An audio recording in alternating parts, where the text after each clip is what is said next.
Sarah, what have you done? Kerrigan, the die is cast. This is the last day.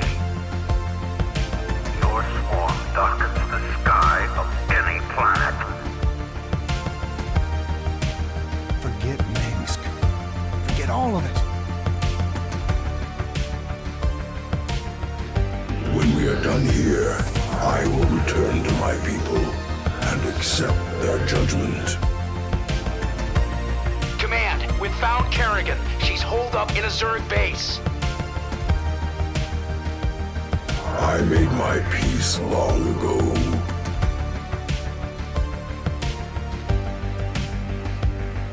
Consider it done. For hire. Indeed.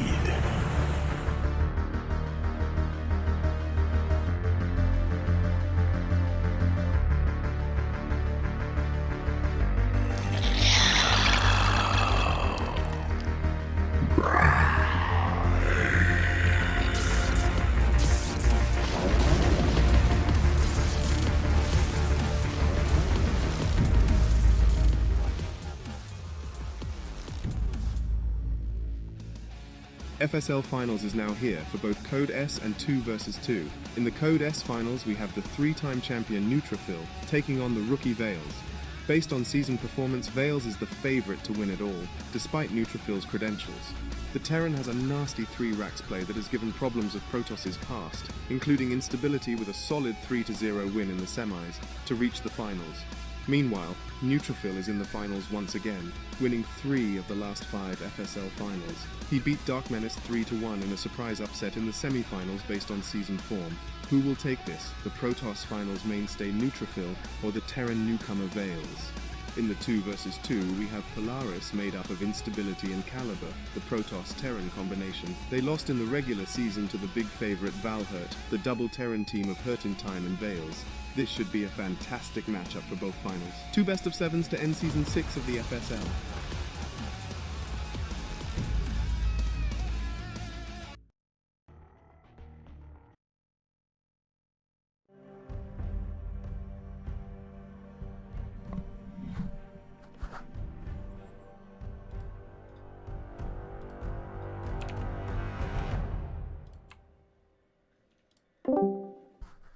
What's up, guys? We are live with the final day. I am here with ET, the howdy caster. What is up? 39 days of fun, man. What do you think? We're here. Yeah, it was a long road, you know, some scheduling issues here and there, but we made it. Very excited for these final matches. Yeah, and we have 3 matches, right? If we have enough time, we should do a best of 3. I think that's gonna happen, especially with some timing things. So tell me your thoughts on the lineup that we have tonight. Yeah, so for the 2v2 finals, we're starting out with Polaris versus Valhurt. I think Valhurt is probably going to take that. They had a pretty one-sided match versus Polaris in the group stages, and there hasn't been that much time for a change-up, I think, from Polaris, especially with instability, you know, having to focus on the 1v1 side of things as well. The big one. Yeah, so I think that's probably going to be a pretty convincing win for Valhurt, but there's always a chance, you know, especially when siege tanks are involved, for anything to happen. So we'll have to see what Polaris can do there. In the finals, it's going to be Neutrophil versus Veils, which is going to be an interesting match. Neutrophil, I think, lost 0-2 to Veils in the group stage, but they were somewhat close games. The first game in particular was a bit of a slugfest. So we'll see if Neutrophil can really bring it and maybe get his revenge here, or if Veils will go on to be the drop 1 game and win the whole tournament person, basically. Yeah. So that should be pretty exciting. And then if we make it to the 3rd place match, obviously Dark Menace versus Instability is a tale as old as time at this point. I think Instability tends to get the upper hand in that matchup, but it's definitely one of those ones that could go either way as well. Yeah.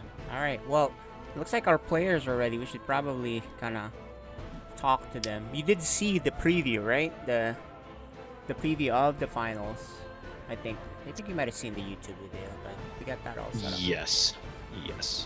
Yeah, Cool. it's going to be exciting. So we can go ahead and bring them in here and Alright. have a quick chat with them before the game. So welcome to our players. Let's start off with Polaris. Obviously, you guys did get beaten in the group stages by your opponents here. How are you feeling about this rematch?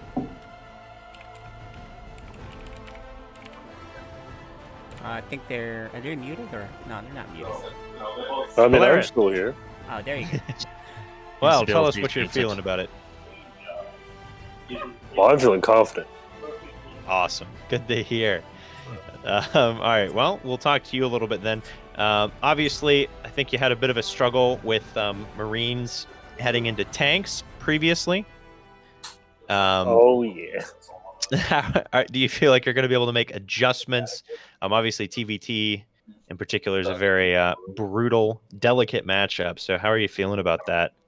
I can visualize the changes I need.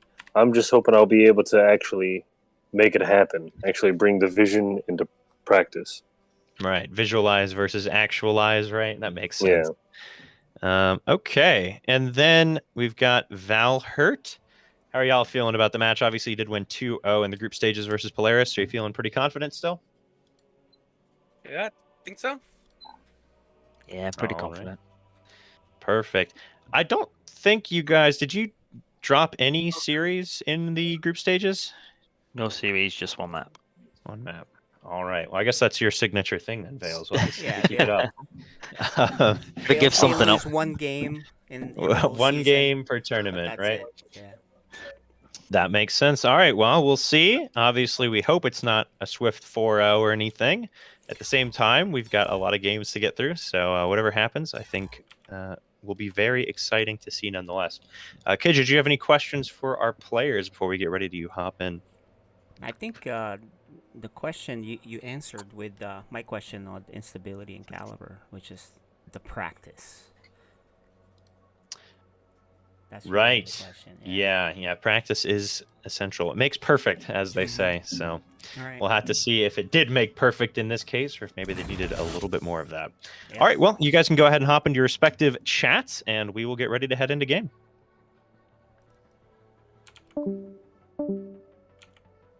Okay, so I believe this is our first best of 7 since the finals of last season. So I don't remember what we do with maps here. I think we just pick them and just go through the list of the top 6. Yeah. I think maybe we let the Twitch chat throw them out there last time or something. I don't remember. Yeah, we did that. But, so for now, we'll start with some normal maps, and then we'll let I guess we'll see start where with the wind order takes here. us. Yeah, exactly. Let's start with the order that we got here. It's a best of 7. So I guess your prediction is what? 4-0? I think it's probably going to be 4-0, unless Polaris is able to really bring it. Then yeah, I think it's going to be a 4-0. It's a tall order for sure to beat this team. All right, well let's do the map is going to be Arctic Dream to start, and let's bring him in.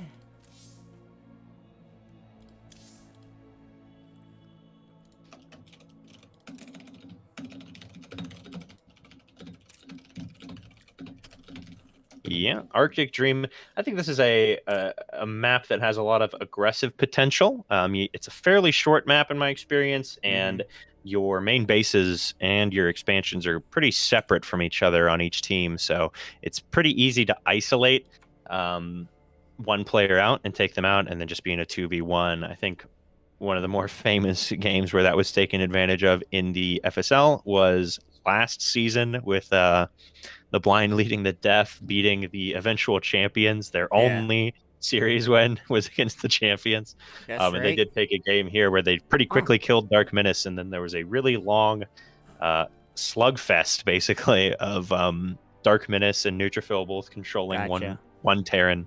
All right, well, so that was very exciting. We're showing Polaris graphics here with instability and caliber, the underdog, but maybe, like you said, they may pick a map here. The perfect start then. Yeah, they might be able to pull it out. It's gonna be really, really tough. But I mean, we did see Caliber, I think, improve quite a bit. One of the biggest improvements, I would say, of the season, really. Yeah. Um, All right. Well, I think they're ready. Let us go do it. yeah.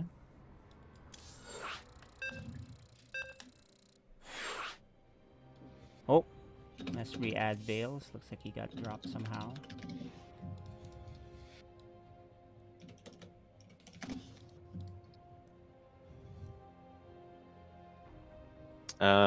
Oh yeah, you've got the teams mixed up. You've got. There you There we go. go. That was good.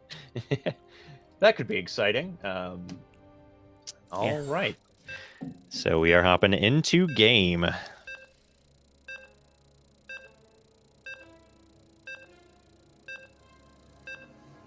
After this, if this ends pretty fast, like not a full best of 7, that's too long. We do have Dark Menace instability, so she has another game. Yeah, and that could potentially be one of the best matches of the night. Indeed. Out of the setups.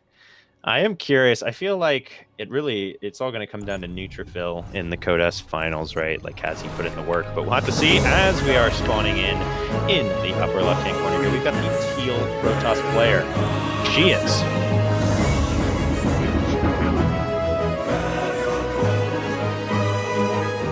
And her ally, the red Terran player, making it all the way to the finals in his very first participation. He is Caliber C. And together they are Polaris. That's right. They still don't have they don't have a graphic still, right? Oh, I have a graphic showing now this time. Oh, That's you okay. just made one for him? Yeah. But you can still say it. Alrighty, and in the bottom right-hand side, we got the blue Terran player in both finals. He is Vales. And his ally, the purple Terran, he is Hurtle time. Together, they are Valhurt. That's right. Okay. This mouse hasn't been adjusted yet. Well, did she get a new mouse? Hey, what a time. Yeah, what a time to break it in. What a time to be unstable. Yeah. All right, so yeah, I'll be curious to see what happens here. It just feels like of all the matchups, mirror matchups are where like skill gaps show the absolute most.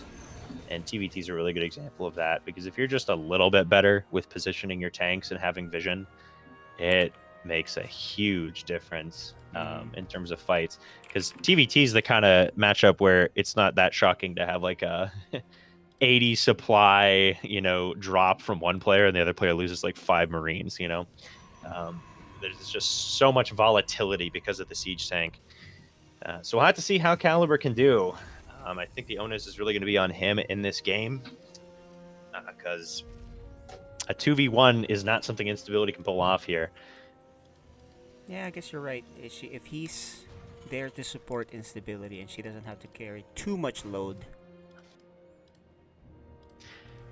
Yeah, we were talking a little bit before the game, Taiga and I, and the main takeaway I gave him is the fog of war is death. So don't send your whole army in there. Send a Marine, and if that survives, then send your army. Yeah. So we'll see if he manages to do that. He does somewhat interestingly play in an armchair, and the arm of the chair is his mouse pad. So he doesn't have a lot of micro right now. Yeah. So he doesn't have a lot of micro potential with that, So we'll see. I mean, he might be able to do something with it. Now there's already 2 Reapers about to come in. He walked by his Reaper, by the way. Yeah, they ran right by. I think they're on move command, or maybe it was just barely out of vision. I'm not sure. Anyways, looks like Instability's going to try to head back. Reaper not doing much for Caliber, just sitting in the middle of the map. Here comes a Stalker, though, but we'll see how long it takes to lower that depot, eh? Oh, man. And his Reaper, he didn't even send home yet, either, so... Yeah, he doesn't put too much focus on the Reaper, I don't think. Just tries to keep up with his macro, but sometimes that just means it falls by the wayside when you need it most. As we are currently at 8 SCVs dead, which is very, very unfortunate. Looks like both Reapers might get taken out, though, and indeed they do. So at least. It's like, well, that's good. Same time, I think you're pretty happy with 8 SCVs for a Reaper. Not a As it's now 18 SCVs for Taiga, while the opposing two Terrans both have 30 just about. So you know what? He shouldn't have sent that Reaper up front because she was already scouting. She should have kept that at home. Yeah, just not quite adjusting. Oh, and now the wall's down. Very unfortunate. Now, I don't actually like this. There's no point in fighting the Marines there. I feel like if you get in, you should just dive past onto the SCVs, but it's fine. Hurting time, a little slow on that also. Now, Dark Shrine about to finish up, and a Warp Prism on the way out, and if there's something that can kill more than 8 SCVs, it's definitely Dark Templar. So and we'll see what happens. One scan. Yeah, he'll have one scan. Right. His ally, though, does have one, almost 2. So I don't know. If she splits these up, it can be very, very painful to deal with. And she's so we'll just have to see what happens here. I think she's waiting for her last DT, not quite having enough, and then just going to go in, I guess, anyways. All right, we'll have to see. Oh, it's coming in at just the wrong timing. He probably would have dropped a mule pretty quickly here. But now there's going to be a scan available. I don't like this too much. As soon as you check the orbital, you know, and if you see energy for a scan, then you got to split up the DTs immediately. Only loses 1 thus far, though, and gets out with that one. We'll be able to go back in after the scan, potentially. Now the other DT... Oh, he scans way prematurely now. She can kind of just sidestep. I think that was actually... yeah, Hurting Time might have been Hurting Time that did that. Yeah. Does get the other scan off, but that's a decent amount of damage thus far. He's lost 10 SCVs now. And there's still a DT going, but it's wandering in towards the turret. Needs to get back out of there. And indeed it does. Very nice pullback by Instability there.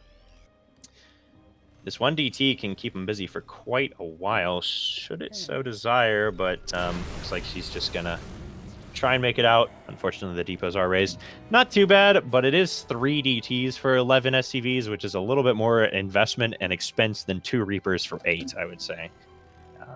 Overall, though, that helps Taiga get a little bit back in the game. He's now pretty much even on workers with Veils, and his tech is in a somewhat comparable position as well.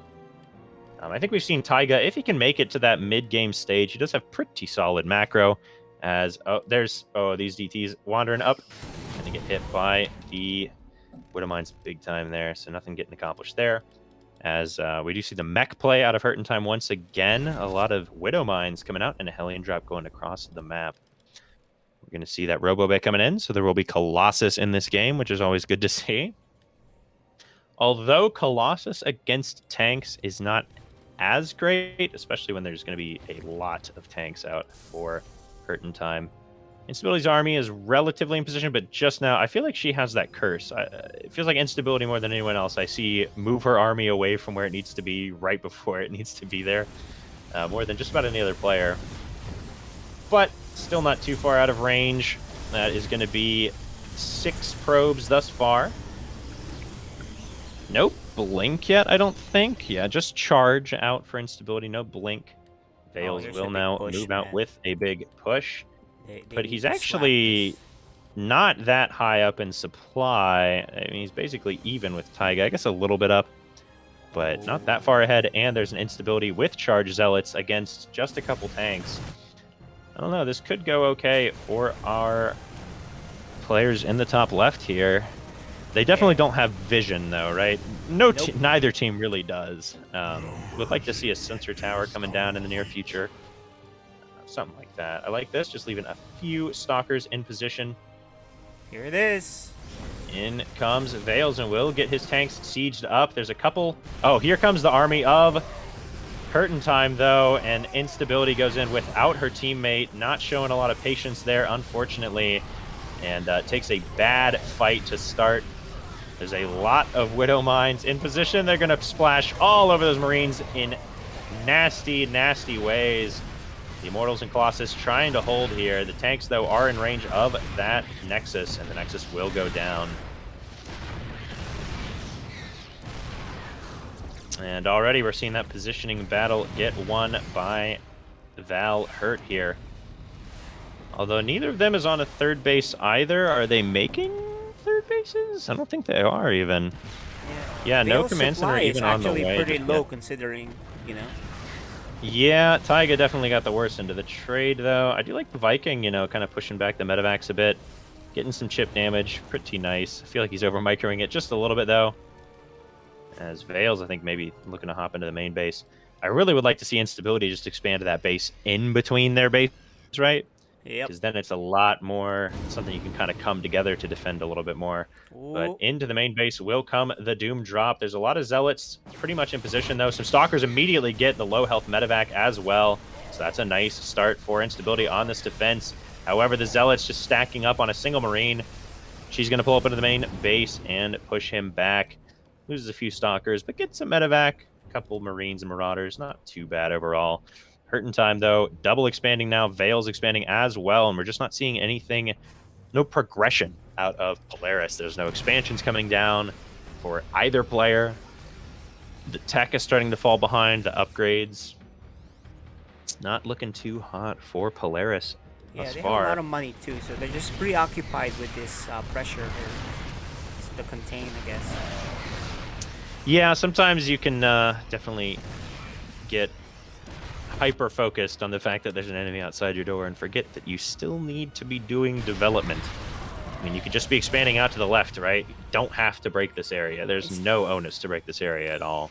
And Instability, I was going to say, she should do something with that Prism, and she looks like she is. Yeah, actually looking to do something. And I will say, very good out of Taiga. I'm not sure if he studied this or what, but he's using that Viking to kind of force vision.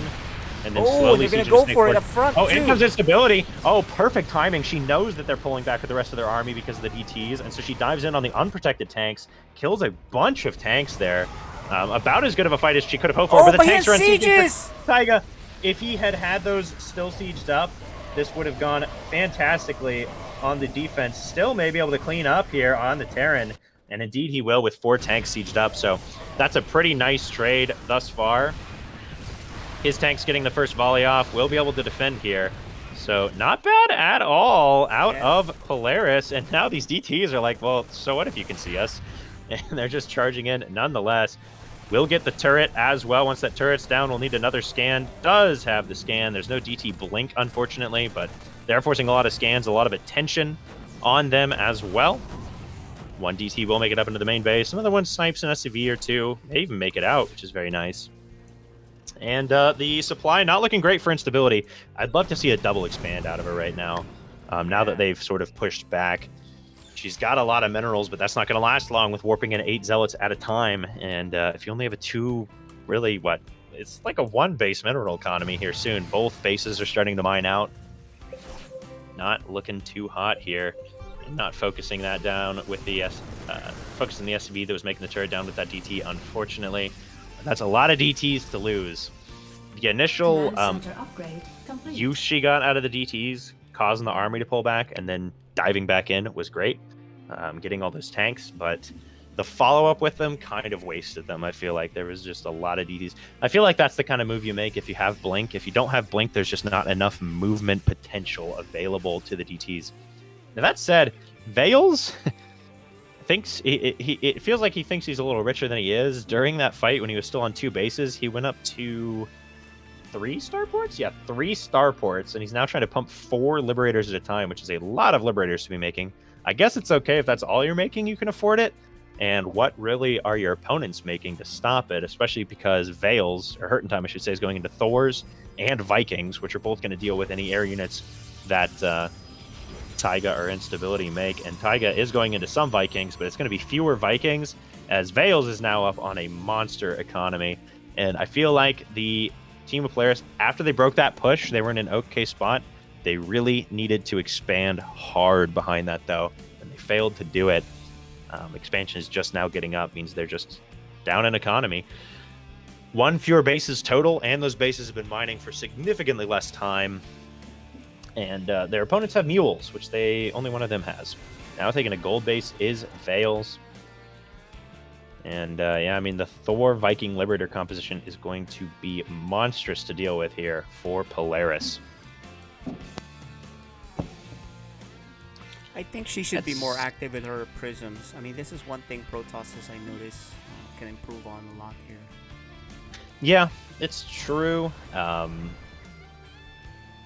definitely a lot of potential there. Okay, that scan should tell you, hey, there's about to be an army on my army. So let's see. All right, and indeed they do see that. The Vikings could be going in and just shredding right now. Not really sure why they're not. But the tanks are going to get sieged up now. Ooh, the timing.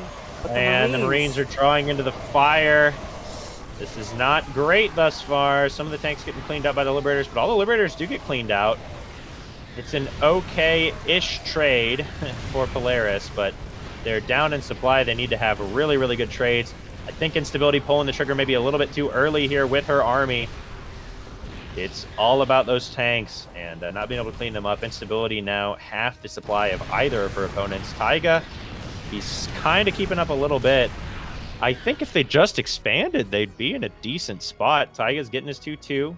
He is behind in upgrades, but let's not forget that Taiga was the guy who had 1-1 after like a 30-minute game towards the start of the season. So the fact that he's getting 2-2 at this timing is pretty good for him.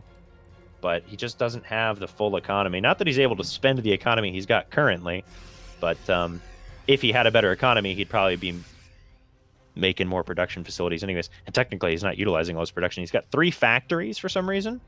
I guess he could make a lot of tanks. He does know that those are pretty good in this matchup, I suppose. Although, his opponents are now going into the later game compositions where tanks are going to get worse and worse with all these Liberators on the map. And Hurtin' Time and Vales, really, I mean, the main difference in skill we're seeing here is expansions. They expand a lot at any moment that they feel like they can.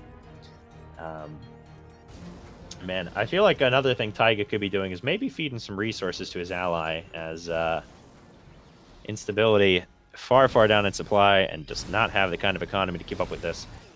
Now, there's a base about to go down for Caliber. Will he lift off? Looks like he will. Does take a big volley, though, so we'll see. The Vikings will probably be able to clean up that base here shortly, nonetheless. And Instability, she's thinking about going in, but I think she realizes doesn't quite have the numbers here. Very interesting, looking like she's trying to get us around, potentially. But the Hellbats are in the right position, and Caliber does not wander into tanks, which is nice to see. But now the supply disparity is just so humongous, it's going to be hard for them to accomplish much of anything. In comes Vale's army. He's going to absolutely annihilate the Army of Instability, who's still on like an early mid-game army, against a pretty late-game army here for their opponents. A lot of tanks out for Caliber, which is nice, but it's a day late and $1 short. Not having the vision for that initial fight to know where their opponents were coming from, not expanding.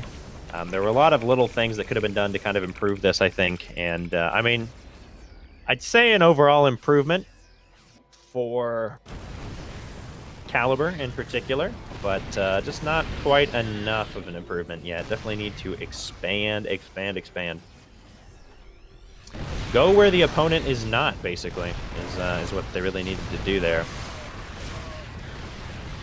In come the Hellbats. Instability able to push those back, or well, mainly Caliber with his tanks. Instability is up on 3 bases now, but it's like 3 bases apiece versus 6 bases apiece, one of which is a gold. It's a little bit hard to come back from, as Vales looks to drop, but there's not actually any probes there to kill, so he'll instead go into that natural base. And I don't think Instability has the numbers to really answer that. And we are seeing the end, the end of the end, so to speak, coming in here, I think, for Polaris. A good attempt, but not quite going to be enough. Really needed to have spotting units out, pylons, some probes. Out on the map for that first push at the third. I think if they were in position, they were in a holdable comp, but Instability went in pretty heavily before her teammate was there, so it was a 2v1, and then most of her army was gone by the time Caliber got there, and then just being pretty slow to expand behind that as well is pretty rough overall. Yeah, it's, you know, what's funny here is they've had the lead most of the game, but it's taking 20 minutes to kind of secure the win. That's just the sign of Instability's strength, I guess, and Caliber's Terran defense, I guess, right? Yeah, it's the sign of it doesn't matter how good you are, tanks deal a lot of damage to Marines. So you better take it easy. Yeah, you gotta be careful with it. And I mean, they threw armies into Caliber's tanks more than once. Instability and him had some pretty smart moves, like the DTs, just kind of knowing the fact that, like, okay, once these DTs hit, they're just going to F2, A move to pull back and try and defend. Yep. But they're probably not going to think to unsiege their tanks. Dove on the tanks. But then there's no follow-up, right? Their expansions were really late behind that. They should have already had third bases going down before they broke the position. But even after the position is broke, they're still not really getting tanks up. It's just, it's not enough economy was really the big thing here for our players in the top left. I'm not sure why we're still here, to be honest. Yeah, it's Stability like a 6 supply here. Yeah, 2 of which is SUVs that aren't even mining, so coming to grips with it, I'm sure. They've got at least 3 more chances in this match, so there is that, you know. As in comes Instability's final attempt at breaking the position, but gonna lose her disruptors, gonna get her third base nuked, and GG is called. Game number 1 will go to Valhert.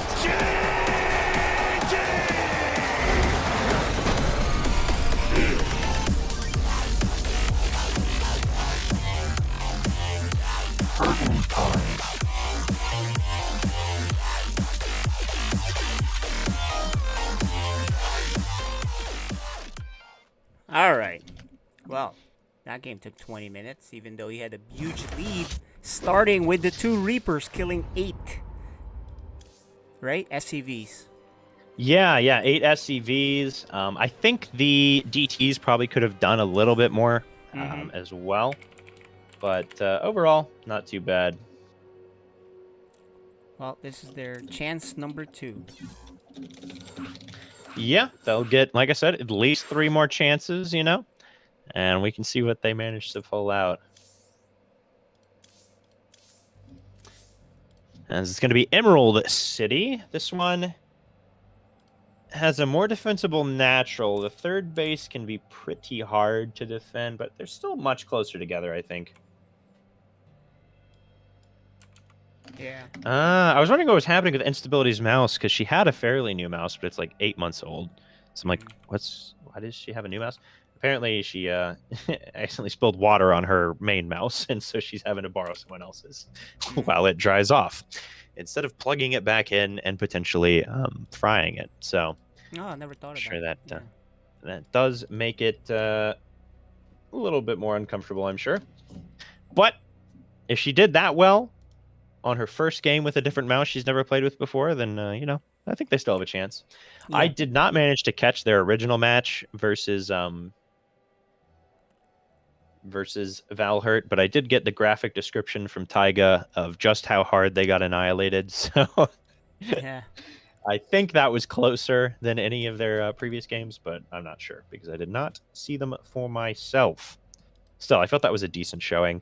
It wasn't really like there was no path to victory. You know, they're just so much better than you. It was just like, I think if you just expand to the left instead of being like, well, I took this base as my third, and I'm not going to take any other base until I get this one back. All right. It was a line in the sand that didn't need to be drawn. So yeah, looks like folks are ready, potentially, for our game number 2. I mean, I see those 2 chewing and eating, so I suppose they're probably ready if they're relaxed like that. Yeah, should be good to go, I think. All right, we're hopping into game number 2. You're watching FSL Season 5. We are spawning in the the upper left-hand side of Emerald City, LE, we have the teal Terran player.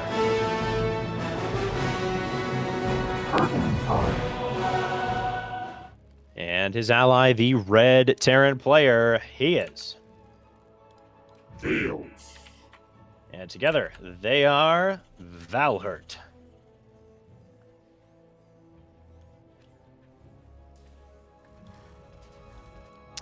And in the bottom right-hand side, looking to take a game, hopefully, we've got the purple Protoss player. She is. Instability. And her ally, the blue Terran player, he is. Caliber C. And together, they are Polaris.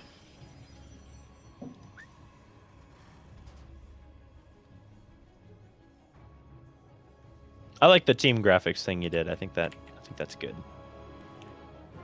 Well, it's a special event, so might as well have something for these guys. Yeah. I don't know. I wouldn't think it's that hard to come up with a graphic, but Yep. sometimes it is, you know. Hey, they can even practice enough. Do you think they can come up with Yeah, it's true. graphics? It's true, it's true. I know Taiga's new job has made it even harder because he's busy for most of the time. Instability's available to play now as well. Oh. So that just makes it all the harder. And it's an eBay block. The Veils Classic. Taiga's Reaper should be able to help with that, though, as well. He even cancels there.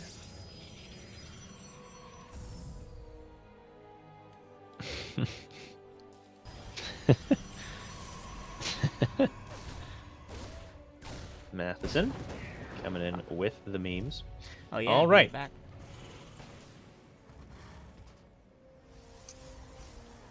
So expansion's going up for our players in the bottom right. No command center. Oh, he dropped it on the high ground, I guess, for hurt in time there. That's a little surprising. Yeah. I guess since it's not a pocket, you may as well. But no expansion out of Veils just yet, opting for double gas instead. Doing the slightly more aggressive opener as Caliber's Reaper, despite being in position, or could have been in position, I guess. Was not, unfortunately, so will lose his SCV, but it's getting another one down there pronto. And we'll be able to expand nonetheless. Or continue his expansion building, that is. Instability, dropping the tech building. It's going to be, drumroll, Twilight Council. I think the same as last game. Get that quick charge, or maybe a quick blink. As the second SCV go down. Ooh, does that Reaper die? He does. Well, that's something. Are we getting another SCV from Taiga? Indeed we are. The third SCV. Oh my gosh, yeah. On the graves of his fallen comrades. Finishes up the command center. You know, this is an adjustment as a teammate. If you're in stability, you know this is the problem initially, right? Especially with the last game. You gotta send a chrono unit to your friend there. Yeah, I would say so. But oh well. Yes. I mean, she did kind of adjust in that she didn't send her adept just straight across the map. But that's true. I don't know. Also, I think she chronoed a zealot and then canceled it. Oh yeah, because of the eBay. For the eBay. But it was like 80% done. I'm like, maybe you just let it finish if you dump the chrono in it, you know? I don't know. Oh well, no big deal. Just noticing, I'm like, there's no zealot here. But there was one being chrono boosted. Hellions not too likely to get much done here, as there's a lot of Protoss units ready and waiting. I like this. Much faster into Blink, much faster into Robo. It's more of a Blink Colossus. I think that should be good for defending the third base. Little slow to react to these Hellions, but only 2 Hellions means they do need 2 volleys to kill any probes. We'll make it out. Bale's very careful with his Hellions there. And I imagine we're going to see another mech build out of Hurt in time, as that seems to be what he likes to do in these 2v2s, while Veils does focus more on the bio. Looks like they're shaping up for a potentially very aggressive push. I mean, that's a lot of tanks and Vikings coming out for Veils, or Hurt in time very quickly. It's going up to, I think, a third Viking. Yeah, third Viking already has 3 tanks out. Well, he's making a third CC, so maybe not. Just seems like a lot of expensive units this early on. No upgrades or anything. Defensive, maybe. Just thinking. Yeah, I guess. I think they probably assume if they can make it far enough into the game, then they're in great bound shape to win, which is fair enough. Blink nearly finished up. Very fast disruptors. I'm not sure if I like that too much, as it's going to be the double Viking hit squad. A fun fact, you might not think the Vikings are a terribly great harassing unit, but 2 Vikings, 1 volley probes, which kills, as you can see, a lot of probes very quickly. That was 6 probes in a couple seconds. I don't like the continuation into the bases. I think it would have been better to back out. I mean, you already got everything you need to get, right? Yep. But now you got to keep, what, a stalker there? I guess it's okay, but I think having the 2 Vikings later on would have been pretty nice. Yeah, she hasn't returned the workers back, so she doesn't look as Yeah. sharp as we've seen her. Yeah, we'll see when she notices that. She even pulled probes from there to make pylons, but didn't notice right away, I guess. There we go. Yeah. Back to the main base they go. No third base yet on the way for them, which I do not like.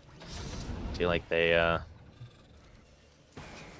need to keep up in economy pretty badly here. Granted, I don't think Hurt in Time has ever not had a multi-thousand resource bank in like every game. He like expands out the wazoo and then can never actually spend the money. So it's not like it matters too much if he's up 2 or 3 bases on you. I guess at the end of the day, he can lose a lot more armies than you can lose, but he's not making a ton of production. Like he usually only has 3, maybe 5 factories and a starport or 2. Despite getting dropped there by the Vikings and knowing that this is a particularly vulnerable spot, she still kind of left this naked this whole time. Yeah, I'd really just love to see a sensor tower over here. Yeah, it's such a huge airspace. Yeah, and just not having your stalkers there, I don't know, I guess she's worried about the frontal assault, but I feel like this is the more obvious angle that they're going to attack you on this map. Oh, she pulled the, she's going to lose her Nexus? Maybe. Yeah. She could have brought that disruptor and at least forced some move arounds. Yeah. That was really sloppy out of instability. Oh, and then doesn't target fire the medevac properly. So he's going to make it out, I think. Maybe with those warp ins. She gets the empty medevac. Oh man, I gotta tell you, this is worse than the last time, I think, because now she's the one that's handicapped.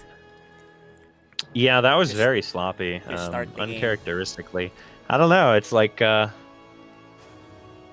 know, you can forgive the not being in position on the airspace for the first one, but not having any stalkers to guard that airspace. Yep. I think it's one of those things. It kind of helped that like I don't think they get the Nexus if Hurt in Time pulls back with those 2 Vikings instead of diving in, because then you're still worried about them. But as it is, they're like, oh, I cleaned up the danger. I don't need to worry about this spot anymore, right? Yeah, but then again, she left her stalker patrolling for to help time. Right, but it's a red HP Viking, right? So it's like I don't need to leave 4 or 5 stalkers. I only need to leave 1. But if the Vikings fly out the left side, then she probably has 5 or 6 stalkers there. Yeah, but for look the at Vikings, the stalker on the right side, though. That's what I mean. Look at it. So oh yeah, I don't think she realized that it's killed the Viking. Well, that's what I'm saying. I'm saying she saw that she'd cleaned up the Vikings for the most part. Like, she knew where they were, so she's not worried about that airspace. Whereas if they'd flown out of the base to the left and she doesn't kill either of them, she probably leaves blockers there. Right. Absolutely right on that. But she did have a worry about something flying in, and she just put it on the wrong spot, which is the right side. Yep. Oh, True man. That. Holy cow, that's a lot of siege tanks for this timing of the game. I mean, to be fair... Oh no, Taiga only has 4 siege tanks, so it's 14 siege tanks against 4. Oh man. Oh my goodness. The killing blow is coming in. I'm sorry, no, I am wrong. It's 5 siege tanks against 14. There you go. Taiga's blue now. Players didn't keep their colors from the previous game. I mean, there's a lot of potential in the... Oh, hey, there's a sensor tower. Yeah, there's a sensor Taiga. tower. So that's the good news. Taiga. He hasn't moved his tanks forward. They're still in the natural when he has a third base. These disruptors, great. Can they do something? Yeah, there's potential there. Oh my gosh. Right there. Negative potential, apparently. There's a good disruptor hit, but just the rest of them all wander in and don't get anything. Oh, man. This is going to be a swift game, too, I think. Especially if he throws his units away. Oh, no.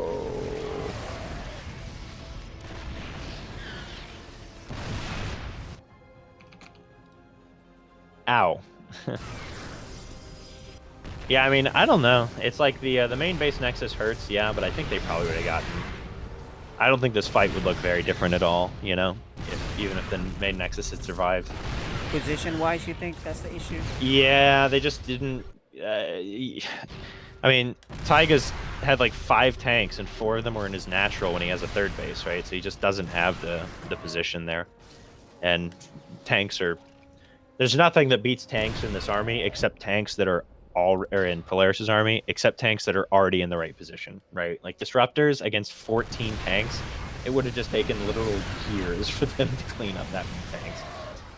And then they're not even in, the tanks aren't in position, so they get, they lose the positioning battle, and from there, there's just nothing. I mean, it's still 3 base for Taiga, which is nice, but it's, yeah, I mean, instability's at 40 supply. Yeah, that's going to be... They really need her to be in great shape, you know, getting into some high-tech units, right? The Protoss power that we all need.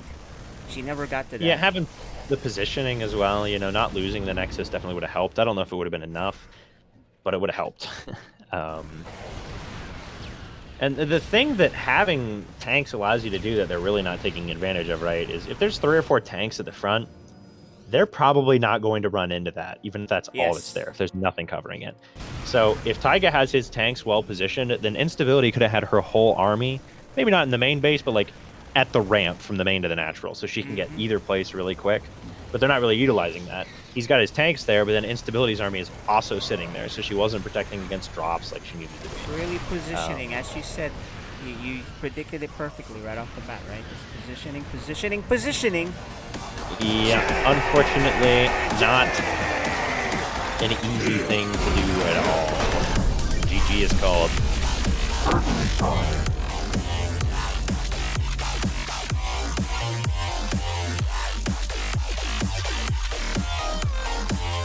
Well, that one wasn't as long as the last one, about 12 minutes. Yeah. I think as well, it's like one of the big things about TVT is it's not only is positioning important, but it's also one of the most annoying comps to like position, so to speak. Because tanks, especially at mid-level like this, it's a big pain to unsiege tanks, right? Because you don't want to just have an F2 hotkey and unsiege every tank, because maybe you don't want every tank over there. You still need a couple over here. And so manually unsieging and resieging your tanks and stuff is just something that so easily gets lost. Basically, in translation. And so it's not just that positioning is important, it's one of the toughest comps to position. It is. Repositioning Ling Bane, right? Yeah, positioning is important, but it's so much easier to reposition, especially if you have creep. And as Zerg, you have just a natural mechanic that gives you vision. Like, there's at every level, generally speaking, there's at least some creep spread. And there could always be more. And there's your vision gathering doesn't just give you the benefit of having vision, it gives you other benefits as well. Whereas for Terran, the only thing that sending a Marine out onto the map does for you is give you vision, right? So it's not, you're doing that and it might not help you, but the only way it can help you is by giving you vision of an army that's coming in. So it's less of a thing that gets ingrained, I think, in Terran players. Well, but just having more vision. That's why I don't like playing TVT. That thing is just such a pain. I mean, it's a nasty, nasty matchup from what I've heard. I've never had the displeasure, so, but I have watched it, and yeah, it does not look simple at all.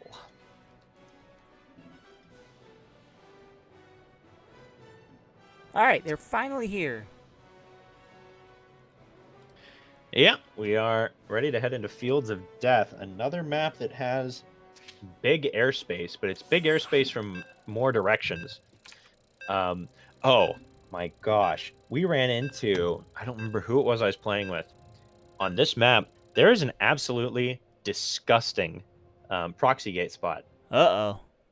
I don't think instability knows where it is, but man, I think they just win if they use that.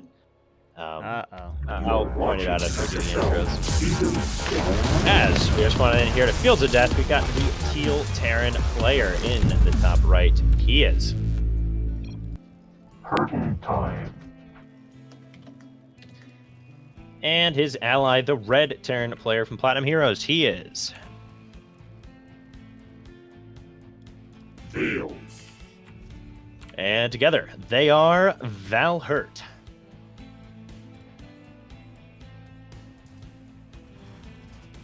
And in the bottom left-hand side, we got the purple Protoss player. She is. Instability. And her ally, the blue Terran player, he is. Caliber C. And together, they are Polaris. Now, the spot is if you go to like the pocket bases behind the expansions. Oh, I think you told this. Yeah, I You think did that so. before. No one's used it yet. I don't know why. Yeah, it's the Yeah, pylon. you can build a thing there. gateway on the opposite side with a pylon and then fast warp ends Yeah. into the You have a pocket expansion. If you have a Protoss, you should probably take advantage of that. It's such a strong build. Because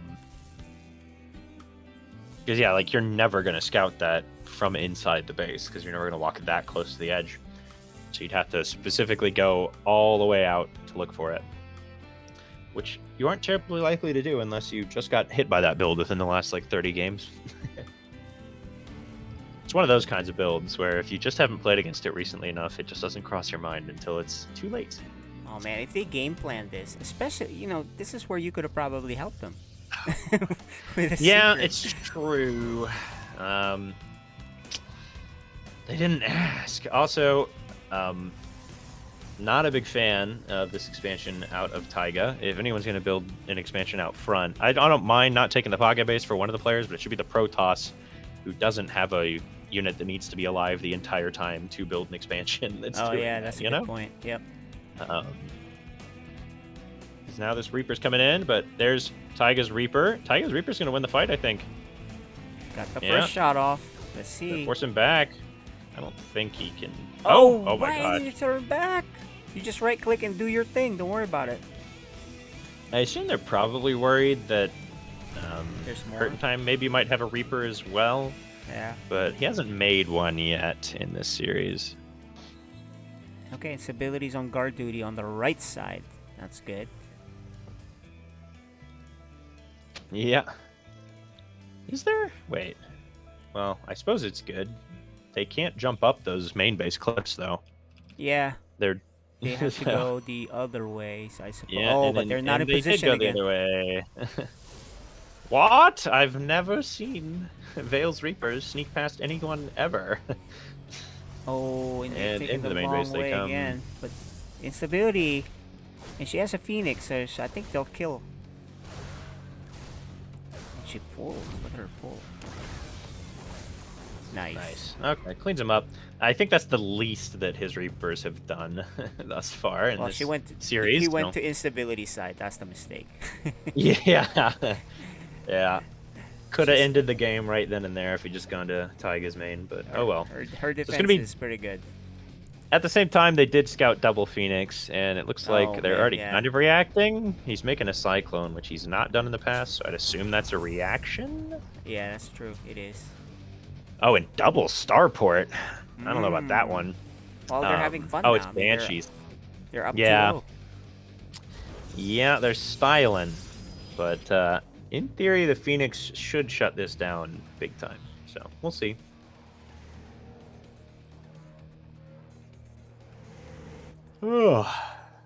Stim on the way for Taiga.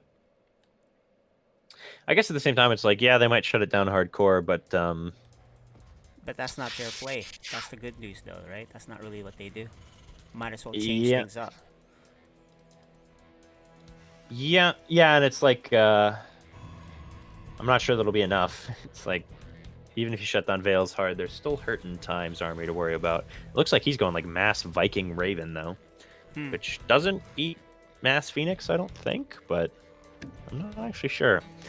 Now, this map is one of the most defensible in the pool up until like 3.5, 4 bases, somewhere in that range. Once you start taking your 4th, your 5th, you have to kind of step out of the comfort zone a little bit. But the first 3 bases are all pretty tightly contained and safe. So see how they do. These Vikings should get shut down pretty hard as Instability's Phoenix are coming home, but we'll see. Yeah, Now, did Instability see she saw double starport, so she should have an inkling of what's going on, I would think, but we'll see. This battle cruiser's coming in for Hurtin' Time now is interesting. Oh, and in come the Vikings actually, and will get a lot of damage. They are heading into the natural bases or main bases of Hurtin' Time. Oh, Now they're going to fly all the way home. I feel like you just got to let Taiga deal with it at that point, you know? Yeah. Especially she has I like 2 the Phoenix lift. coming in. But yeah, I think you go in and you try and get some damage of your own, I think. Still, though, they only killed 7 SCVs. Only. I guess that's only in this game. Here come the Banshees. They do have Cloak. Is there a single iota of detection on the map besides scans? No. So we'll see what happens here. Comes into the wrong base, though, I will say. I mean, there's already going to be Banshees coming this way, you'd think. And, yeah. Or Phoenix coming this way since the Raven was there. 3 Banshees do get cleaned up. Still, though, that's 20 SCVs going down. There goes another Banshee, though.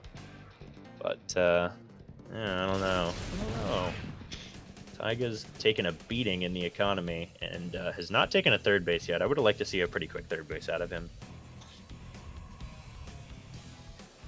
Stability coming out with the Phoenix. She's starting to get into a pretty dangerous count for her opponents. Is like 1 turret is not going to be a deterrent. She'll just come in and kill your whole mineral line anyways. She has 3 bases and 3 starports, so much better position for her this time.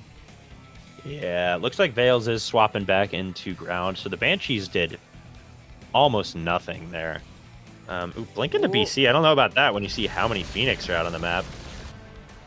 Just a couple SCVs for this Banshee, or for this Battlecruiser is not going to be too great. But yeah, Instability is able to micro the Phoenix back. She shouldn't really lose more than 1 at most, and maybe not even that. She micros it well, and indeed she does. Not even the Yamada tomato gets off. Yeah, almost. And I will say the one thing this kind of does is it does allow, well, for one, it allows Taiga to not have any workers, but it does mean that he got into the bio ahead of Veils a little bit, so maybe his comp will be able to keep up a little bit better. And Instability's comp should beat Hurtin' Times for like the next 5 or 10 minutes. Like, Hurtin' Time needs to get out a lot of battle cruisers to have a prayer of doing anything here. Oh, gonna just straight up kill the 3rd base of Veils. No, it's gonna force a fight here. Here you go. I guess I just target down that 3rd base. Yeah, he's almost dead. Got it. She does. Loses a couple Phoenix. Yeah, like 3 Phoenix, I think, there. Ooh. I'm surprised she went there. Loses some more. Is not as great, but I guess Vikings do beat Phoenix if you're not making that many of them. Although I guess... Oh, this is only like half for Phoenix. I guess the rest of them are just at home somewhere.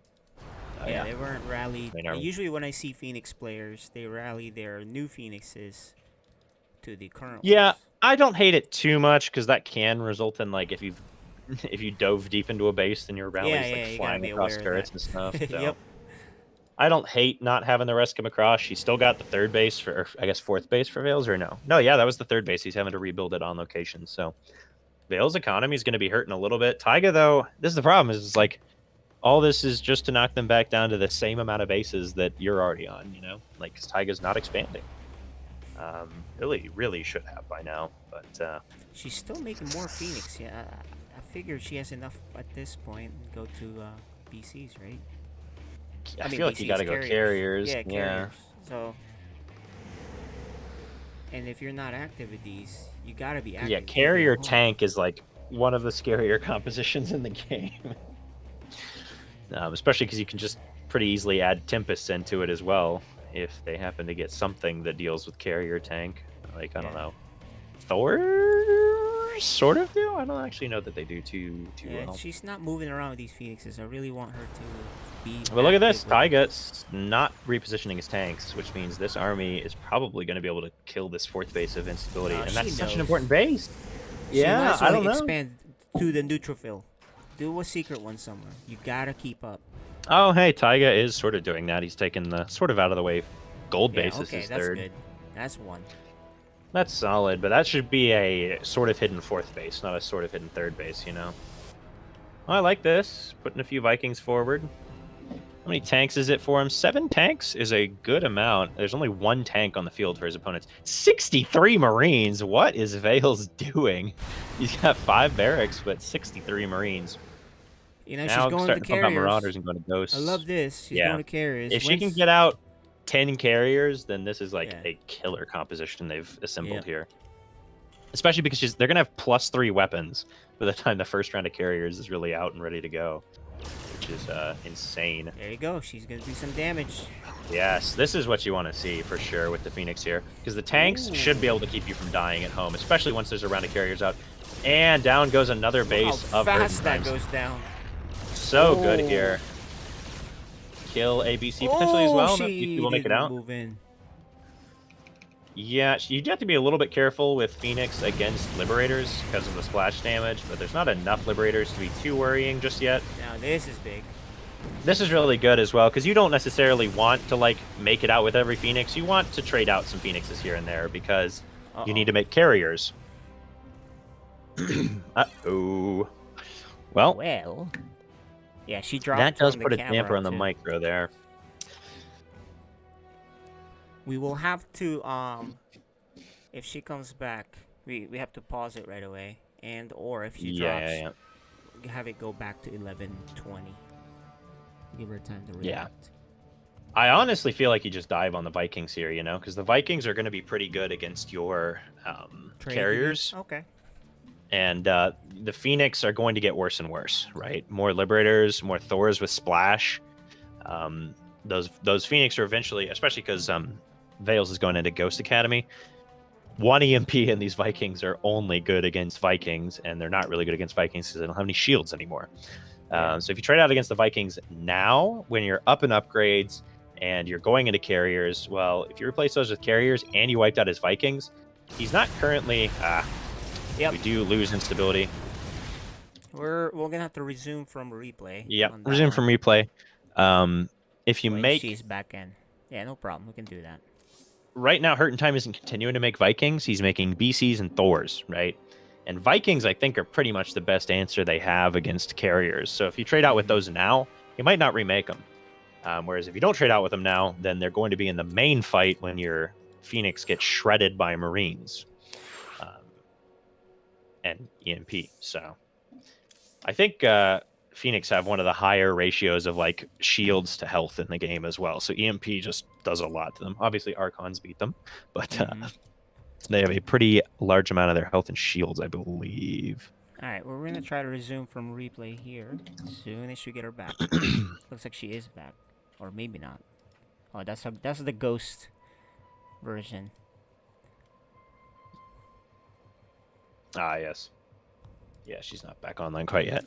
So yeah, it looks like I looked it up. 1/3 of their life is in shields, right? So that's a hefty chunk. Obviously, a lot of Protoss units have a lot of shields, but yeah, I think a main fight Phoenix army is going to suck against the competition that's being built or composition. But the great thing is you can pick your fights right now because you go in and you do what she's doing here. You pick off workers and stuff, and then if you see those Vikings, go. There's not a lot of likelihood that there's Marines under them right now, you know? So you can just dive on. Just go. Yep. Yeah, but I don't think she's going to do that. It's the natural instinct to want to preserve your units. It's not an easy art to learn of when you need to trade your units out. I'm actually going to run over next door and see exactly what's going on. Yeah, sure. We'll be right back, give us an guys, update. while we're getting this back on. So let's show you guys the preview of these playoffs once again.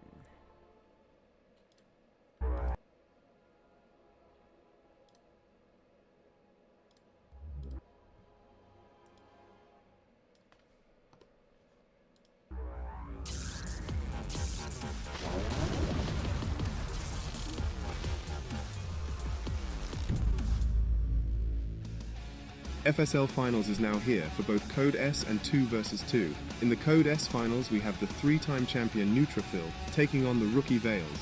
Based on season performance, Veils is the favorite to win it all, despite Neutrophil's credentials. The Terran has a nasty 3-racks play that has given problems of Protoss's past, including instability with a solid 3-0 win in the semis to reach the finals. Meanwhile, Neutrophil is in the finals once again, winning 3 of the last 5 FSL finals. He beat Dark Menace 3-1 in a surprise upset in the semi-finals based on season form. Who will take this, the Protoss finals mainstay Neutrophil or the Terran newcomer Veils? In the 2 vs 2, we have Polaris made up of Instability and Caliber, the Protoss-Terran combination. They lost in the regular season to the big favorite Valhurt, the double Terran team of Hurtentime and Veils. This should be a fantastic matchup for both finals. 2 best-of-7s to end Season 6 of the FSL.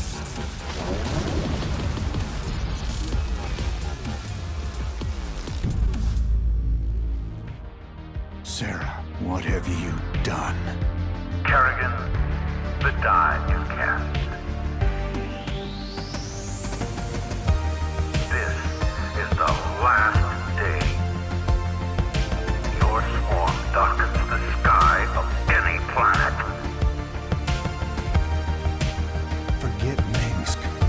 Forget all of it. When we are done here, I will return to my people and accept their judgment. Command, we've found Kerrigan. She's holed up in a Zerg base. I made my peace long ago.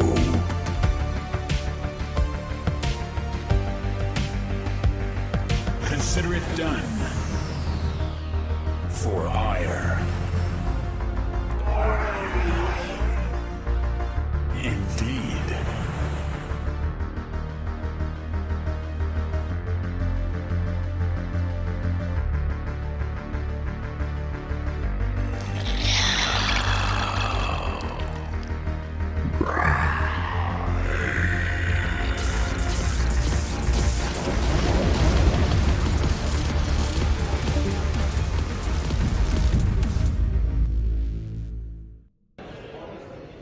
What's up, guys? We're gonna talk to the FSL people here. Who's playing? Hello, my name is Little Reaper, and I play Protoss, and I've got a Platinum 1. Nice. Hey, I'm Chianpone. I play Protoss, and I am Gold 3. Well, I've achieved Gold 3. Nice.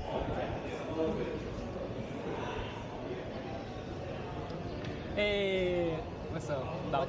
Tell me your name, game name, your ranking, what race you play. I'm Dominic. I'm Deepu. I play everything, and I'm Plat 1, I think. Yeah. Nice.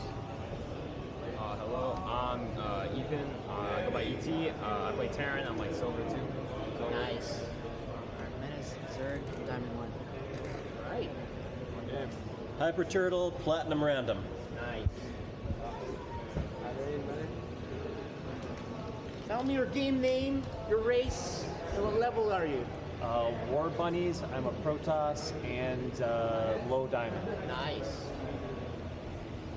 I am Fenrir. I am a Silver 1 player. I don't know my MMR. I'm a Terran. Nice. Hi. So tell me your name. Instability. And, yeah, what race you play and your ranking. I'm in Diamond 2 with Protoss, but tonight I'll probably be playing Zerg. Beautiful. Hey, I'm Neutrophil. I play random, and I'm high diamond. Nice. And I'm Chianpone. oh yeah, we saw you already. There you Yeah. go. And this is ET. He's gonna be casting. Howdy. All right. And that guy is Caliber. He'll be playing later too. And that's our FSL group. We'll see you guys in a bit.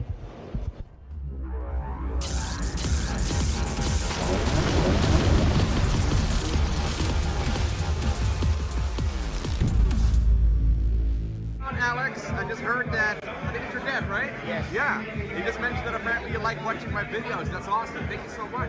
Instability, Stu Blue, and Neutrophil. Good luck in the FSL Protoss Power. Hello, Meadow. Thank you for being my fan. I hope you can keep cheer for me and have a nice day with StarCraft. For you, Meadow. Hello, Meta. Keep playing StarCraft 2. Hope you enjoy the game. Hey, Dark Man, keep playing Turk. It's fun and hopefully you'll get some good results. I'm cheering for you. Yeah, the undisputed champion. And yeah, so then we'll be hopping into our next format. I think we'll have time for 1 or 2 more, which is great to see. So what we're going to do is we're going to hop into a 2v2 match, but not just FSL players. We're actually going to have first a quick little interview here. Actually, let's have Tempo interview you, and then we'll talk a little bit about the games. All right, all right. Which player we got? Player-wise. Team captain. My man. Hello, hello. Hot damn. Hey, can you hear me? Can you hear me? Yeah. Oh my God, yeah. So that was quite a match. Yeah? Yeah, no kidding. Just did you expect it to be that crazy? No, like we had our plan going into it, but Oh, you want to introduce yourself? Sorry, sorry. Oh yeah, sorry. I'm Neutrophil. I was the pink Terran there.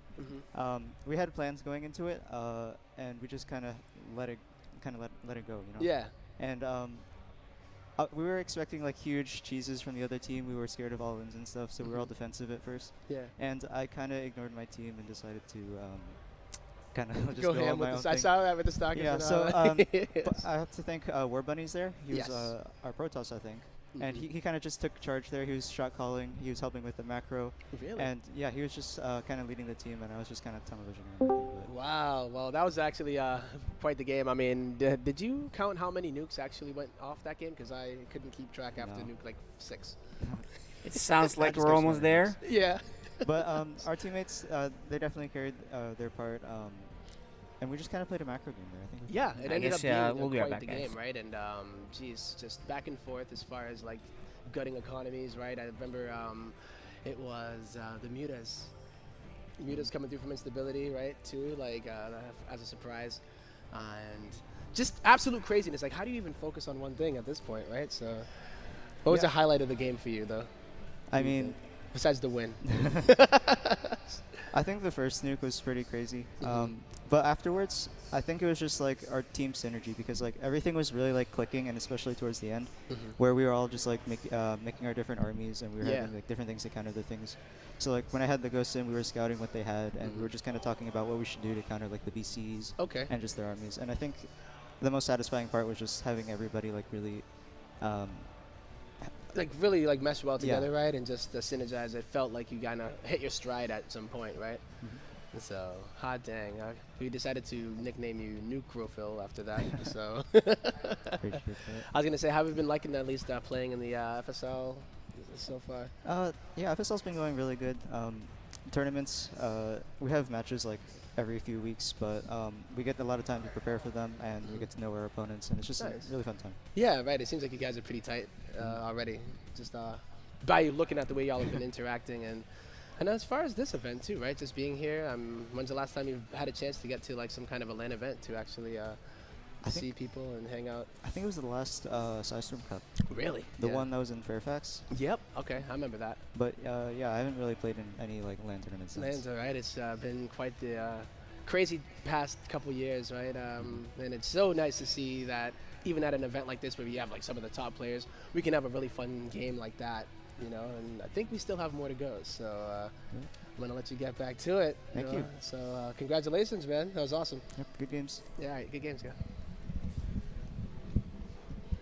So I believe we'll cut to a little bit of a break before we end up going into. I think we're going to go straight in. All right. We got a little video to play, so a little bit of a cool story to this one. So we talked to some of the pros. They're going to play alongside a couple of the FSL players in a 2v2. We've got Detweiler from the group stage and Misery, a well-known member of the StarCraft community. They're going to be playing alongside the 2 youngest members of the FSL, 8 and 9 years old, respectively, I believe. It's going to be Chi and Pone and Little Reaper. So we got a little bit of an intro video to play just to kind of show you those players, and then we'll be able to hop into game. Hey guys, we've got our 2v2 team here. Our very first, we've got an exciting match here. Why don't you introduce yourself, guys? Misery. The Detweiler. It's going to be an exciting match.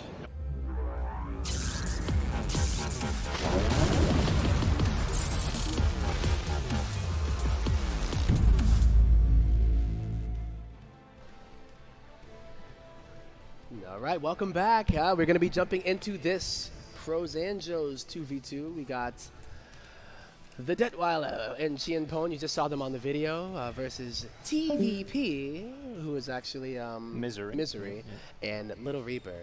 Now, did you know that me and Chien Pone actually have a new secret handshake? You know? A new secret handshake? Yeah, we can't tell you about it, though, because it's a secret.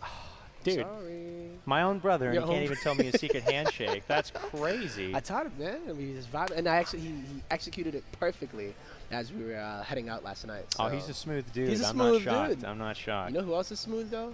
Little Reaper. You saw that? You know, he's rocking that fedora. Oh, we're talking yeah, about dude. there's only like one person that can rock a fedora like that, and it's Cyril. But I think a second person might be added to that list. Yeah, absolutely. And I mean, he's already platinum at 8 years old, so we could be seeing him at Cyril's level soon. Soon, definitely. Nonetheless, Wow. we're ready to hop into game here All as right. we have in the upper left-hand side of the map, we've got our blue Terran player, the pro of the team. It is the Detweiler. And his ally, the yellow Terran player, the Joe. It is Chien Pone. Yay. And in the bottom right-hand corner in the opposite team, give it up for the orange Protoss player, who is the apprentice in this one. It is Little Reaper playing Protoss. And the pro. It is our green Terran player spawning here in the south. Give it up for Misery. Oh my, okay. Well, that's a good little start here. A little different now. That is awesome. I remember Misery and Detweiler were both like telling each other they're going to have some cheeky builds ready for really each other now? in this match. Okay. They want to make sure that their little guy gets the victory screen, you know. Uh-huh. So they're putting their all into it. And All right. I mean, holy moly. Little Reaper actually known as a pretty aggressive player in the FSL. No stranger to proxy robo all-ins and Oh, my. PvP. Loves DT drops, all that stuff. He gets a lot of aggression done. Oh, no. Whoa. SCV on SCV combat here. But it looks like this, 2 racks is being built next to the proxy ones. How could you do this? Misery feeling the name indeed, and Chien Pone is like, cuz. And we got that Cuz. little winky face as well, so here we go. I'm wondering though, whose Reapers are gonna come out first, if that's gonna be what ends up coming out of those barracks. Yeah, it looks like we got some Reapers on the way. It looks like Detweiler, shockingly, is getting his Reapers slightly faster than Chien Pone. Chien Pone, I guess, just not feeling quite in form today, as usually he's at least playing around 5,600 MMR. Wink, wink. Yeah. But we do have some Reapers coming out. We'll see how much they're able to get done since they were fully scouted. That's obviously not what you're hoping for here. Yeah. As the Reapers come into the main base, they're fighting back and forth here. Oh, does manage to chase down one Reaper of. All right, he's keeping his Reaper alive. I mean, another hit here, perhaps 2 of them. Or even a Reaper shot could be it, but the Stalker is out to try to chase these Reapers away. One of the Reapers goes down, and now the Stalker, the MVP, gets another one. And a really nice solid defense so far, so good. Yeah, so far doing quite well indeed. Chien Pone, definitely a pretty micro-heavy player. He really likes getting some units and making them do a whole lot before he worries about making other units. Yep. So we're seeing more and more Reapers come out for him. It's pretty cool, actually, to see that he is indeed microing his Reapers. Yeah. He's not just, like, sharing control or something like that. Yeah. He's putting in the work himself, and, I mean, he's doing pretty well on the micro. Only really losing units to Stalkers and whatnot, even going to make it away from the Reapers. Oh, is that a bait? Misery, but a little bit of a surround there out of the Detweiler. Very nice onto the Reapers of Misery here. Oh, my gosh. Enough Reapers now to even fight off The Stalker goes down. Stalkers. That is, that's not something you see every day, is Reapers fighting Stalkers straight up. And, of course, SCVs are going to get absolutely ripped through here. There's so many Reapers coming out for the players in the top left. Retreat. Chien Pone pulling back a little bit to the Reapers of the Detweiler here as they are going in. Dude, there are so many going Reapers hard. right now. Oh, man, the Detweiler going on through, canceling the factory, so we're not going to see that Hellion come out either. This Reaper count is getting out of control, and, yep, now we're starting to see some of these grenades getting down. That factory is so low. I think he might just snipe it down. Yep, gets rid of it, resets the tech. And now it's up to these 2 Stalkers and 2 Reapers to see if they can deal with how many Reapers on the other side. I would say too many. Yeah, quite a lot. They're starting to get very low in health, though. Good juggling out of the Detweiler for the most part. They'll still have 3 Reapers left against only the 1 Stalker of Little Reaper there. Well, Little Reaper's economy is on point right now, but you know, you got to be careful because you need to be able to get enough of these Stalkers out to chase them all away. Yeah, I absolutely. think Little Reaper's He does have 3 gateways down now, so that's a lot of Stalkers coming out. He's starting to trade better and better against those Reapers, but great nice micro out of the wow, target firing on these Reapers, and he's actually going to be able to do this. Yeah, very nice out of Little Reaper Power there. Of the Fedora. Wow. Misery, though. I mean, holy. 7 workers to his name. Yeah. 20 Lost workers going down. 20 of them. Wow, my. All right, well then, look at that. The Grasshopper has become the sensei. Yeah, indeed. Yeah, Little Reaper actually the highest supply in the game right now. Ain't that crazy? And the most workers, so pretty nicely done there. Yep. He's making a lot of shield batteries, making a lot of Stalkers. And oh yeah, as the observer is showing us, has a supply depot pylon. Proxy pylon in the main base of his opponent, so he could start warping in there anytime really. Now he's got his shield batteries. I wouldn't be surprised if he feels comfortable enough to try a warp in of Adepts or something like that. On the yeah, that would be awesome. Yeah, I'd love to see that. Definitely a good way to start getting back into this. I was going to say, especially because you know that the other team's barracks are on the other side of the map, right? So it's going to be hard to actually. I think they might have made factories though. Yeah. Chienpone, obviously, like I said, he's someone who loves to micro at the expense of his macro, oftentimes. I think that happens to a lot of us. Yeah? It happens to a lot of us. You know, some of us just have. You know, less excuse at the rank we're at. So yet it still happens. It still happens though. But yeah, floating a couple thousand resources. That's just for the surprise 5 command center build that he's got coming up for us. Of course. I've been waiting for this one. All right, a lot of shield batteries. I do wonder if maybe a few too many coming out for Little Reaper there. That's a lot of mineral investment. All right, well, that's that slow warping. Remember, yes, of course, if you don't have a warp gate next to a pylon, it does warp in incredibly slow. But the good surround, wow, the Reaper's actually bopping the SCVs and making these are the Reapers of Misery. Of Misery coming around, right? Awesome. So they actually saved the Stalker from the surround. Synced in, Isn't that awesome? Dealing so much damage to workers. This is a ton of economy damage. Down to only 8 workers is Chienpone, and the Detweiler at only 16. A fantastic slap back by Misery and Little Reaper, and great coordination there. Honestly, yeah, that was fantastic. The timing was like, you know, I was so worried about that Stalker getting surrounded. Like, oh, that's all she wrote. But no, to the rescue came the Reapers. And now it looks like there's a bunch of Zealots up in here too. Little Reaper really causing a lot of chaos inside of the base of Chienpone. And the Detweiler really still only able to make Reapers and Cyclones, I believe. But holy moly, guacamole. This has been crazy back and forth. And it seems like Little Reaper and Misery are actually going to be able to swing things in their favor. Yeah, dealing a lot of worker damage here. Less than 20 workers between the 2 Terrans in the top left. Definitely a rough spot to find themselves in. It looks so promising for them initially, but just never dealing with that proxy pylon. If that is not there, it becomes so much easier to defend against just Reapers, right? Base. Yeah, they really worked together there, and that was great. So now we're going to be transitioning into what looks to be Ghosts out of Misery. And the cloak upgrade is being researched too, so I guess there are 2 Terrans, so scans are going to be pretty useful here unless they decide to use mules because of how many workers they've lost. But at this point in time, the Stalker count's getting up there.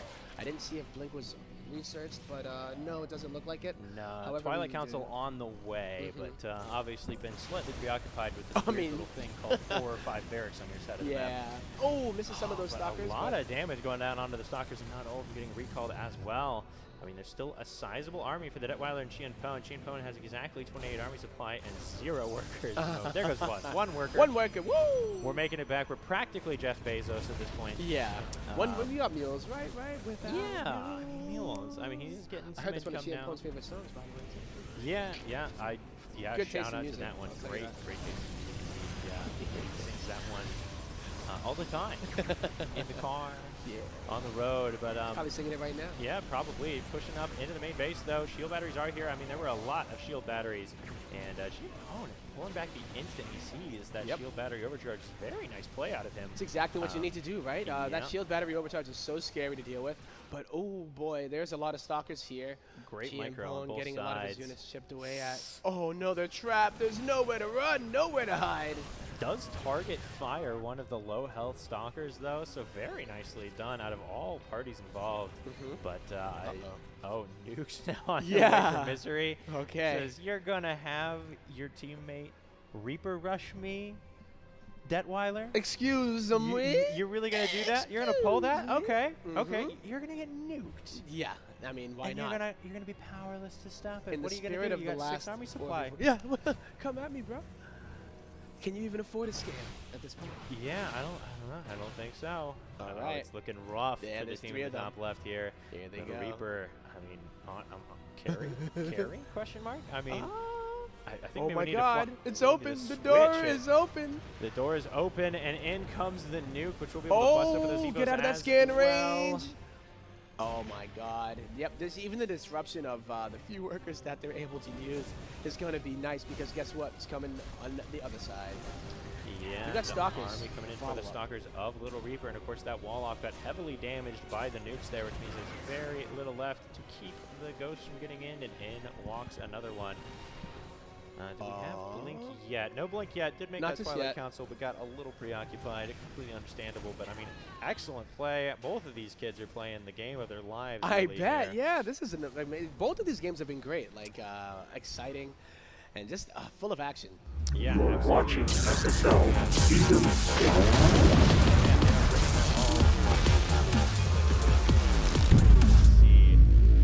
I mean, they're just kind of chilling for the moment. Dark Shrine, the Okay. classic of Little Reaper, and nukes. So it's basically cloak to death is what we're looking at here. Yeah, basically burning scans left and right because they're not going to be able to catch up if they have to continue to make these scans just to deal with these ghosts, man. And then they're going to add DTs to the mix too. Like, oh my gosh, how brutal can you be?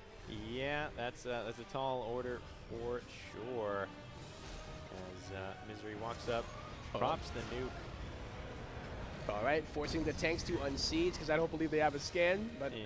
good call. He is able to use those eagle eyes in order to see. Snipe on one Marine. Oh no, almost gets the supply depot wall down though. That's always good.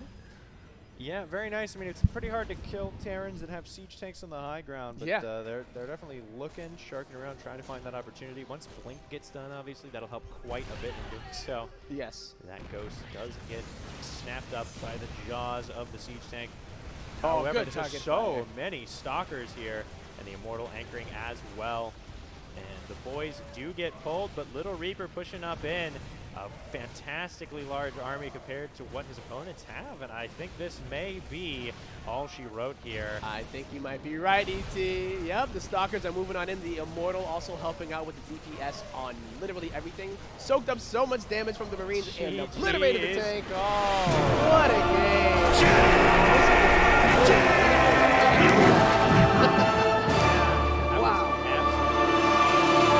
Expecting the comeback there. I mean, Misery at one point with 7 SCVs and almost 25 for each of his opponents. So a very good comeback there and an incredible game. I hope you all enjoyed that. Of course, we will be back to the main action of the Cheesadelphia, but don't forget, Wednesdays and Fridays you can catch FSL live on Twitch, so be sure to be there. Twitch.tv/FSL? Twitch.tv/KJ Freedom. KJ It's usually on KJ's main channel, so you can find that on his Twitter at Freedom, I believe. All right, and that's with like 3 E's, I believe. Yeah, it's hard to We'll count. definitely get a link there for you. All right, and we're going to go ahead and do a quick interview, I think, with Little wanna get Reaper, this one? and then we will pass it back. You want to get this one? Sure. Yeah, come on over. MVP. I can't believe it, yo. Congratulations, man. Thank you. So sick.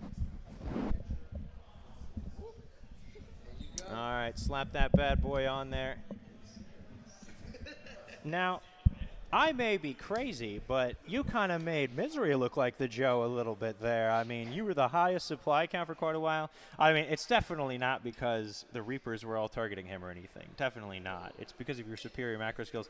Were you worried, though? I mean, all those Reaper pouring into your base, it probably felt pretty scary. Yeah, but we knew it was coming because we scouted their build order, and we saw that they had a quick rush, and we saw like Reapers and Marines on their build order, so we thought, let's try to defend, because and I mean, blocked off the Reaper ramp, so. Yeah, I mean, and a great defense it was indeed. Some fantastic warpins on the other side of the map, a very clever proxy pylon there, and managed to bring it back. I mean, at one point you guys had like half the supply of your opponents, so a fantastic comeback. That's got to feel pretty good to come back against that, right? Yeah. Awesome. Well, we'll go ahead and let it head back into our next main Cheesadelphia match. But thanks so much for coming on and talking to me, Little Reaper, and we hope we see you guys in the FSL next week.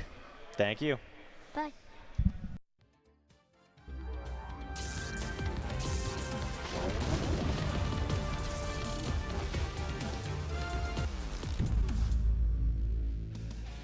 FSL Finals is now here for both Code S and 2 vs 2. In the Code S Finals, we have the 3-time champion Neutrophil taking on the rookie Veils.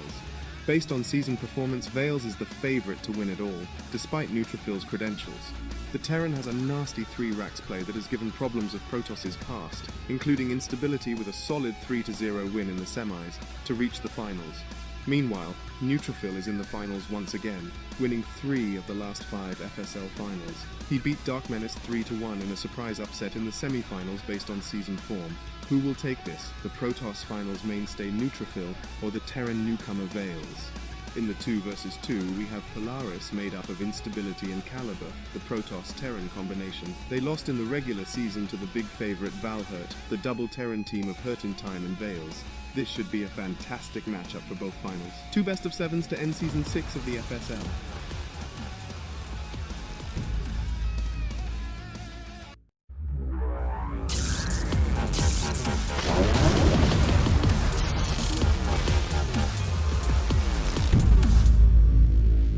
Alex, I just heard that, I think it's your dad, right? Yes. Yeah, you just mentioned that apparently you like watching my videos. That's awesome. Thank you so much. Instability, Stu Blue, and Neutrophil. Good luck in the FSL. Protoss power. Hello, Meadow. Thank you for being my fan. I hope you can keep cheer for me and have a nice day with StarCraft. For you, Meadow. Hello, Meta. Keep playing StarCraft 2. Hope you enjoy the game. Hey, Dark man, keep playing Turk. It's fun and hopefully you'll get some good results. I'm cheering for you.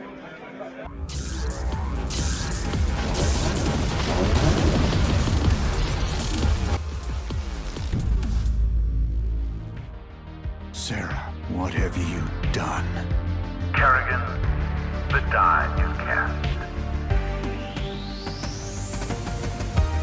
This is the last day.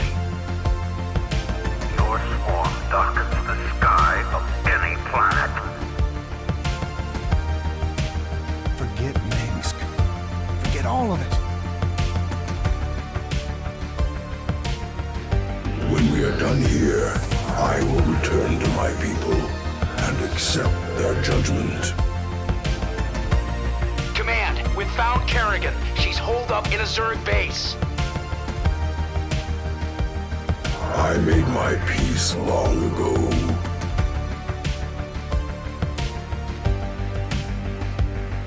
Consider it done. For ire. Indeed.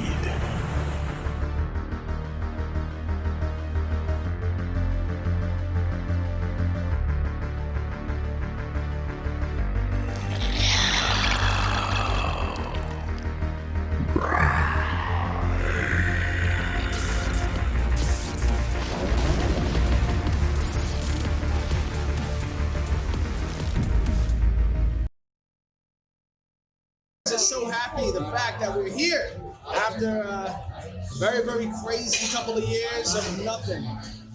The fact that we're all here celebrating together. It's such an amazing show. Much love. One love, love all.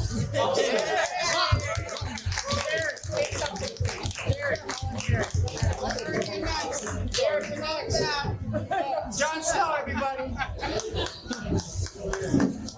All right, I'm gonna say something. He's been around for a while. Yeah, thanks for having me. I'm a wash pro gamer. Did some damage, doing for some good things this week. But yeah, it was really cool. Just like come back to the event. It's been too long. Too long. All right, Epic, you've been here for a while. Too long.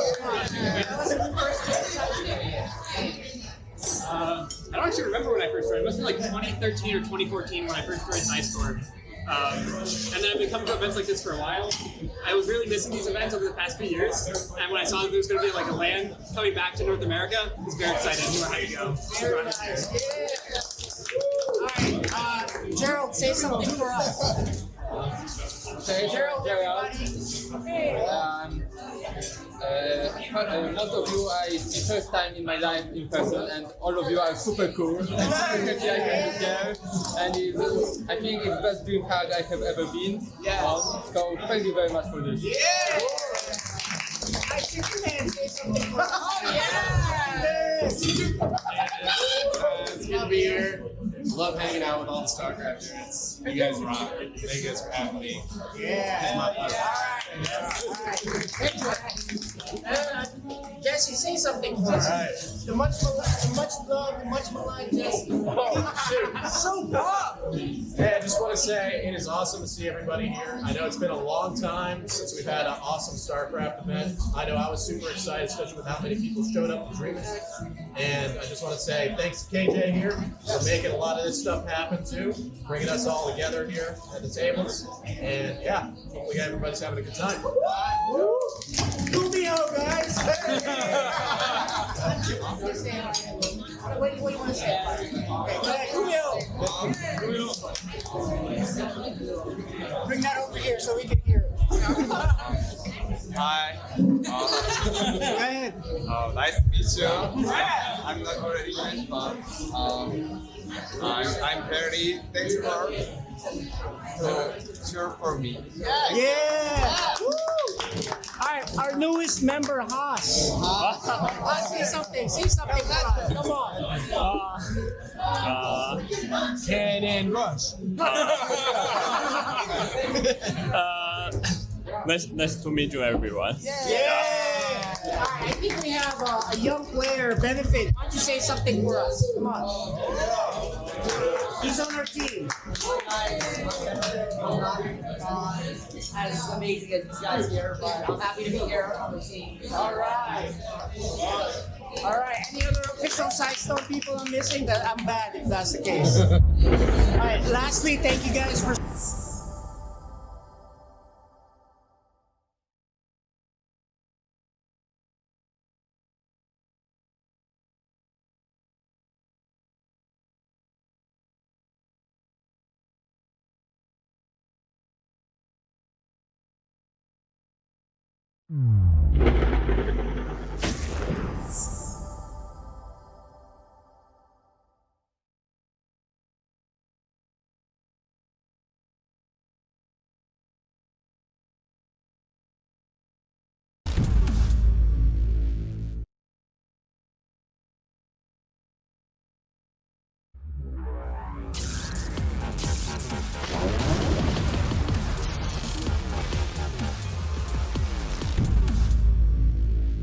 Alex, I just heard that, I think it's your dad, right? Yes. Yeah, you just mentioned that apparently you like watching my videos. That's awesome. Thank you so much. Instability, Stu Blue, and Neutral Phil. Good luck in the FSL. Protoss Power. Hello, Meadow. Thank you for being my fan. I hope you can keep cheering for me and have a nice day with StarCraft. Happy birthday, dear SciStorm. Hello, Meta. Keep playing StarCraft 2. Hope you enjoy the game. Hey, Dark man, keep playing Turk. It's fun and hopefully you'll get some good results. I'm cheering for you. Happy birthday, dear SciStorm. Happy birthday to you. Happy 7th anniversary of SciStorm. It's been an amazing 7 years. My name's Allie. I've been lucky enough to be involved with SciStorm for the last couple years. I'll never forget the first event I did with SciStorm, the SciStorm Cup in Virginia. Oh my gosh, it was such a big event. I was so nervous, I was so overwhelmed, but everyone was so sweet and super welcoming, and we ended up having like unforgettable times. We had so much fun that literally the fire department had to come to shut us down. But I went without any further ado. Congratulations to SciStorm. It's such an amazing community, and I'm very grateful to be a part of it. So here's a wish for 7 more great years. I know this is a candle, not a birthday cake, but don't worry, I will eat it anyway. So, that's hot. I want to give a special shout out to KJ for having this be like his whole brainchild, his whole idea. He's the reason that we're all here celebrating StarCraft together. So, big thank you to KJ. Big thank you to SciStorm. Happy 7th anniversary.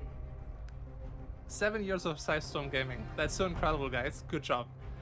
There's so few teams in esports that can legitimately say they've been around for 7 years, and I think you've always done it the right way. You've always put community and players first, and I'm just really grateful you guys are around in StarCraft, and I've always enjoyed hanging out with anybody from SciStorm, so just want to say here's to 7 more years of SciStorm, and I'm looking forward to what the future brings. Congrats on 7 years to SciStorm Gaming, one of the best, most storied North American organizations that has supported pretty much all of our favorite up-and-coming players at one point.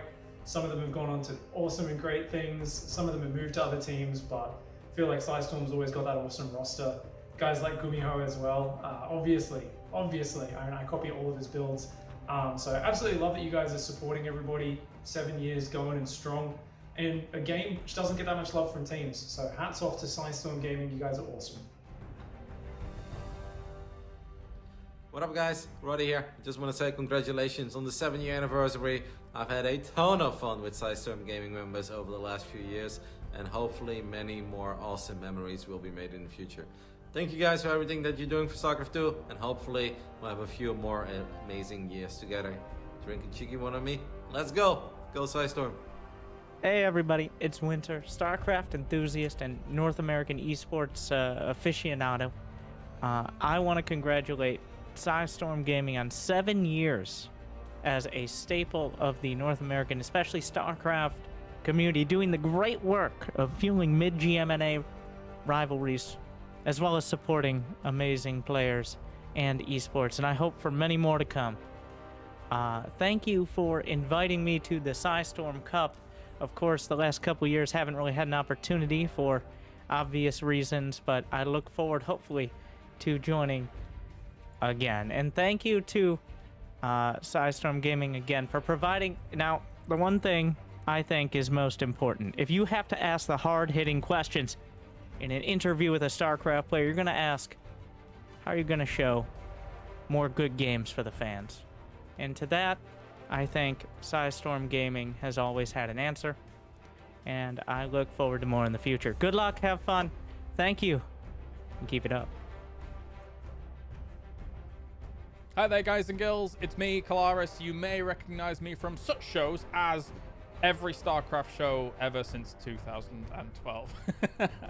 I just want to shout out a big congratulations here to SciStorm Gaming for 7 years here in StarCraft 2. I think your continued support is very evidently shown not only in the fans that you guys have gathered over the years, but also just the talent that you've been able to foster, as well as the existing talent that you've brought onto the roster and been able to support here throughout many fantastic years. So that's basically it. Just wanted to kind of say hi and congrats. I hope there's many more years to come, and I'll see you down the line. Hey, congratulations SciStorm Gaming on 7 wonderful years participating in esports.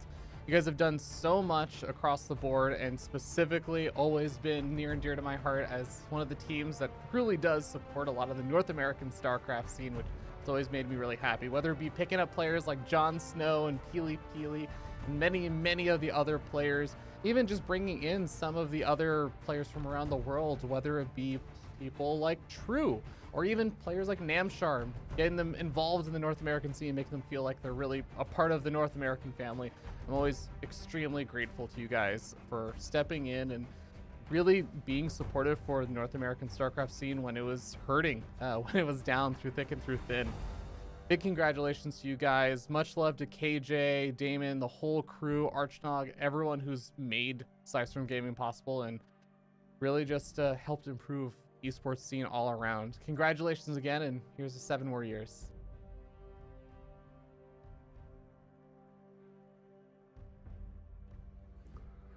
Wisecracks here. Just want to congratulate everyone over at Psystorm Gaming for 7 years. It's a long time, man. You guys had a vision, you guys had a goal, you guys nailed it. Here's to another 7 years, all right? Keep being you. Hello, friends.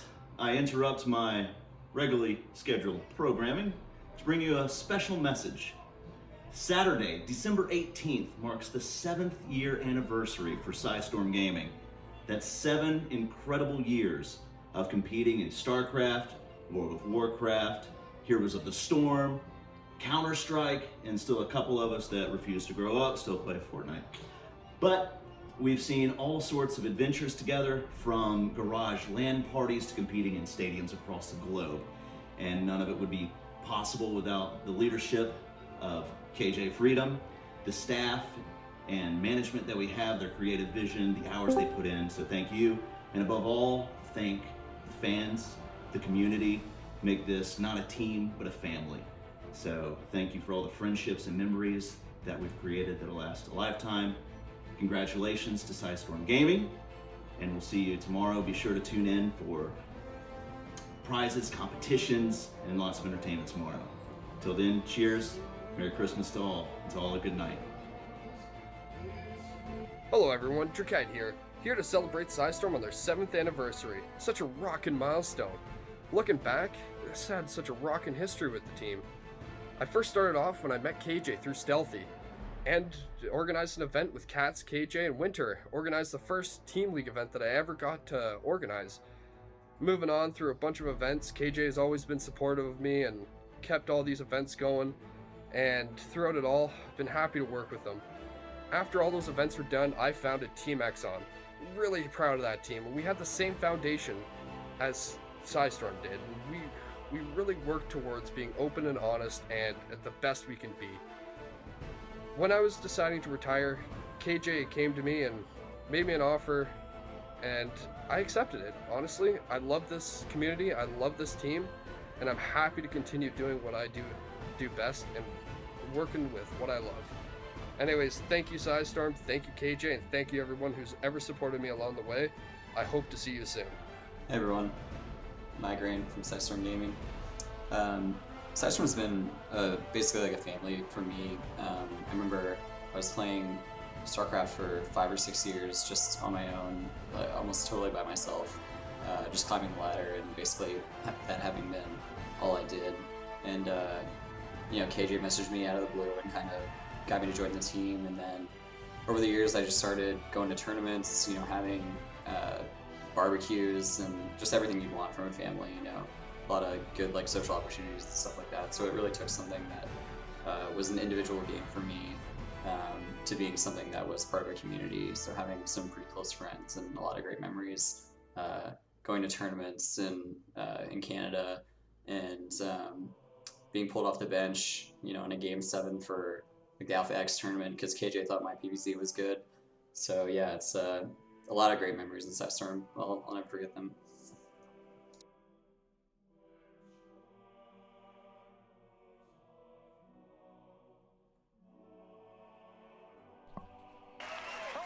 All right, guys. Looks like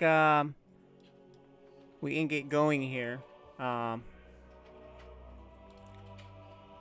We will need to get going. We had some internet issues with instability in ET Phone Home. They're on that Starlink network, which Elon Musk is having issues with. It's kind of like Twitter, I guess.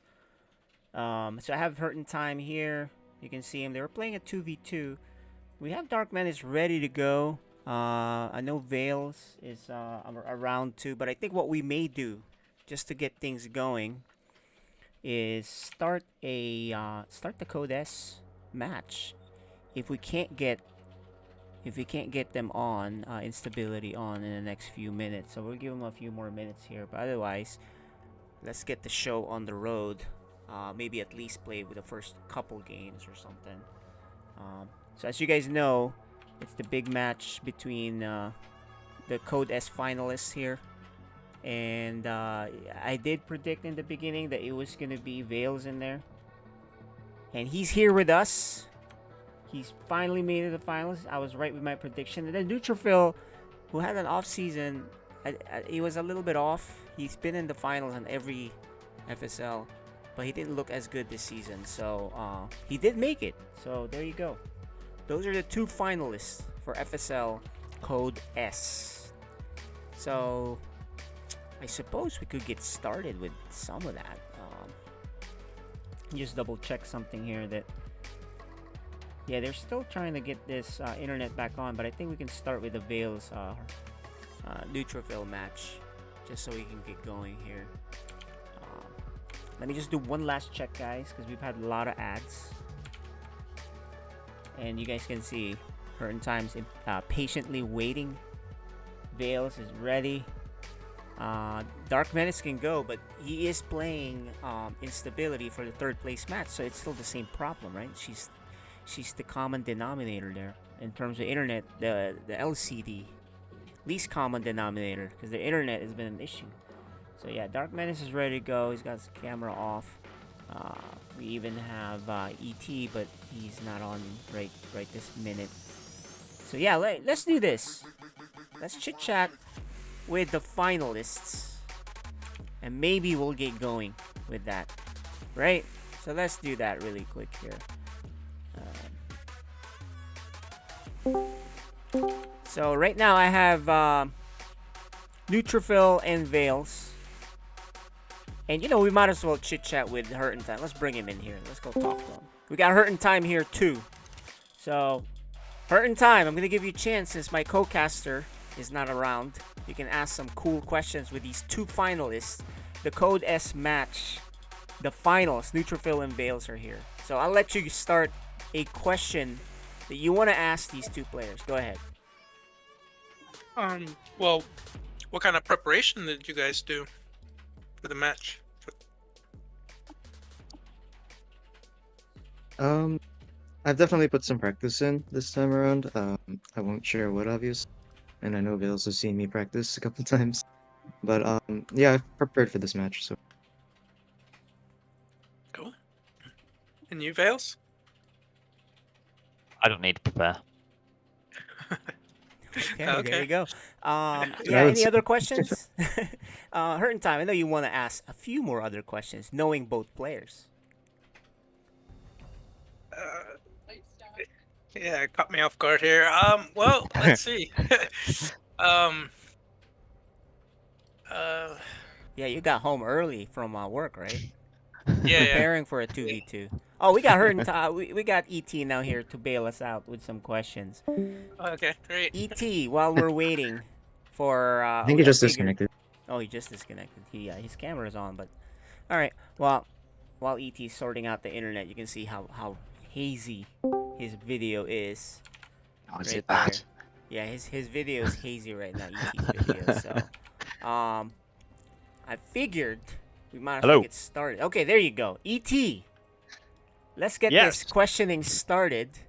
Yeah. Your questions for these 2 finalists. Hurting Time, help me out a little bit. Oh, great.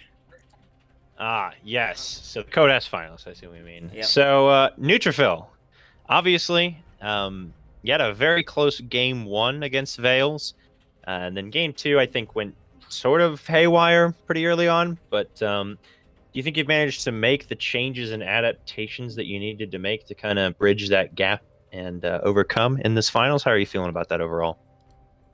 So, kind of like I said earlier, I have been doing some research and some practice.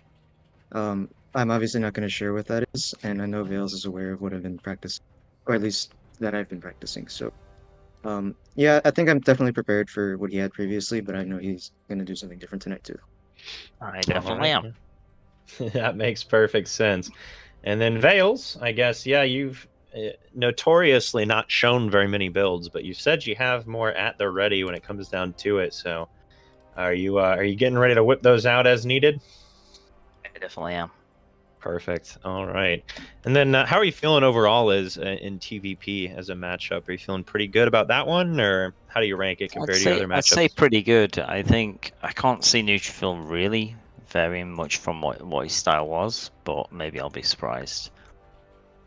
All right, fair enough. And Neutrophil, PVT, as a matchup, how do you feel about that just as a whole?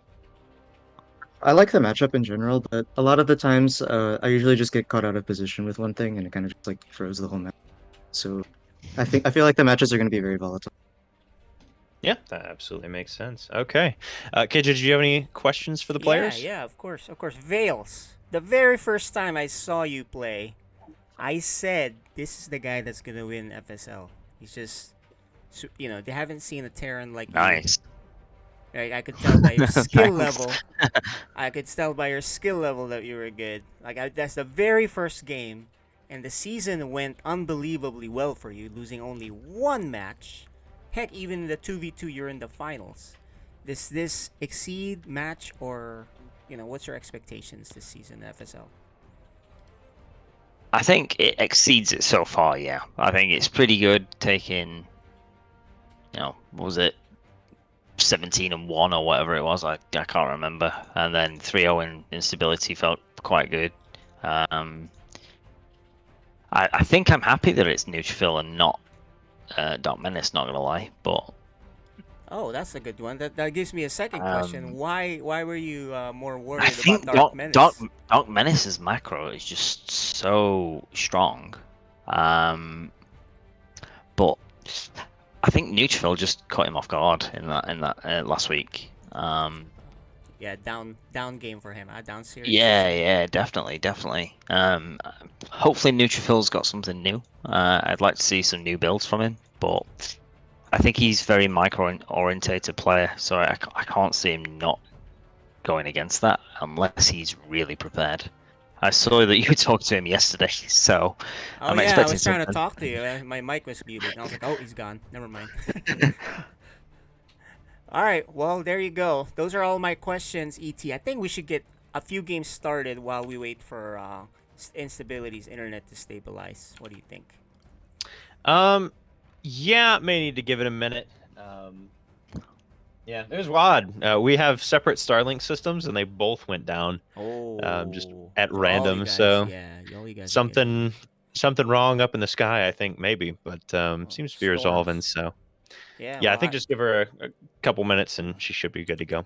Yeah, all right. We'll give her 2 minutes. If not, we're going to hop back on into the actual Codes finals. We got the interviews out of the way. So we'll be back with you guys in a minute. Chit-chat here with ET Phone Home and talk about their player ratings. So we'll be right back, guys, and talk about that.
All right, ET. We have the map order here. The whole best of 7 thing for this Codes. The maps are, there's no vetoes, right? So all we're showing is, I guess, the order, and we can only do 6. It looks like we didn't upgrade the software to do the 7th. But hey, if you eliminate 6, you know what the 7th is. Yeah, I'm not sure actually. I think yours is displaying it wrong because I'm seeing it on. Oh, you are I have seeing the it? actual window pulled up, and yeah, it shows Stargazers as Let decider. me so. let me refresh. Maybe that's the problem. Boom! There it is. Yeah, so I guess it didn't refresh. There it There is. we go. All right, cool. So yeah, we got Inside and Out. Obviously, you're potentially going to see every map, but Inside and Out, I feel like that's a shorter map. It's interesting. I feel like we see that one vetoed a lot. So to see it up first, Neutrophil's pick, you know, he's the kind of player who sometimes actually like plans for specific maps, right? Like this build is good on this map. So I'm curious to see what he's planning there. Yeah. That'll be interesting to see. And maybe it's nothing. Maybe I'm hyping nothing, but it feels like there's probably something going to happen there. Then Cosmic Sapphire is the map that went horribly wrong in game number 2 of their previous series together in the group stage, where he kind of just got caught outside Vales' base, stemmed on top of, and his whole army got cleaned up. And then game 3, we're going to have Data C, probably the most macro game focused map in the pool. So we're guaranteed to see that. That was their other map from their first series. That was the absolute slugfest with one Warp Prism doing more than one Warp Prism has ever done before, basically. Yeah. So it'll be interesting to see what happens there. Moondance, probably the second most macro focused map, except maybe Tropical Sacrifice. It's funny, Tropical Sacrifice doesn't necessarily feel like a macro map in terms of its shape, right? But it tends to go that way a lot. And it's always like the bases are uncomfortably close to each other for both players pretty quickly. Like your 5th base is not that far away from their 5th base and things like that. Yeah. So 2 pretty macro focused maps, or I guess all the middle maps, basically 3, 4, and 5, or I'd say are the big macro maps on this map pool. I'm not terribly surprised to see Waterfall and Stargazers as the we're only going there if we have to maps. Waterfall is just so small. It gets a little too hectic and crazy for players. And then Stargazers is a weird map, right? It's got the double top spawns, so we'll see. Well, so what I was gonna say is this, right? Your memory is great in terms of these two guys, right? What happened to them? But what we are seeing back then was, and I'm hoping this is the case, and not so much practice Neutrophil, and I think Vales is consistently practicing. So he's kind of like the same, but what may change is what build will he bring in? Is it 3 racks, or is he gonna pull in some super fast mind drop or something? Right? Yeah, absolutely. It really comes down to the 2 main unknowns are what else can Vales do besides a 3 racks in TVP, and how much has Neutrophil really practiced? Because Vales has been strong, but I don't think it's like we've seen like a marked improvement over the season. He's just been the best player from the start.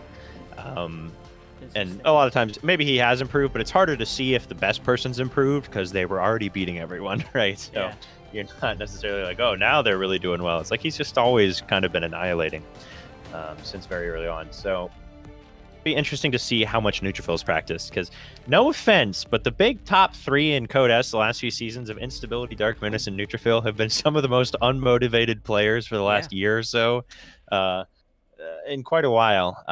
They all kind of peaked, and then for one reason or another, whether they're focused on other games, Neutrophil obviously has been developing his own pretty in-depth mod and been doing a lot of play testing of that, but for one reason or another, they've all fallen off a little bit, and then Vales comes in and puts that onus on them, right? Yeah. Well, there you go.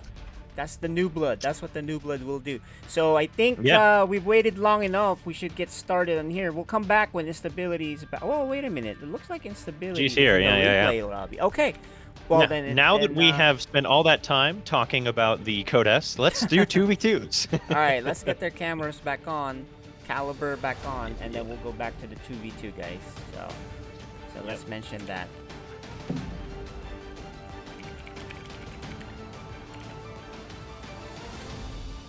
Hang tight, guys. We're gonna bring back the players for 2v2.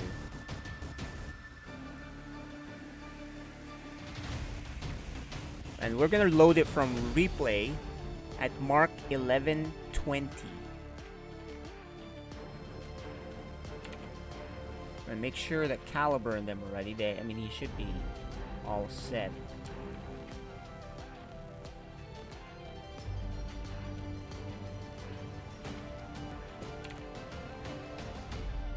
So yeah, guys, we were just getting ready. the Codes finals, just in case Instability never gets back on. You know, with the whole internet thing, we gotta play something. We gotta show something. It's already 9 o'clock here, so we gotta get going. And Caliber is still online. Let's see if they're ready. Well, I mean, you know, I can load it. That doesn't mean. Yeah, he's hopping back in. I don't think Okay, he I'm was gonna aware that load it, Instability was back. and I can start it when they're ready, so it doesn't matter. Yep. We will do that, guys. That's the cool thing about SC2 with the replay functionality.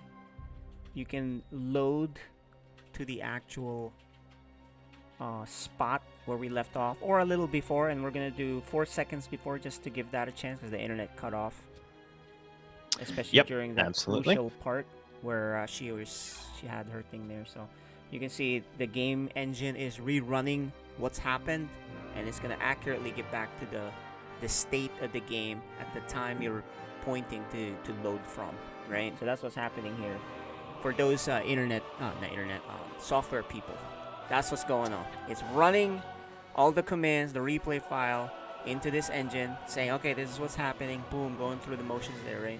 All the calculations. Yep. And yeah, if you corrupt this, it's gonna be weird. I remember when I was playing Brood War, and if you fast forward fast enough, it screws up the replay, and at the end, it's just at this weird state where then the game never ended up being. But anyway, the way SC2 was is quite a bit of an improvement. It doesn't get that corruption. And I heard Stormgate is going to be even better in terms of the way the engine works. I'm very curious, the algorithm there. This is more techie stuff. You and I are in the IT field, so it's kind of interesting to us. But for the general audience, it may not be. Yeah, it's something you could even hear there. Folks may have picked it up. You could actually hear that BC that blinked into the back of the main base for Polaris. The little blink sound went off like 10 seconds ago. So it's running in the background. But yeah, it looks like Caliber is back in the voice chat. So that should be pretty much Yeah, we just need their cameras if they can on. I mean, understandably, Neutrophil may not be there, but that's... I mean, Neutrophil instability, but... Yeah, let's see... One moment. Alright, so you guys can see it's still kind of loading. It was a longish game. It's a lot, 11 minutes that went through. And reloading. So the team's playing, just to kind of re-highlight it for you guys. Okay, just letting them know. Yeah, so I think we can give them a second. They should be setting those back up. Yeah, so the teams that we got here playing, this is the finals. Now it's best of 7. That's Valhurt is right there. Veils and Hurt in Time. You can see that on the graphic. And the team that they're facing is Polaris, composed of Instability right there, and Caliber. So that's what's going on. Okay. Alright, let's see if they're ready to go. Cameras are getting back on. We will get them back into the scene. We'll take ourselves away. And we just need Caliber on. And I think we're good to go. Can you see his camera? He thinks it's working. Not yet.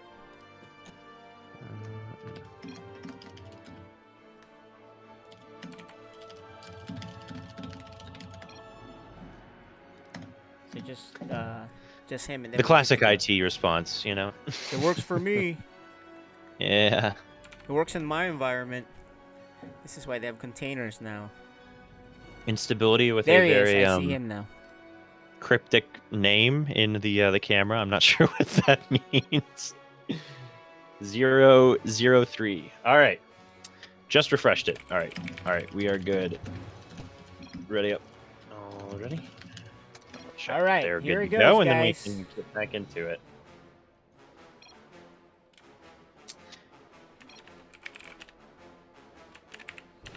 Alrighty.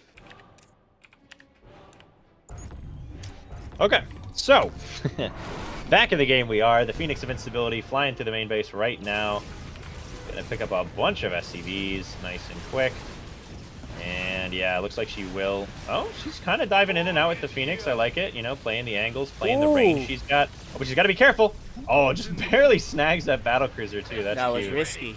But like you said, That's she the was one trying that to get rid blinked of it, away right? a bit ago. Yeah. Oh, and she might even see these SCVs building that base. I'm not sure. I don't think she did. Mineral field Could have denied depleted. that. Oh yeah, indeed she will.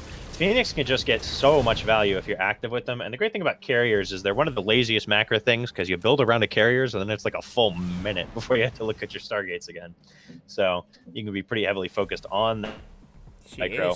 She is focused. She has 4 Stargates. One of them is not producing yet.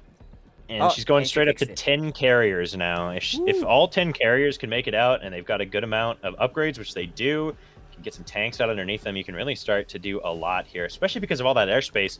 Phoenix can abuse the airspace really well because they're so fast, but with this huge ground army out of Veils, carriers can do a lot with the amount of airspace available as well. It looks like they're going to come out across the map. Polaris, they had a unit on the watchtower initially, which is nice, but they haven't been replacing those when they die, which is a little unfortunate. Knowing when the Terran army's coming out is so valuable here, but they're gonna know soon. So, and hey, Taiga actually sent the Marines out in front, which is good, but he's very slow on the siege. What will happen here? There is some bio out to protect. An attempted split But that's out a of lot Veils. of tanks, though, so he crushed it. Yeah, the amount of tanks. I mean, the little bit of bio he had survived just but long here enough comes for the the tanks to carriers. get sieged, and then the ground got annihilated. Yeah, is there enough anti-air here? I think there might actually be enough to deal with these carriers. There's Instability's doing pullback micro on the carriers, though, which is very nice. Thors, especially with the new change to the priority targeting on interceptors now, you don't even have to Crushed it. tell them to attack the carriers. They'll automatically attack them when they're in range, but a lot of the Thors weren't in range, so that was an absolutely crushing attack. Instability needs to go straight for the throat. Unfortunately, she's going for the exterior bases, and so that's going to allow time for Valhert to rebuild. And this is a common mistake that people make against Terran in particular. Terran can lose bases. You know, they have mules. What they really need is their production, because they have so many production facilities, it takes forever to rebuild them. Yep. And, Still though? Tanks, too, is really the key there. Just gotta go Yeah. with them. Yeah, absolutely. But I mean, even if they can just knock out this gold base, that will be a good hit to the economy. They're taking it too slow, though. You got +3 carriers. They are so strong right now. Obviously, +3 attack is affecting the carriers, each carrier twice. Or, well, sorry, 16 times. Because there's 8 interceptors, each have 2 attacks, and each one benefits from every attack upgrade. So that's an extra... what, like 50 damage per volley of interceptor attacks from the +3 attack. But as armor upgrades come in and your opponent catches up on upgrades, they're taking it too slow, I think. Yep, she's adding more gateways for the... Yeah, looking to go into a ground switch, I guess. You just realize that she has a lot of minerals and not a lot of gas, but they got a good base count. They're even on bases, but yeah, they took too long. I think the carriers were just in a crushing number, and now it's less so. Still, though, like I said, with the tanks, tank carrier is a nightmare for these Thors, yeah. Because she can just dance in and out. Yeah, he's being way too slow about it. He's slowly trickling them in. I think he hasn't actually scanned forward, so he probably assumes there's tanks there when there aren't. Yeah, there's none. The Yamatos on the tanks, it's funny. It's like, that's good in theory. Yeah, it's good in theory, but I don't think he realizes how many tanks are there, right? It's like killing 1 or 2 tanks with Yamato. Okay, there's still 10. there's the move. There's the move. Yeah, okay, good. Scans in, sees what's going on. Still, this gold base, because of the mules, is already mostly mined out, right? So it's not going to be that tragic of a loss. The problem here is the positioning gets really tough for Valhert, because they can just go around that right side and hit Vale's base, or Hurtentime's base that's just up to the right of this. And it's going to take a long time for Valhert to get over there. There's no tanks and now here, man. Vale's moving away from his ally, not supporting him there. Yeah, and the lack of tanks is so tough here because they have no staying power. Normally, you wouldn't be able to just walk in with your tanks as Taiga and siege them up, because there's tanks there that would all kill of them you. at the same time. Very risky here. Oh my gosh, he's just... Okay, there you go. Yeah, well, you know, I was critiquing the fact of how long it was taking him to leapfrog earlier. That's the opposite end of the spectrum. Just unsiege the whole clump. And it's working because they don't have any tanks of their own. There's nothing to say, yeah, this is as far as you go, right? If there were even just 4 or 5 tanks out for the other Terran players, they could basically draw a line in the sand that would, at the very least, force Instability and Taiga to approach from a different angle. Yep. Instability's maxed out. She's been maxed out, so guess Okay, you now should. they're gonna know. Well, actually, I was gonna say they're gonna know there's a base up there in the top left, but there's actually not. Those are just long distance mining SCVs. I That's think weird. they were originally sent there because he was floating a base over there, but Instability's Phoenix, whenever they went into the main base, a Hurting couple time minutes with a ago, bad. pulled Oh, back. Vales with a bad rally. Yeah. And he's broke with gas, man. Vales has no gas right now. Can't afford to lose that much gas right there. A lot of minerals, but he's going into mech. Thor BC does not need that many Ooh, minerals. this anyways. nuke.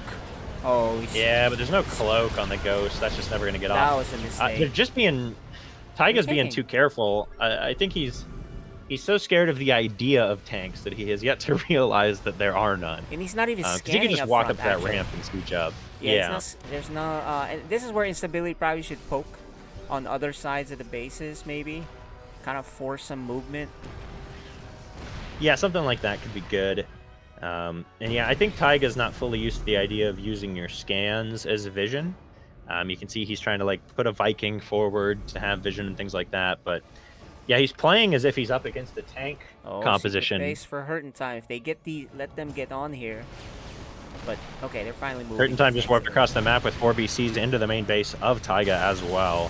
Okay, so this is that up will to Instability force to a take pullback. care of it. Yeah, there you go. Recall just some. Ooh, but this Yeah, I may think get he him to should've go up recalled front. fewer. This is it. They're going Yeah, for the. in comes the big push, but there's so many tanks. I think this is not going to be a great trade. Although the Liberators, there's just not enough anti-air potentially here. There's some Vikings, though, still shelling away. And that's so many Thors going down. Thors are so expensive here. Taiga and Vales both take brutal hits there, but Taiga is on 4 bases, 2 of which are golds, and Vales is on 3, 2 of which are mined out. Oh, and the carriers are caught off guard by themselves. Good pullback. Yeah, only a few of them, though. Okay, Where are the well, rest? Here comes Instability- the rest. Yeah, there you go. Instability with 23 carriers and 160 interceptors. That is so many carriers. She is maxed out with Well, only 60 how good are probes and Thors? nothing but carriers. Thors are very strong, but I don't know that they're strong enough when you've got 7 Thors against 21 carriers, 3-1. Yeah. I don't think that's going to be enough. But the nukes will keep Instability held back for now. Taiga, his macro's not there. He's trying to just build tanks, but he didn't add on gases onto his gold bases until just recently. And the only one that's got gases is 1 out of 3 on each. So he's not got the gas income, but he's got 4,000 minerals, and he's not making Marines. He could have so much bio right now. And really, bio would win this game because Thors don't do well against the Marines at all. Or the problem Marauders, right now, for that matter. is Vales has no money and no gas. So that's the big problem that Hurting Time and them are running into. Yeah, and Instability's bank is getting to be disgusting, and she's getting ground upgrades, right? So it's like, Yeah, that big even switch. if you manage to clean up, then yeah, there's just going to be like 1,000 zealots running all over you. Gosh, Hurting Time snuck in all these bases, man. Very nicely done. Yeah, but Instability this is not only really active. matters if he resource trades with Vales, because Hurting Time doesn't need the economy from all of these Well, bases. I think he just did. Vales look at the does. Big, look at the big jump in Vales' econ. I think he just gave him. Yeah, some- that's true. That's true. And Vales is starting to plant down bases as well. I don't know why they're being so slow about this. They're taking a while. They need to get going. They had the lead, the edge. That's like 8 tanks there, you know? I mean, you just siege up those 8 tanks of that gold, it's dead, and they're not, like, thinking about the corner bases either. They're taking it too slow, and Vales and Hurting Time are taking excellent advantage of that, and Taiga's just falling out of the game. I don't know why he's refusing to make any bio units. It's Well, at least Instability's finally moving, and it's prompted by that recall, or the teleport. Uh-oh. Well, there goes the tank of Taiga, potentially. That's really their Not staying- even unsieging Taiga. Oh, brutal move. Okay, And well- they are throwing this game. Indeed, but here comes the carriers, which is naked. There's not enough carriers now, I don't think. The armies of Vales and Hurting Time are too big, especially with all of those. Yeah, you're just going to watch the interceptor count get absolutely shredded here by the Liberators. And she's got 7 more on the other side of the map. Yep. They absolutely threw this game away by being way too careful after crushing that initial fight. They She just still didn't has a know lot how of to money. gauge She where they needs were to in the warp in game. other stuff. She has not lost carriers. That's probably why. Okay, now Yeah, she needs to warp in. She's got 21 gateways. She could make like 15, 20 stalkers, which would help a lot against. And she's continuing to fight with these carriers instead of just running all the way back and rebuilding interceptors. But I mean, this is just an absolute throw of a game, which is really sad to see. It would have been cool to see them get at least one game on the board, and I don't think they're going to get a better chance than they had there's here. some charge slots A lot here of Zealots to help coming out. in, but the Zealots aren't going to help with the Liberators, and the Liberators alone can clean up the carriers, basically, and then from there, Zealots aren't going to do No anything. shield batteries here. She has 6,000 And the Zealots still minerals. didn't do anything. Yeah, they just played it too carefully, and Valhurt's going to take it back. Okay. Well, And that's that gonna is be an 3-0. unfortunate 3-0 there for Polaris. A completely unnecessary one. I mean, just not taking advantage of the win they had in the mid game. I mean, You know, that's a captain thing. The captain of that should be Instability making the calls there. And she should know, hey, we're taking too long. Let's go. Move your stuff. Don't worry about it. And I don't think that communication is happening. That's got nothing to do with skill per se, right? yeah, just not capitalizing the killer instinct, as casters love to call it. Although here comes They just more didn't have charge that. lots, but how upgraded are It's they? just not enough. I mean, with the bio there, if it was just Thors, then it's like, yeah, maybe they trade well, but with so many Marines, and the Zealot's not getting on top of the Marines either, right? Yeah, they're gonna watch this They just replay have and so much just kind of tread. see, oh. Would you count this as one of the biggest throws in FSL history? Or I'm not sure. One I of the thought biggest high-level throws, right? Because it's not terribly rare to see a code B where each player throws 4 times in a match, Yes. in big ways. But for what's basically all code S level players, Caliber C, it's a little bit like maybe he's code A, but he could be code S. Like, he plays pretty well. But code A, let's say, mostly code S players, this is probably the biggest throw of that caliber. no pun intended, Caliber. Yeah, no pun intended. And it can be a little tough. You're just worrying about like your own expansions and everything else is instability, but someone does have to take the lead. Yeah, and that's happened with the Miguela Neutrophil games. This is what happened. Right? Miguela can't be. Will need someone just constantly reminding, hey, let's move here, let's do that. If you never tell her what to do, she won't move. And that's the same thing. Well, not. It's even to a greater extent with Miguela. Miguela doesn't even control her own armies. She just gives control to Neutrophil. That's another too. Maybe they should do that, right? Because yeah, maybe instability needs to do the tank sieges and free Yes. sieges and everything like that with her army, because then she can coordinate with the carriers. But Yeah, I mean, you're right it's about unfortunate. It was such a good chance here. Not just a chance. It was basically a No, they had it was a guaranteed thing. Yeah, Vales had if no they money. just attacked No immediately. supply. Yep. But they didn't check their lists properly, check them twice and all that. Of what should I be worried about? Well, 3 hidden bases for hurt in time, taking too long so they can rebuild, things like that. Those are the checks that they need to make. And just capitalizing on their wins. GG's called.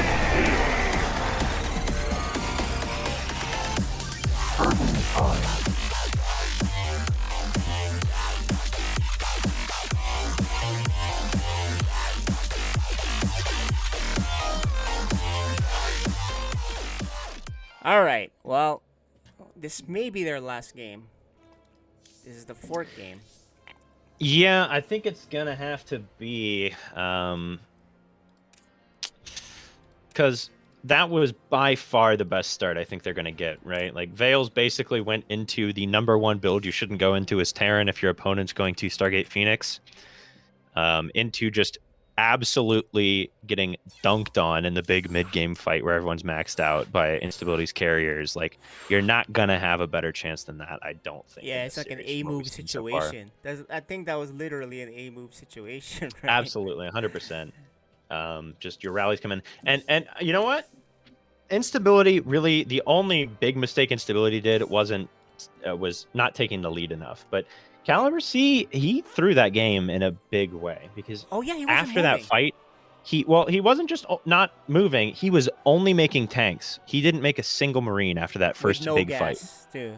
with no gas. He had like 5,000 minerals. He could have been maxed again for that next fight. And if he's maxed out on Marines with 15 tanks, the game goes a completely different way. Because those 20 tanks don't get jumped on in the middle of the map by nothing but Liberators. If the Liberators try to do that, they just get shredded by 50 Marines. Yeah, So well, just one Caliber of C those really things. kind of dropped the ball there a little bit. Yeah. But at the same time, Instability is the better player. She needs to be the one keeping an eye on that kind of stuff. And being like, why do you only have 20 tanks when you're on 6 bases? You know? Well, I wonder if they're talking either also, right? How much are they talking? And that's something that we don't know. I'm pretty sure. I mean, look at Hurt in Time and Veils. Look at them talk. They're talking nonstop. Yeah, it's true. I mean, when I went in before we resumed the game to remind them about their cameras, they were chattering away as I joined the voice chat. So yeah, to start. I know they talk some, but yeah. Just definitely not enough. All right, well here we go. The last, possibly last game, but hopefully they can take one on the board, and it'll be on heavy artillery. All right, heavy artillery, we're loading in.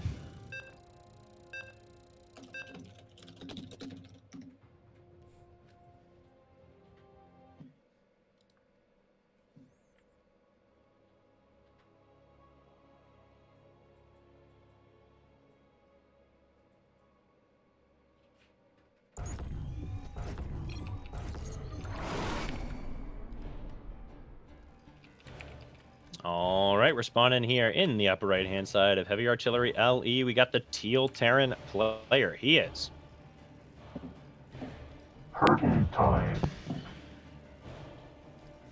And his ally in the red pants, it is the Terran player. He is. Veils. And together, they are Valhurt. Up 3-0 in this best of 7. Their opponents in the bottom left, we got the blue Terran player. He is. Caliber C. And his ally, the purple Protoss, she is. Instability. And together, they are Polaris.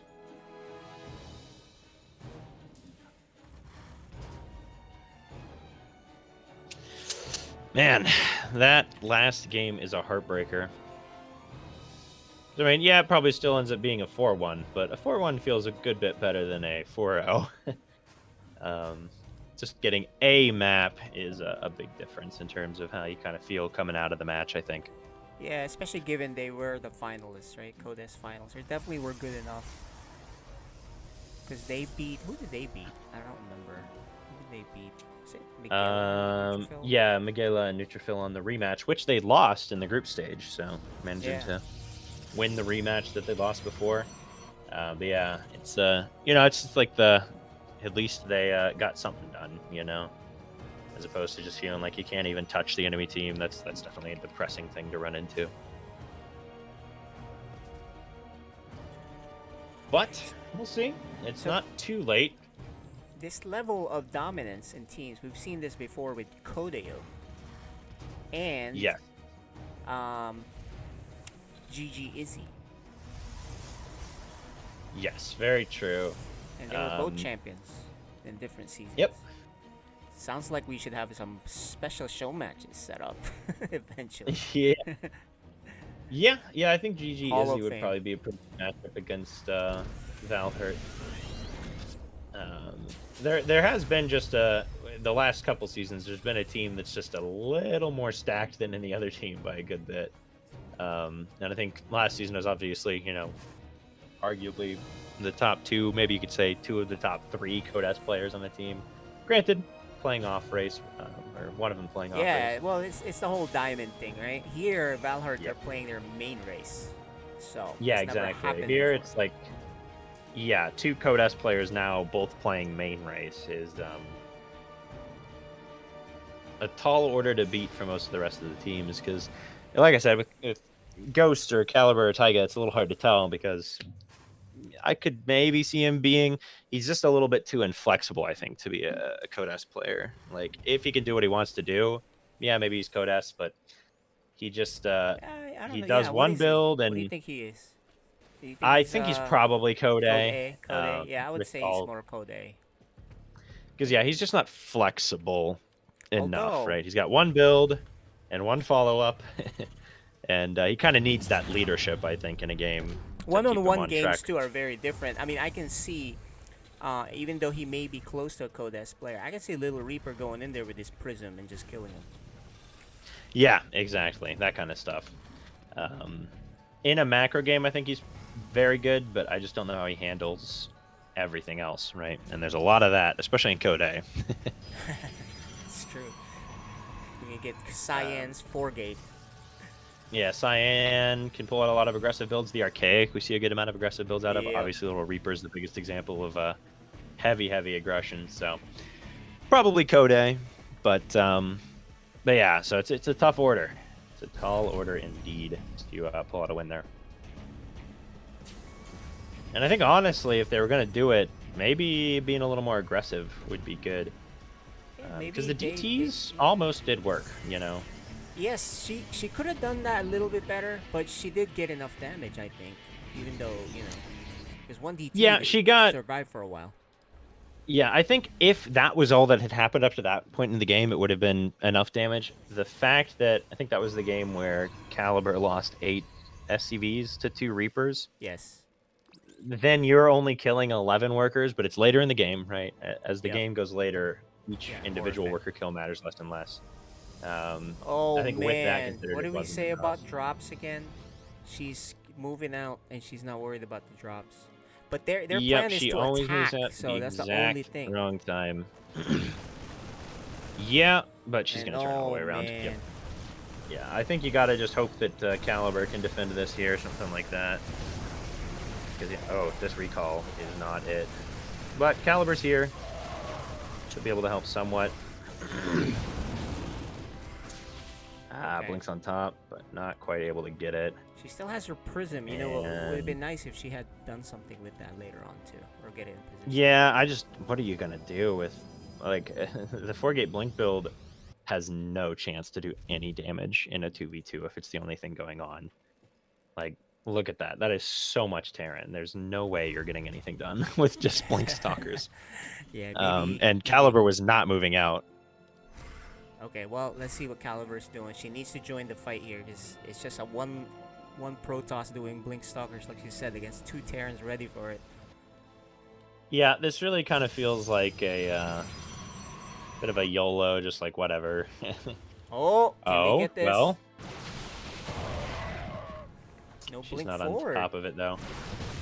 That's a very late blink forward and a terrible blink forward because now. Oh, I think what happened. You know what happened? Lag spike. Yep. I A felt little it. bit of a lag spike, and if that's gonna happen, might as well. And now she's down like 40 supply on either of them. Taiga's gonna be a down a little bit as well. It's looking rough. Anticlimactic game, likely final game here, huh?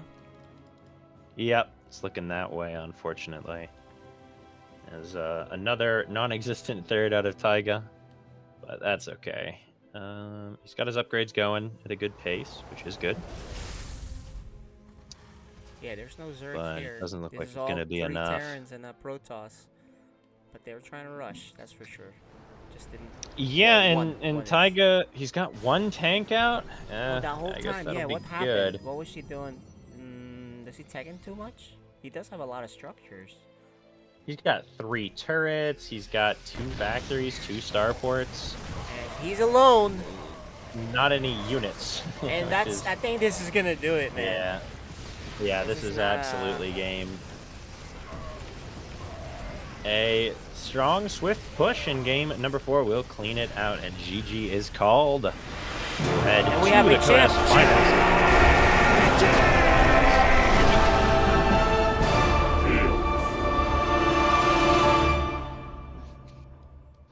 Turtle time. All right, well that'll do it, Wow. guys. The champion. It's Valhart.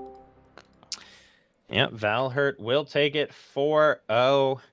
We'll go ahead and talk to Polaris there. Had a really good chance of taking a game there in game number 3, but not capitalizing on the big fight you won in the middle of the map and taking too long to close out the game allowed Valhart to get back into it.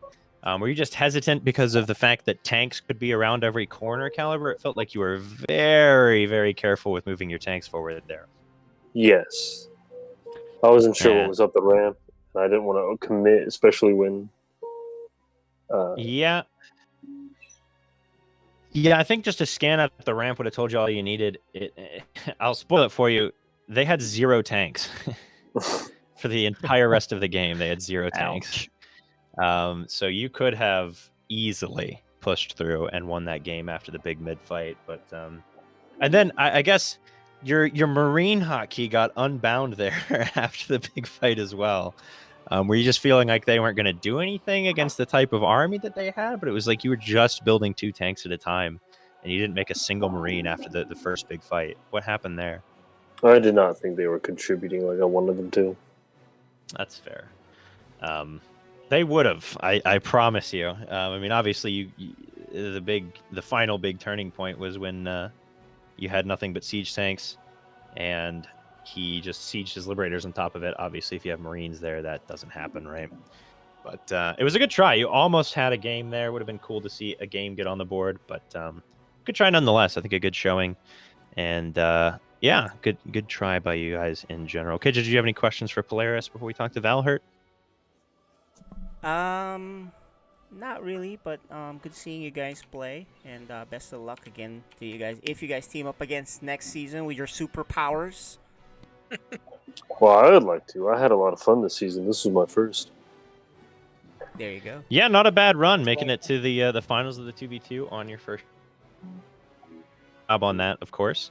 A very good showing for a first time. And of course, we do have our winners, Valhurt. I think taking it down pretty smoothly there. Game 3, did you guys feel like the game was kind of lost at any point? Because it definitely looked like if they had pushed it hard enough. Yes, we thought that we were gonna die basically after that big engagement in the middle, and I decided just to try and distract them a little bit, so I teleported like only 4 battle cruisers into their base, and then I saw all the carriers showed up, so we were able to then break the middle, to get out. But I mean, yeah, there was a big A lot fight. breaking though. So much breaking out. I thought even then it was over. Yeah, I think honestly that still had you guys behind because Vales lost like 100 supply breaking that position of Ghost, but Ghost didn't remake Marines, so in the final fight I think he could have been 200, right? But instead he was only like 120, and it was just tanks against mainly Liberators. But just a slight miscalculation there. Game 1, 2, and I think all went pretty cleanly. Vales Reapers did quite a bit in most of the games, and then I guess the DTs were the only other thing that kind of did some damage, but I think you guys did some pretty good scans to clean up overall. So I think pretty clean. Well done. Only dropped 1 game the entire season. Now you just got to match that in the Code S, Vales. Hopefully. Gonna try my best. Well, let's see how that goes then. KJ, any questions for our victors here before we move on to the Code S? Nope, but hopefully we'll see you guys next season. Good luck, good luck. Congrats on being the champion. GG. Thanks. Good luck in your games, Vales. Well played, everyone. Alright, so... Thanks, man. Well played. Well, now, I think we better get going. So we've run very late, and actually we have an update. We have a concession. Instability is going to concede the 3rd place to Dark Menace. I'm okay with them playing, but it doesn't seem like she's in the mood for it, so that's fine. That's mostly just a placement match anyway for a prize pool, so she's she's conceding that. But you know what we can do. I mean, she did write that. Maybe she's a little bit upset or whatever. But you can talk to her. But in the meantime, I think it's mainly we have some of our siblings visiting from out of state for Easter, so she just wants to hang out with them. Yeah, and that's totally fine. That makes sense. All right, well, let's get going here with Neutrophil and Vales for the Code S final. So let's. We'll go ahead and drag Vales. Oh, are we going to talk to them again? Well, no, we're just gonna say them good luck. Oh yes, good luck. Get started finally here. Yeah. Good luck All to right. you both. I'm excited. We'll see Good you luck. guys Hope you on didn't the fall other asleep in the side. twos. Good luck. All right, there you Good go. luck. Good luck. All right, there you Good go. luck. Okay. Okay. Well, you know what we got going on, right? We have to talk about their power ratings. Yes. Let me pull up the stream and then we'll wait for it to catch up really quick. We can see. So yeah, I think we're we've gonna seen show these Neutrophil. before. Yeah, just as a Yeah. reminder to the players and the viewers what the power ratings Yeah. are. So we got Neutrophil here with a very lopsided power rating. High offense, high micro, decent mechanics. Everything else, some of it's there, some of it's not. Not a lot of cheese factor, which I think is fairly true. The only cheeses he really does is if he plays as like Zerg or maybe Terran. You don't really see Protoss like all-ins out of him, right? Yeah, that's At least true. nothing super quick. Yep. Which is, I think, a common thing for off races, right? Not particularly rare to see, but definitely we've seen his micro potential, his offensive capabilities are there, so we'll have to see if those come out in this series. Yep. And then Veils, we're showing that. Yes, Veils, super high offense as well. Yeah, these guys do kind of just slam faces into each other in the last series.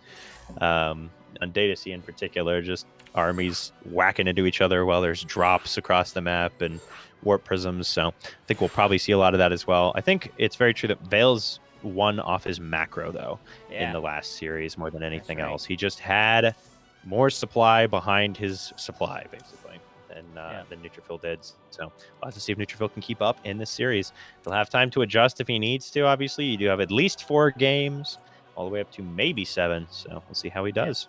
All right, and we're going to start off with Inside and Out for this Code S Finals. I'm excited. What's your prediction on the score? 4-2. Veils way. 4-2 Veils. Veils look really good, but I'll tell you this. Neutrophil actually practiced rather than not practice at all. Now, does that mean he practiced a lot? No, but he actually practiced. So instead of a 4-2, I think he can actually pull it off with a 4-3, or if he loses, it'll be 3-4. That's my prediction. Yeah, I think he definitely could. That's the problem, though, is just like, what is going to happen, right? What is really going to happen? Yeah, because as well, Neutrophil's peaked in Masters as Protoss, right? Whereas Veils, I think, is only maybe mid-Diamond 1 at his peak. So I don't really know, because his account that we see, he doesn't play on that. Right. He plays on the Europe account. I think I've heard he's in like Diamond 2, Diamond 1 range when he's streaming. So we'll see. But anyways, we'll talk more about that after we intro our players here in the top right-hand side. We got the pink Protoss player. He is Neutrophil. And his opponent, he's only dropped 1 map this season. The red Terran player, he is Veils. So yeah, I think he's been Diamond 2 to Diamond 1. I don't know if he's ever hit Masters. He might have, though. Maybe before he started streaming or something like that. I'm not sure about this, but I may have seen him as Grandmaster in Wings of Liberty or something. But I'm not sure if I'm thinking of someone else. Which means he's not a D3, D2 low player. You know what I mean? I think he's obviously, I think he has to be at least Diamond 1. But I think Neutrophil's highest high is probably better than Veil's highest high, is my guess. Yeah, I would say at least within the last 2 or 3 years, obviously. Yep, being Grandmaster in Wings only does so much for you. That's true. There was a thing there, right, where they said if you go back now and play in the Code S in the first year, I think you might win the whole thing if you're a master. Right, yeah. I mean, people were still figuring out like how to build their spawning pool at the right time in the top level, right? So it's obviously an achievement, and it's a very good achievement, but that doesn't necessarily carry 13 years later at this point almost. So we'll have to see. But I think Veils this season has definitely been significantly stronger than Neutrophil. Yes, indeed. Not even just in, but like how Veils has dispatched opponents that Neutrophil might have struggled more with is telling as well. So Yes. we'll see exactly what they managed to pull out here. Like I said, I am curious if there's some specific plan out of Neutrophil here on this map, because Oh, he look at did that. pick it first, and it's usually a map that gets vetoed because it's so small. Oh. Yeah, we see. Is it going to be a proxy gate, maybe? I feel like it has to be proxy gate. And Yeah, proxy gateway. But you know, Matheson think. disagrees with you, man. Matheson thinks Protoss is OP. Well, I didn't say that's not true. I just said I think that Look at Veils this. is good enough Look to at what he overcome the said. imbalance, right? Yeah. Yeah. Can't wait for another predictable Protoss victory. Yes, sir. Oh, if he did a missed micro out of shade. neutrophil. Not just a shade. If he'd walked forward, he just A Oh, moved, that too, right? that So the too, Adept does yeah. this thing where it like starts to get ready to shoot, and then it's like, oh, now he's out of range. But if he just walked forward, he would have had the extra time needed. So a little unfortunate there. Two Reapers looking Double around. Reaper going into a third as well. Now, that's really bad for Veils because there's a proxy gate. Reapers are good at harassing. They are not good at dealing with 4 Stalkers coming in. Unless he However, finds it. he's going to find it. Oh, he finds. You know what? It's the probe that that revealed it. If he hadn't moved that, he may not have seen it. Oh, but into the main base goes the Adept, and he's going to be able to deny the bunker as well. This is so important. The longer he can deny the bunker... Oh, and... Yeah, I mean, I think he should have sent the other Adept across the map as well. He's going to be able to get this SCV. Somewhat minorly importantly there, that SCV had been attacked by his probe once at some point in the game, which meant that the Adept was able to 2-shot it instead of 3-shot it. Ooh, Probably not the most impactful thing, but but yeah, still, he's going into a Hellion as well. I feel like you What? need to go into like a Cyclone or something. And now he's adding on... Maybe he assumes that Neutrophil is not going to commit to this, and maybe Neutrophil won't commit to it since it's scouted. But I feel like if you see 3 Reapers, you got to feel pretty good about your odds. Yeah. You Because should get a Reapers warp are in not a with this. defense unit. He needs to get a warp in with this, and he... Yeah, okay, there you go. He did. Yeah, he use warps the at warp. home. So, yeah, I think Neutrophil mistakenly pulled out of that. There was no reason Too to do careful that. there. I think you based on pressured the what he hell did. out of the Terran. Yeah, that was like almost like, you know, like Fenrir every now and then will like proxy 4 racks, and then without getting scouted, we'll just lift it up and fly home because he's like, Yeah, and look how defensive he is. He's totally misreading. I think he had the huge lead. well, somewhat he's misreading. He is correct that there's aggression coming his way, right? He's just I guess it's better than- incorrect about, you shouldn't have defended. You should have just said, okay, well, I'm going to kill you because my offense is a kill force and yours is a harassment force, right? Better micro here, because Veils is not lost. Yeah, Veil's way out microing him there. Because I mean, if he Reapers, it's still at the point where you've probably just gone across the map. Blink though on the way, and but Stem and Combat Shields are going to be finished up. Yeah, I don't know. That was really bad out of Neutrophil. I think not the right decision. Very late robo too. Yeah, I am. That was I don't know what tipped Veils off about the proxy gate. So, I don't know if you were looking at that spot. He had these 2 Reapers just chilling, but Neutrophil pulled this probe. He sees it, then he makes him move forward and sees the gate. Right, but I mean, he scouted up to the left, Oh, you and mean then he the went whole down there. scouting? I guess. Yeah, I just. Maybe it's just instinct, right? He says, "Okay, look." Yes. This is game But one. Neutrophil purposefully over pylon, right? He like didn't like you can make your second pylon here instead, but he made a second pylon and then made a too fast, quick third pylon to make the gate. Well, look to at hide the it. scan. Well, no. This is just the nature of Veils. I think we've seen him before. He's just a very careful player, right? Yeah, it's true. It's true.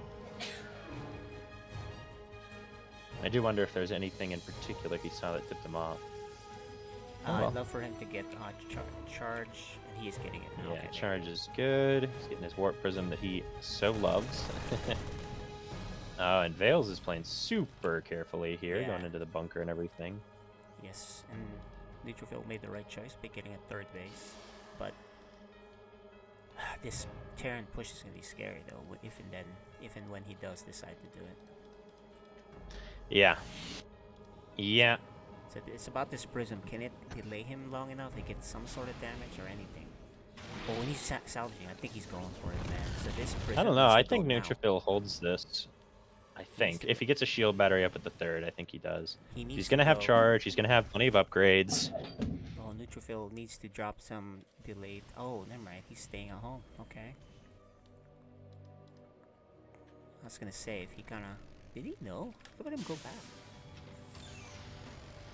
How didn't he know this? Yeah, no Prism just yet. So, will we see the move out of Veils? So there's now a Viking searching for the Prism. I guess just waiting until he gets a Viking out, so he's definitely safe against a Prism. Should it come out. And back in he goes. Veils is playing unusually timidly about the Prism a little bit there. In and out and in and out and in and out instead of just kind of committing one way or another. A little odd for sure.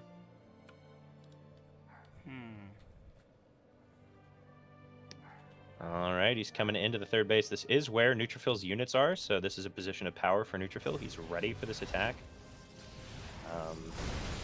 Oh, and he's even going to jump in on top before he can get sieged up. However, I don't think he has enough units quite yet for it. Oh, and no battery! How long will it take for Protoss to start making batteries in Decode S? They never expand with batteries for some reason. I don't know why that is. All the Protosses, that's like the first thing I always make. Yeah, that's like the Protoss 101 for expanding, is make a battery. But since it got added at the higher level, at least. Yeah, he trades out decently, but Veils has a third base finished up behind this. Neutrophil is going to run into tanks and lose all his units, and away they go. Ooh, I do not like that. If he just worked in a round of Zealots and then gone, you clean up those tanks, right? But looks like Prism going to be going into the main base soon, though, potentially. So we'll see how that goes. Looks like Veils is going to clean up that proxy gate really quick. Zealot does come to the third base, so Veils will have to stem back to deal with that first. But yeah, Veils in a very nice spot here. They are even on workers, though.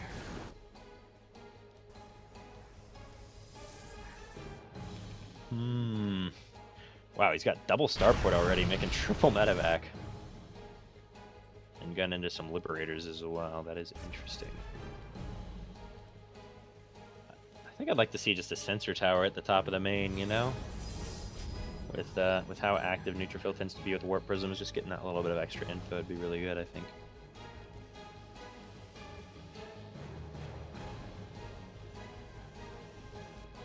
And maybe even some turrets, I don't know, at the top of the main base. But, we'll see. And we get spotter pylons for Neutrophil here. Veils is not actually putting Marines at different spots. Yeah, some spotter Marines, like above the unusual. airspace at his main base, I think would be really good. But he did put a stuff like sensor that. tower, which is in a weird spot. Yeah, I think he meant for that to be a missile turret, I think. Yeah, that's not a... That doesn't make sense. It's like, oh, now I'll know if they're in my vision already. Yeah, it doesn't help you any. Yeah, I needed one at the top of the base, I think. Would have been better, but maybe some missile turrets there as well. I think that's a good adjustment people can make, is just make turrets.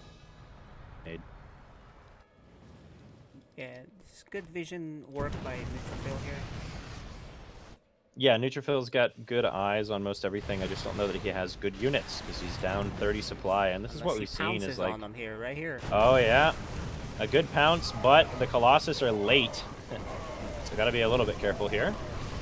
In come the Vikings, but the Vikings were a little late to the party still, though. There's just not enough. Yeah, there's not enough ground, and Veils will push through once again.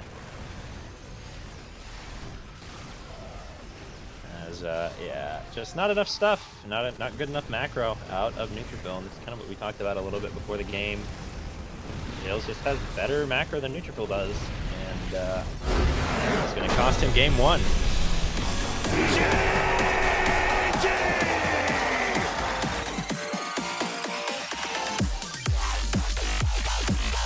All right, which will bring us to Cosmic Sapphire for game number 2.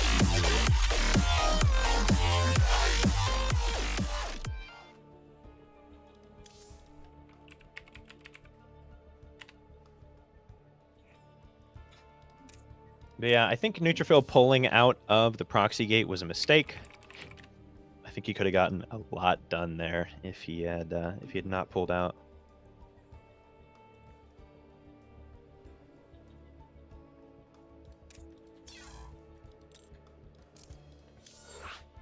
Could have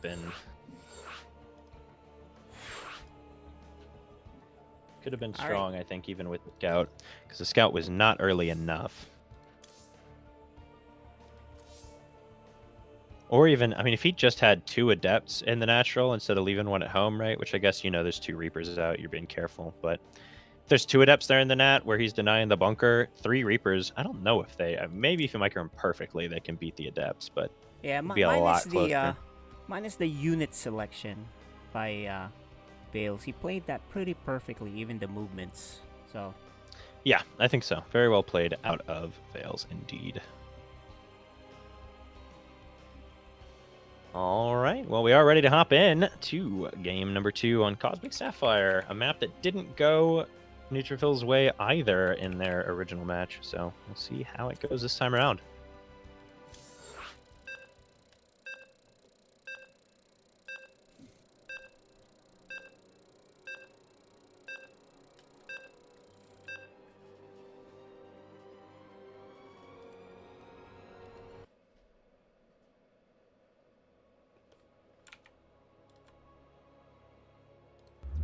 Watching FSL Season 6. All right, we are spawning in the lower left-hand side. We've got the blue Terran player. He is up 1-0. He is. Vales. And in the upper left, the pink Protoss player. Can he get a game? He is. Neutrophil. Which would be his first game win off of Vales, if he can manage to pull it off here. Oh, it's tough though.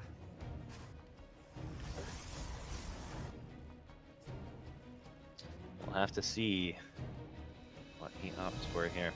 So the barracks comes down, of course. Nothing super crazy out of Vales just yet. Still just the 3 racks in the first game, basically. I mean, he did the cheeky little thing with the early Reapers. And then I think the Hellion was maybe a response to seeing the proxy gate just to get units out, I think. Maybe. But, well, normally you would going make with the a Rex. mine, so. Right. Because, you know, Hellions aren't very good. Yeah, but I don't know. I mean, he scouted it well before he made the Hellion, so... Maybe he's maybe he's just confident that and robotic on the build. He wants to be attacking with it, probably, because the mines you can't really. Yeah, right try off and the take bat. the pylon down before he can get Warpins in or something like Yeah. that. Interestingly, he's not going for the eBay block against Neutrophil, maybe assuming that he'll have prepared for that pretty heavily or something. But Well, yeah, that's true, because Neutrophil is scouting pretty early, pylon scout, right? I think he's pylon scouting, so he would run into the SCV and say, nice try. yeah, maybe something like that. Could be.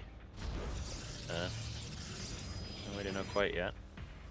Let's see if Neutrophil pulls out any tricky moves.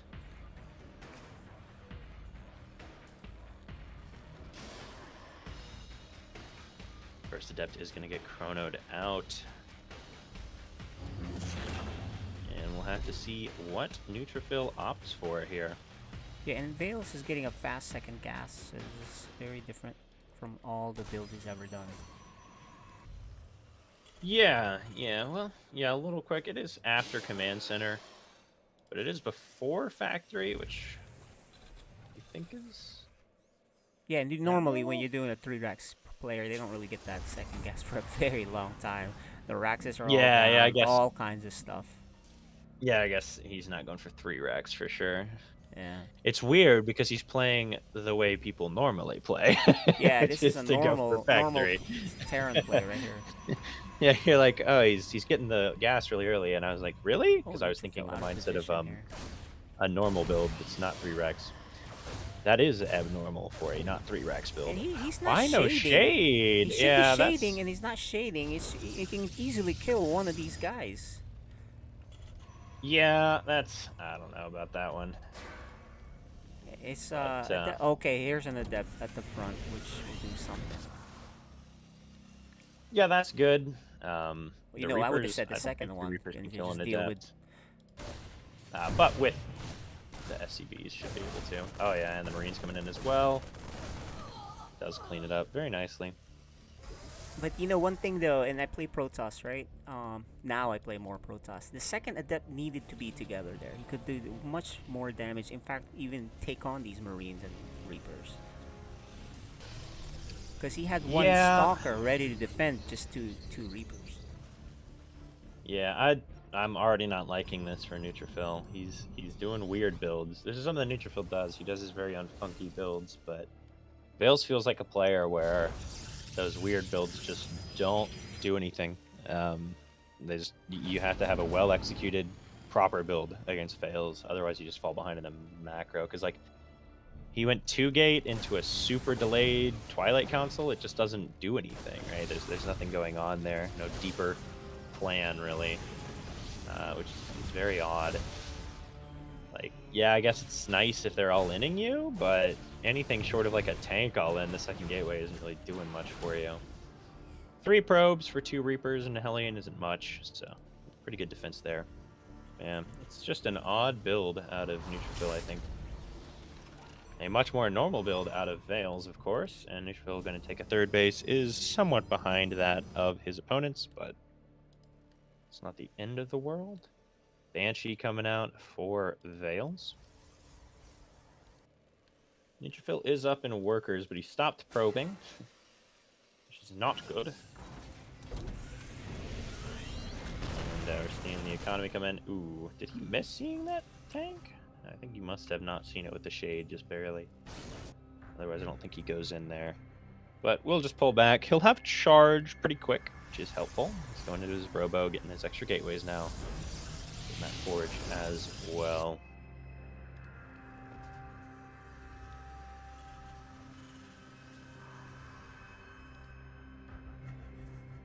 And a lot of batteries. He has heard our prayer. Well, yeah, he the last time, right? There's not one battery. Yep. I'm sure Dark Menace or someone watching the stream messaged him, make a battery of your 3rd! And there it is. In comes the hallucination. We'll see pretty much what's going on. Veils is one of those players that likes to move out as his 3rd base goes down, so Neutrophil might be aware of that. Yeah, and that's kind of normal. Prepping for that once Terran. he sees the 3rd CC. Yeah, not too terribly uncommon. I do think Veils sometimes hits at odd timings because his build is pretty abnormal. Like it's a 3 racks, but more tech focused.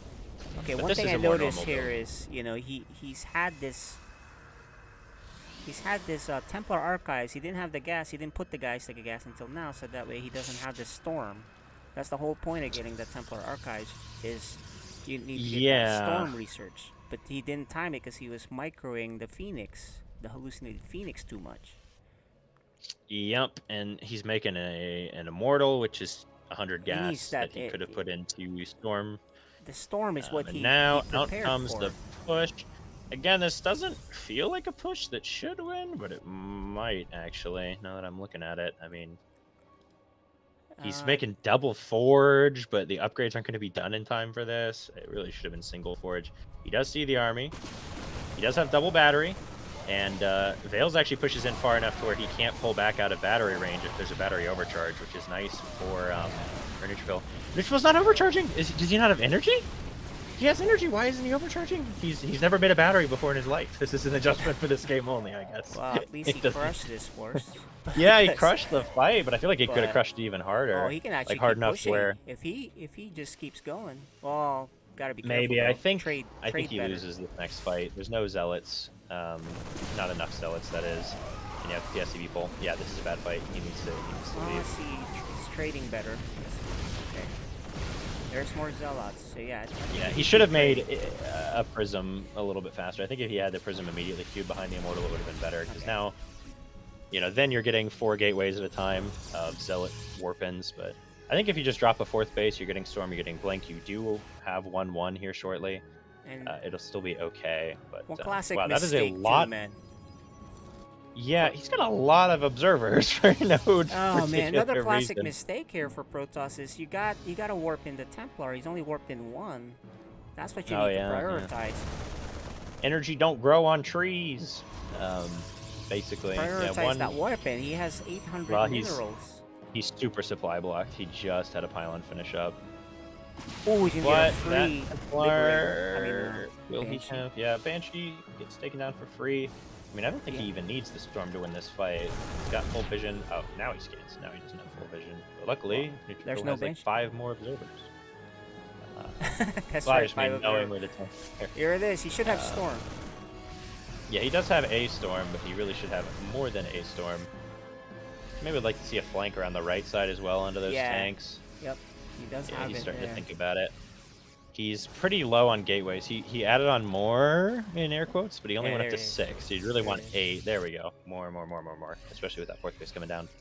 There's another High Templar. He's being very, very conserved with his storms, which I like. Yep. And that was a weird stem.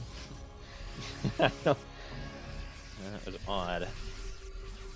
Looks like Neutrophil might be doing a backstab to the 3rd, which I like a lot. I think a big attack on the 3rd with some Zealots would be good. And yeah, he's just gonna be like, let me back off here. This is too scary. Yeah. And yeah, this is the thing, right? Prism play. These Protosses really should take advantage I don't of know. it. I think he should have kept that position and just, I don't know. So here's what I noticed, right? There should always be, and if you watch all the pros play, there's always a Prism active in the other side. Or you have 2 of them. Yeah, a Prism always ready there, and then one with your army, so you can forward warp in as needed, I think would be good. Vale's heading to the 4th base because he scanned and saw that Neutrophil's not there. Neutrophil, great play there. Does reposition to the 4th, knowing that his army was scanned. Yeah, and and sends look a at the Zealot out to the other Zealots. side to kind of see what the army's up to. So great job there. Nope, shield in an battery, ideal though. world, no, Vales is just going to Oh, EMP and he's gonna you. catch him. He is going to catch him, but Vales might just EMP him into He's not next split. week if he's not careful in splitting his High Templar. But might even be able to just chase this army down as Neutrophil. Not enough Zealots there.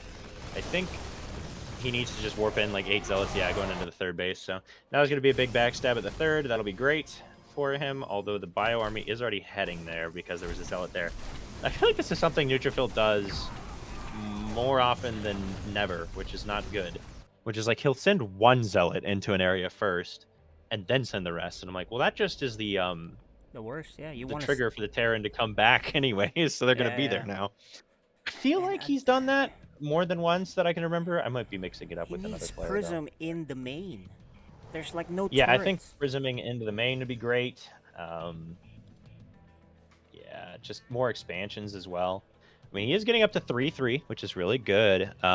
Vales was a little slow on his 2-2, I think. Or I guess it's going to be 3-2, not 3-3. It's 2-1 versus 2-1. His +3, +2 is ahead of Vales, so that's good as well. And the Prism is going into the main there it base. is. It's finally in there.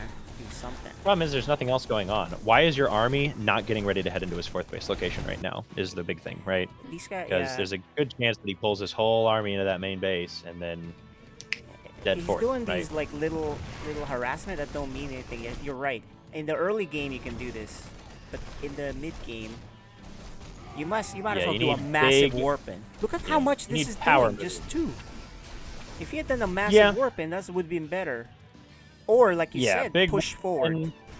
Or you warp in 4 Zealots, you drop the 3 Zealots here, you pull There out, it then you is. drop into the 3rd, and then you go into the 4th with your main army, right? Now you're in Yeah. 3 locations instead of He's 1. got a lot of money too, so he can kind of.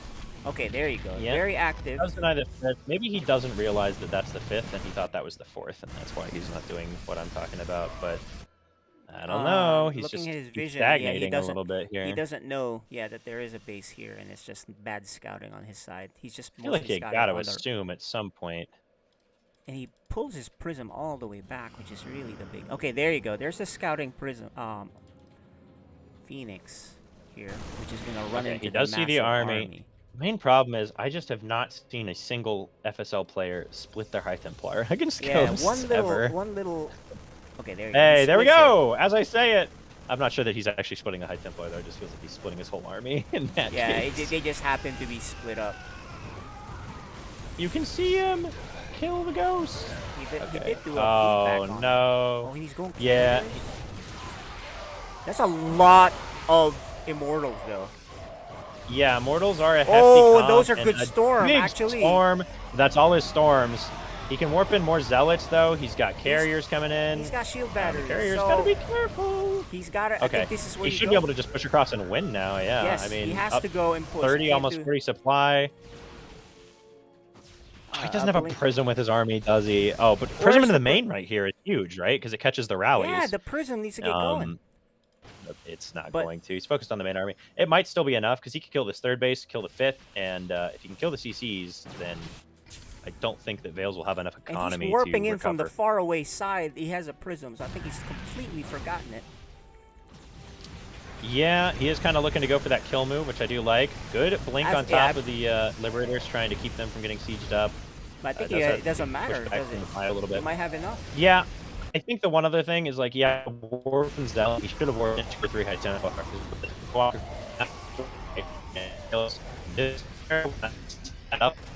He's not going to be as likely to get the storms off, or the EMPs off on the Stormy Boys, that is. So many Immortals. But there's not enough Zealots because the Warp Prism is doing nothing. Still, though, he's up 30 supply. He's trading okay. Better and better, actually, against the Marines there. I like the pullback with that.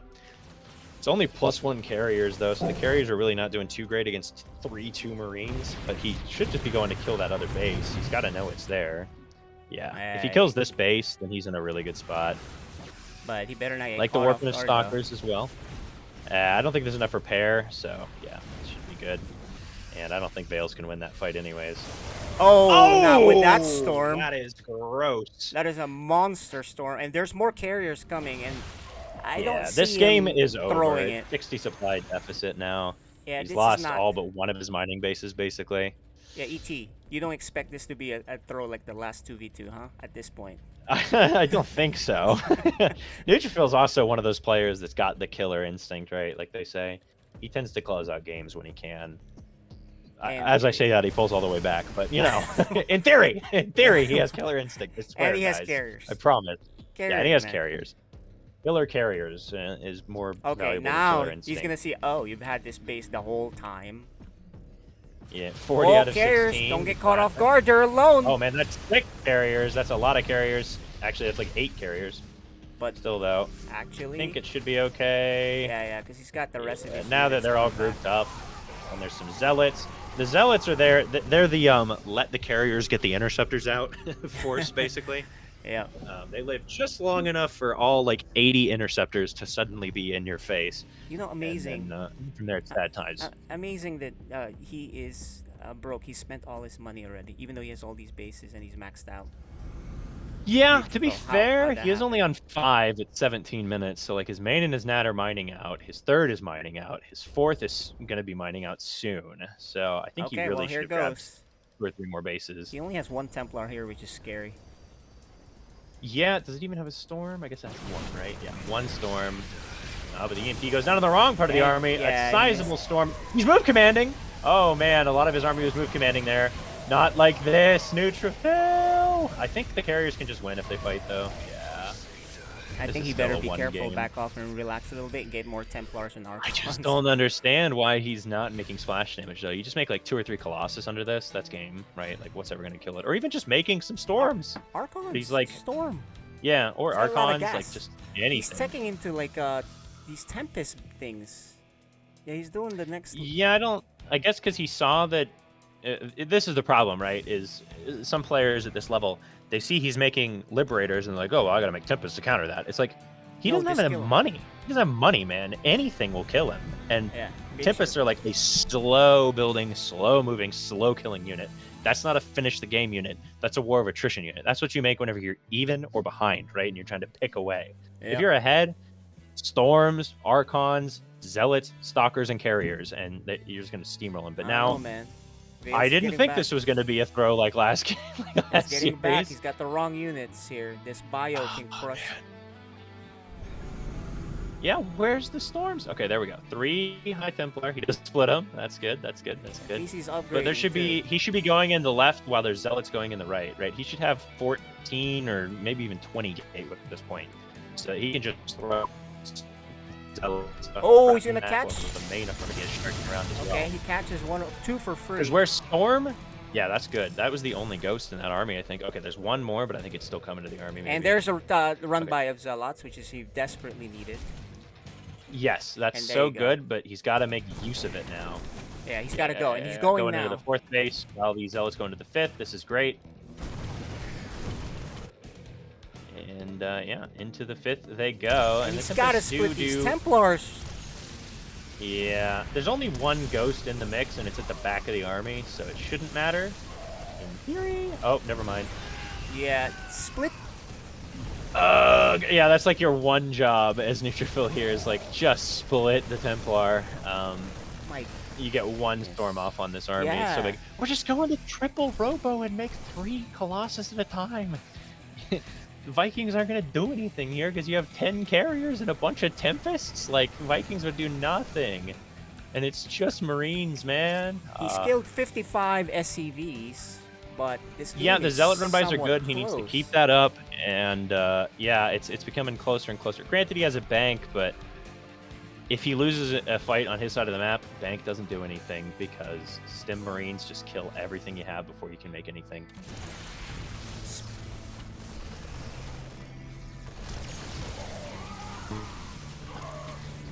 Well, you know, Vales shouldn't be attacking like this, though, I think. Here. No, there's Storm.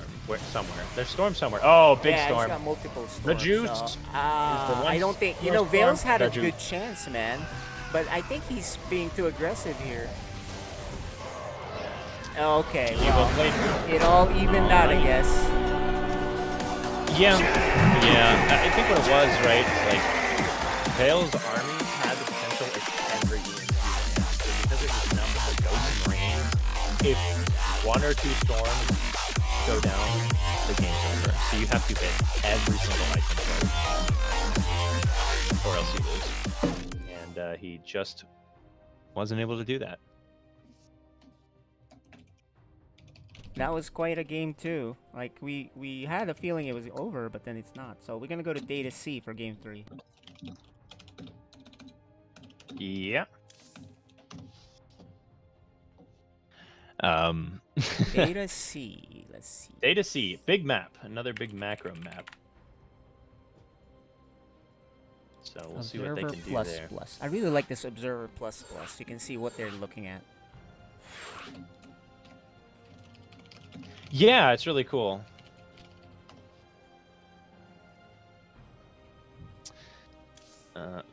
Very, very cool overlay. Although, oh yeah, I guess it was because we're in 2v2s. The worker kills weren't showing up. I think they are now in 1v1. So lame. I want to see how many workers are dying in 2v2s. Okay.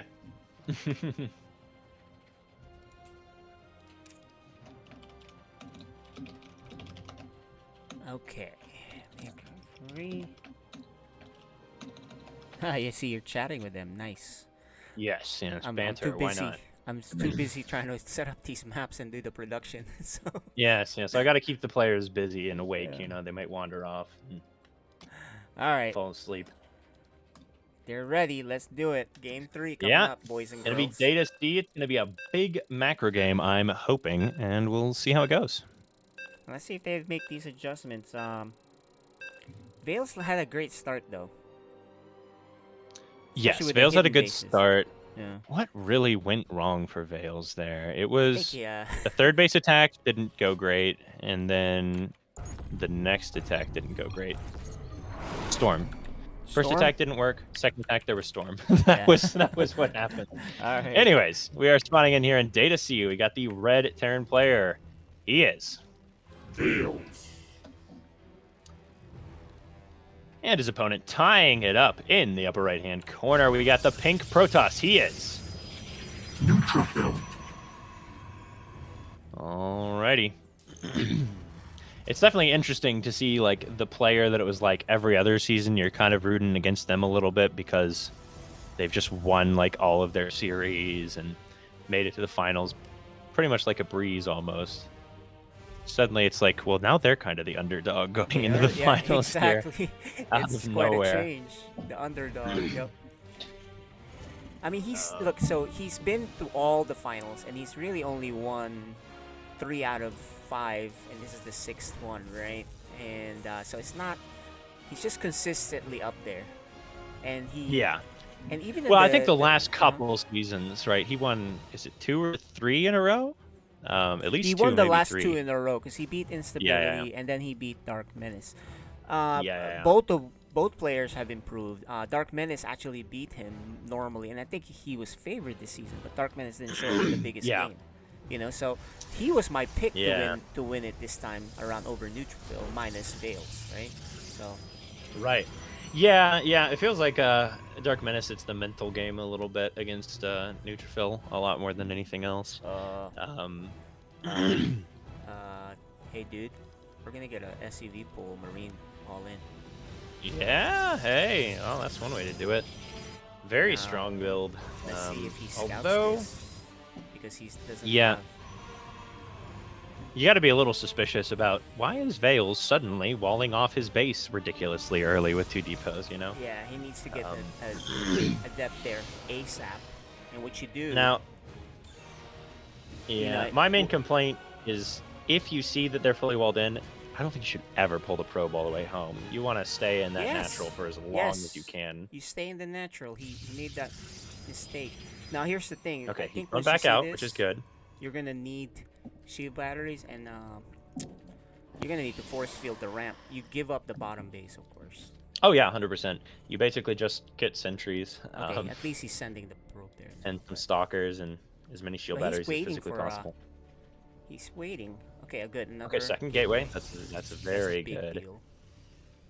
This is starting to shape up into the correct defense, right? So yeah, we'll see how this probe goes. Yeah, okay. I think if he just stays here, right? You just kind of wait. You know gotta something's up. I think you make several. You gotta know something really shield weird. batteries, several gateways. On the low ground, which I think is fair. I love that his probe is here, though. Oh, does he see it? I am here in the shadows. Is he not gonna pull the probe? SCVs? If he doesn't pull SCVs, he has no Yes, chance. he is. Okay. He is. He is. There we go. I was gonna say, I'm like, oh, there's a like bunch this of is shield zero. batteries. Okay, there you go. There's a bunch of shield and a force field, but he needs 2 actually. Yeah. Actually, what you do is you don't use the shield battery. I mean the shield battery, the force field. You use it on the top. Until you wait and use it. He does not have a file. He doesn't see it until it's there. That's the problem, though. Yep. Yeah, I would have. Once I see those 3 And he's not Marines, you making shade out units. an adept, right? To Yeah, be like, he's well, not is that just a making cover a units. move out? He was waiting for Warp Gate to finish up, I think. Although he should have chronoed it a second time. He's chronoing probes, which is just an absolute he mistake. should know now. Okay. He does see it coming. Will You he do pull the all the way up? overcharge He's pulling all the way to the ASAP. high ground, I think. You go at high ground. Do not fight down here. Okay, he's not. Okay, that's the good news. Just like a couple more warp ends should be Well, enough. you gotta Can you close cut this, the you army gotta in half? force Cut it in field half. Cut it in half. Cut it in half. There it Okay, is. good. Yeah. Exactly what you want. Veils does a good job of targeting down the sentry. He should be able to warp in another sentry. He has a warp again available. He needs He a warped in a sentry. stalker! Why is he warping a Oh, stalker? no! You need a sentry. He has 30 workers. Pull all your probes and you win. Okay. yeah, Okay, yeah. He should be good. Oh, he's even gonna get a good surround, I think. Yeah. Okay. I And think there's a this shield is a battery hold finishing. for Neutrophil. Oh, the shield battery Oh is yeah, a big deal. no He can do battery the as well. overcharge now. Yeah. Oh yeah. Okay, I was gonna good say. hold out of Neutrophil. But he's going back to mining. This is very risky. Click the pylon with the battery! What the heck? Oh my god. He's trying to He's make doing it his best to make this close. I know. Remake the pylon! What are we doing? Oh no! You don't need workers. Okay, there's too much. It's too small of a trickle of Marines. It All doesn't right, I was matter gonna anyways. say. So 9 to 22 workers. Game's over. Oh my god, that was the scariest in history, right? What do you think? Yeah. GG. That was that was crazy, man. that was an extremely principled response out of Neutrophil, though. I think a lot of players just say, "I gotta hold my nat." The fact that he pretty quickly pulled up into the main base was excellent. But you know, Exact thing to do. he had the right instinct there. The only thing to improve there, like you said, is send the adept. Yeah. Send As soon it as you again. see, it's like it's one of those things I had to drill into my head because it's not a natural thing for whatever reason. But as soon as you see like a queen and ZVZ that's like way off creep hitting your overlord, You know something's they're up, all inning you. Like there's no reason to have They're That like was missing an insane. inject or a creep Uh-huh. tumor or something for no reason. No, they're doing it so that they can send 30 lings across the map without you seeing. It's the exact same principle. You got to follow up scout as soon as you see something like that, especially when there's no natural. But I think he basically like That was insane, man. he wouldn't really have done anything differently even if he had follow up scouted, right? He did everything right. Except maybe you make a third gateway instead of the Twilight Well, Council. he also added but... Twilight. Yeah, exactly. And also, like you said, warp in a prism. Oh yeah, Sentry. sentry. A sentry.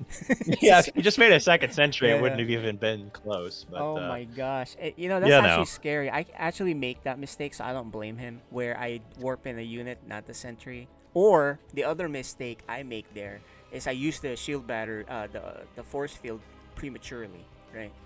So those are the mistakes I've done. Yeah, like if he walls the entire army lower instead of cutting off like what 5 Marines and 5 SCVs, right? Which is like a good 25 to 30% of the army. Mhm. Maybe he loses there because there's just all those numbers down there when the force field wears out. If you just immediately force field, right? Yeah, and you're But, pretty all in there, yeah. right? You gotta kill him. You can't like sort of like kill half his workers. You have to kill him. Yeah, because even if, let's say he somehow winds up in SCVs, like 9 SCVs to 5 probes, There's two, you only have one command center. He has a Twilight Council and a Robo, so he's got insane tech versus literally like no gases, right? Like there's just not enough going on for you. So Yeah. it's a kill or be killed kind of thing. So in the upper left-hand side, we got a player who I wasn't expecting to be up at any point in this series, but he's up 2-1. It is Neutrophil. And his opponent in the bottom right, can he tie it up? The Red Terran, he is.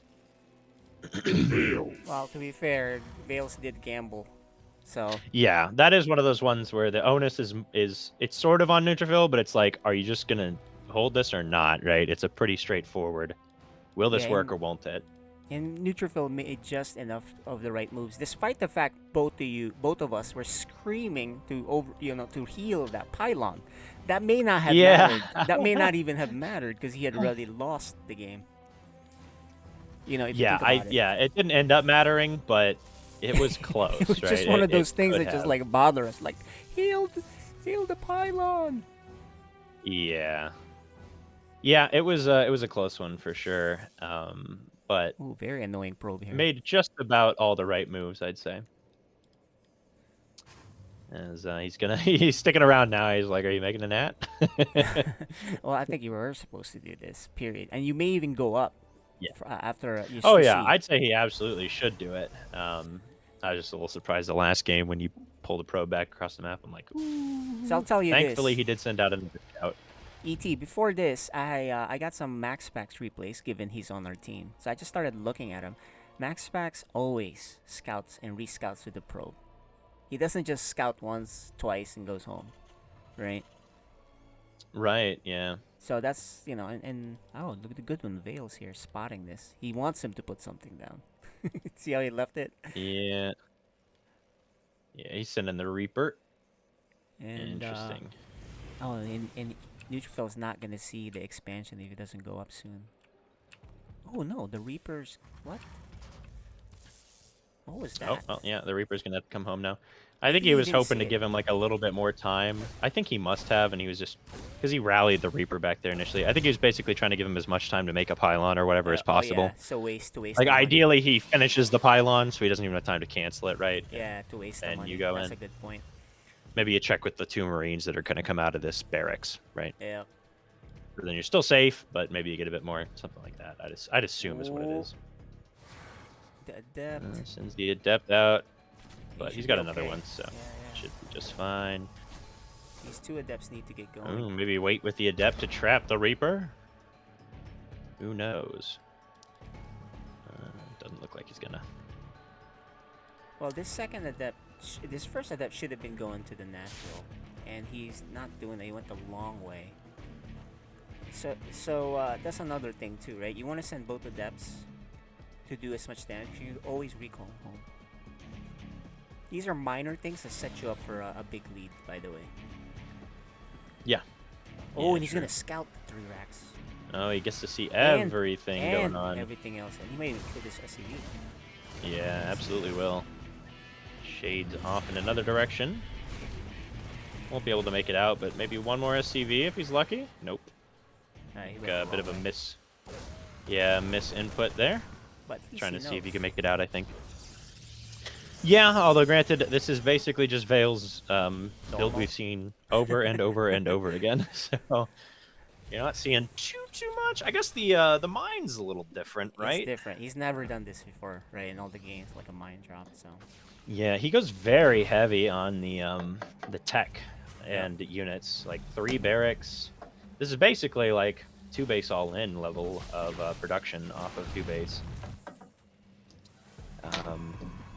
So we'll and see. blink is perfect for defending the mines. But even if you have blink, if you're just a little late, it's gonna do devastating damage in your mineral. Yeah, that's true. He's getting blink. He's getting the robo, which is good as well. Here it is.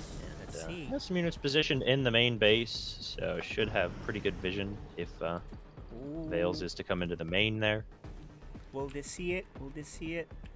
Oh, he sees it. He sees it. Well, the Phoenix saw it, but did Neutrophil see it? I think he did, because Yeah, it looks like he did see it. He's moving down into the natural to get ready for the mine drop, so should be in perfect position for it. Oh, or maybe not. Okay. Yeah, you know, some mining time. All right. 2 shield batters. Well. Oh, wow. Okay. Could sneak up around into the back of the main, potentially. Yeah, There's no units in exactly. position for that. I'm surprised he's not going there. He needs stalkers there, but luckily for him, Vale's. Oh, well, there he goes now. Okay, there's the stalkers, but they're out of position. I see the pull here. Oh, he sees it right away. Good reaction. Yeah, very quick reaction time out of him there. Spotter pylons too, which is good. Oh, Yeah, he's looking to maybe come back into the net, but there's stalkers there he knows as the blink well. is up too, so he's got to be careful now. He's got to get out. Yep. Or at least hide. Now, what is Neutrophil's follow-up? We don't have a third base yet. Vales already has a third base. Ooh. Ooh, Took him a very long time to send the probes back in. Yeah. He's busy with the drop. What's Vale's plan? Is he gonna push? I think he is gonna do a 2-base all in here. No, he's got a third in the Oh, he pocket. does. Oh, never mind. Yeah, that's right. There's a free base in this map. Yeah, there's They a said hidden that. base.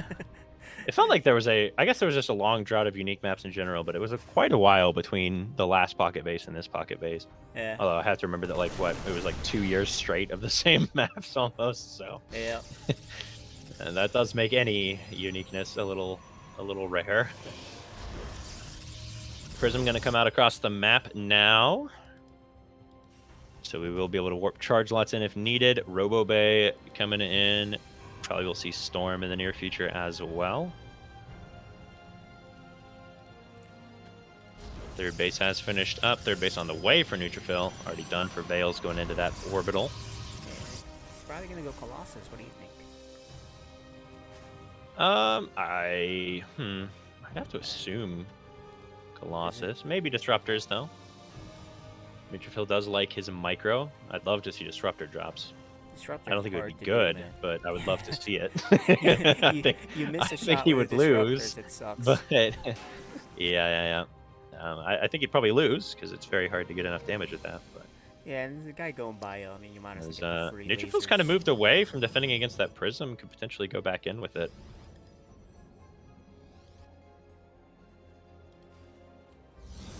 We'll see if he opts to do that. Zealot's coming in.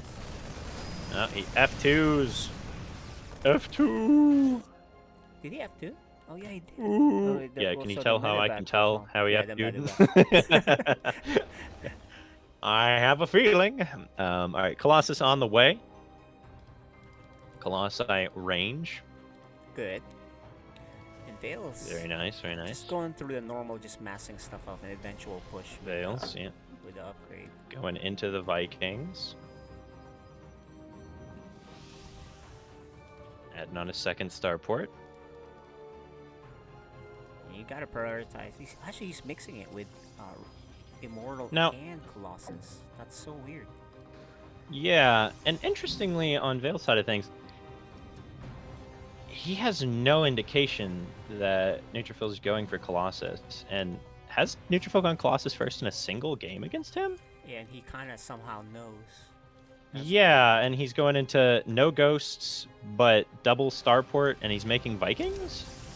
Yeah, I wonder we what have tipped to him do off. we don't have a delay on the stream, so. Yeah, I feel you. So Vales, if you're listening, turn it off. It's not allowed. Yeah, bad boy. Bad boy. Alright. Now let's see what is going on with the rest of this game. Now the big thing to keep in mind is Vales is very late to his fourth. Like super late to his fourth. And is he? That third base is only like a half third. Yeah. Like it's down 2 mineral patches from a regular base 6 instead of 8, right? So I guess it's not super duper late, but it's like significantly later than Neutrophil's is, and he hasn't attacked, so it's like gotta get a move on with your economy. 2-2 on the way though. Neutrophil not getting any upgrades yet though is interesting. Yeah, that's a mistake. He has the gas.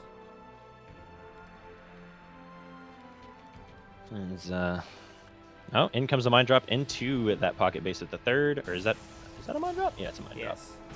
This has gotten a good amount of probes in this pocket base, finally getting some work done. 9 and 8 kills respectively there. Total killed by the 2 mines. Yeah, that's significant amounts of damage there. They both will get cleaned up though. Bales is done worrying about that, I guess. We're gonna see a big push out by Vales. Will he clear up that observer beforehand? I guess he's just expanding out. He's playing very passively. Yeah, I guess maybe he's not too happy with how the game's gone. And actually, Neutrophil is seeing all those Vikings still making Colossus. Kind of weird. Yeah, there's a lot of Vikings in it now. 9 Vikings. It's time for disruptors, Neutrophil. You can't. Yeah. Disruptors, High Templar, just some splash. Oh man, this is going to be an annihilating fight for Vales. Neutrophil's going to just die. Ooh.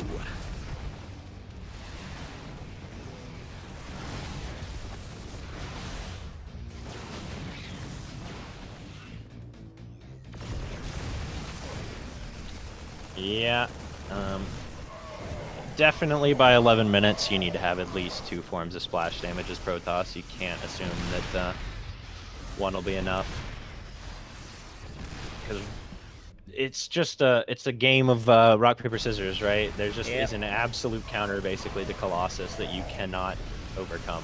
Yeah, and he saw the Vikings. He saw the Vikings with the Observer.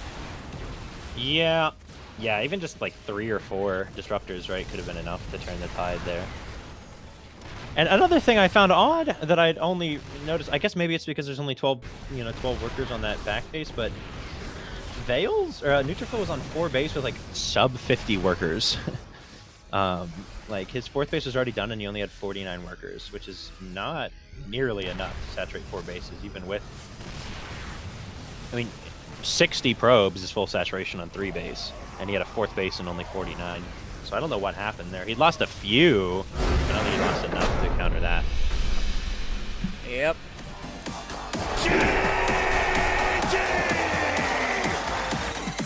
All right. Well, it's tied up again. Yeah, indeed it is.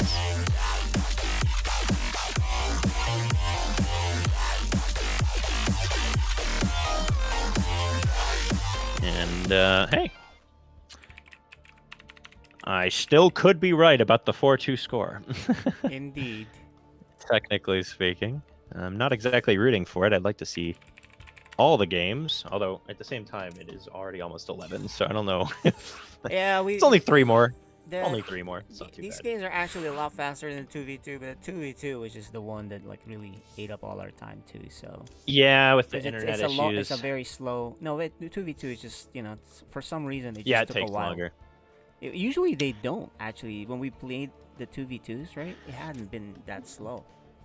Yeah, neither of those teams is very prone to all-ins. I feel like That's what it Cyan's is. team, right, is Yeah, willing to yeah. cheese and like stuff like that. So it's like That's you what either it win or was. lose pretty quick. But Yeah.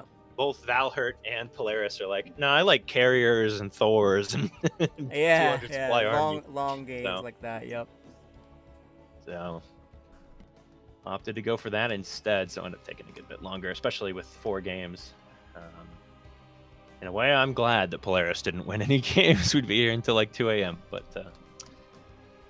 then we get a glimpse of what Vale's life is like, I guess, in these games. All right, we are heading into Tropical Sacrifice. Who will take the lead in the series? Yeah, it's tied up.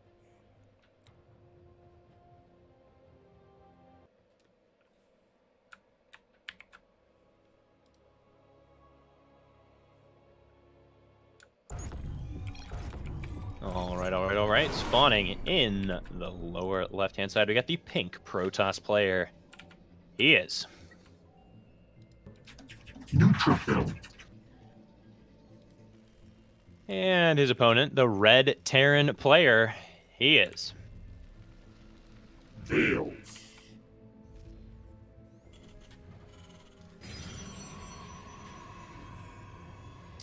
All right.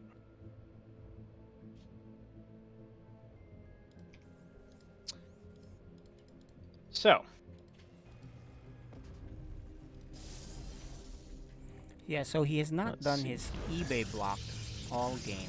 I mean, all series. Yeah, no eBay block. I feel like he must just assume that Neutrophil would be able to handle it pretty easily. And I think in theory it's not a good build, right? Like,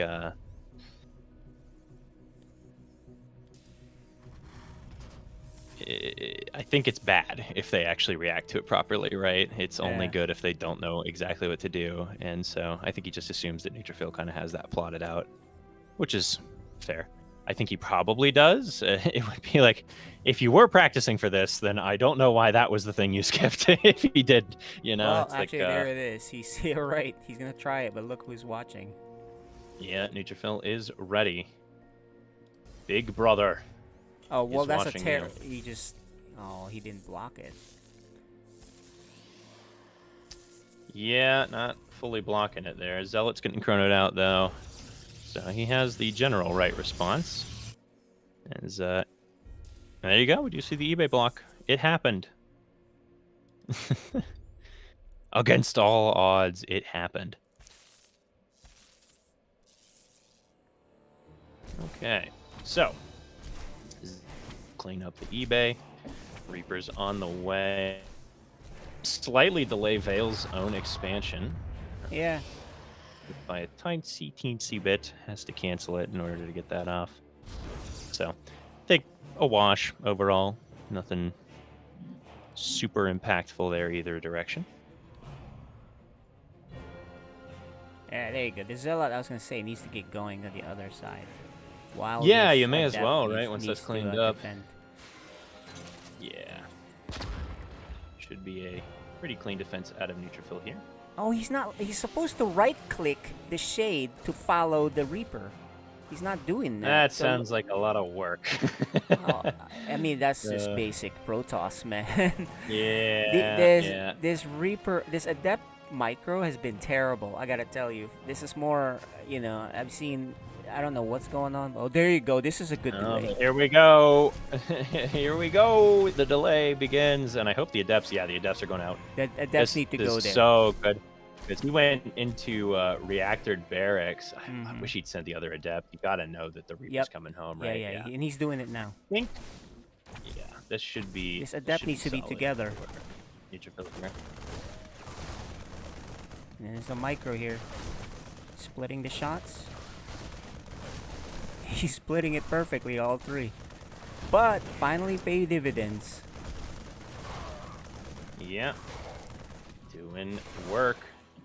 And in comes the other Adept at the exact right timing. Oh, yeah. Keep that Adept alive, Micro! If he keeps that Adept alive, you know, so This is such a strong delay out of Neutrophil here.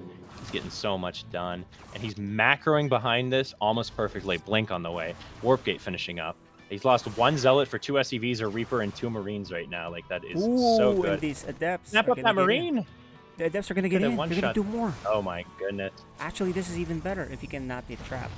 Yeah, if you can kill he's one killed. more SUV, that's just massive. Yeah. Down it goes. Oh, probably could have gotten another. Yeah, he's Not macroing even looking though. home He's focusing now. on macro, which is good. Yeah, yeah. That's good. We've set his macros weak. He's trying to tick up that score for his Oh next my strength goodness. guard. So, ET, I've been in this perfect situation right here many times. And the reason I do is because I always send a Zealot across and then Chrono Adepts straight across. Yeah, I'm not worried yeah, it about can be the very Reaper. strong. I'm not That's worried about the interesting. Reaper. Double battery is a little overly defensive. I mean, you know, he did go for his usual build.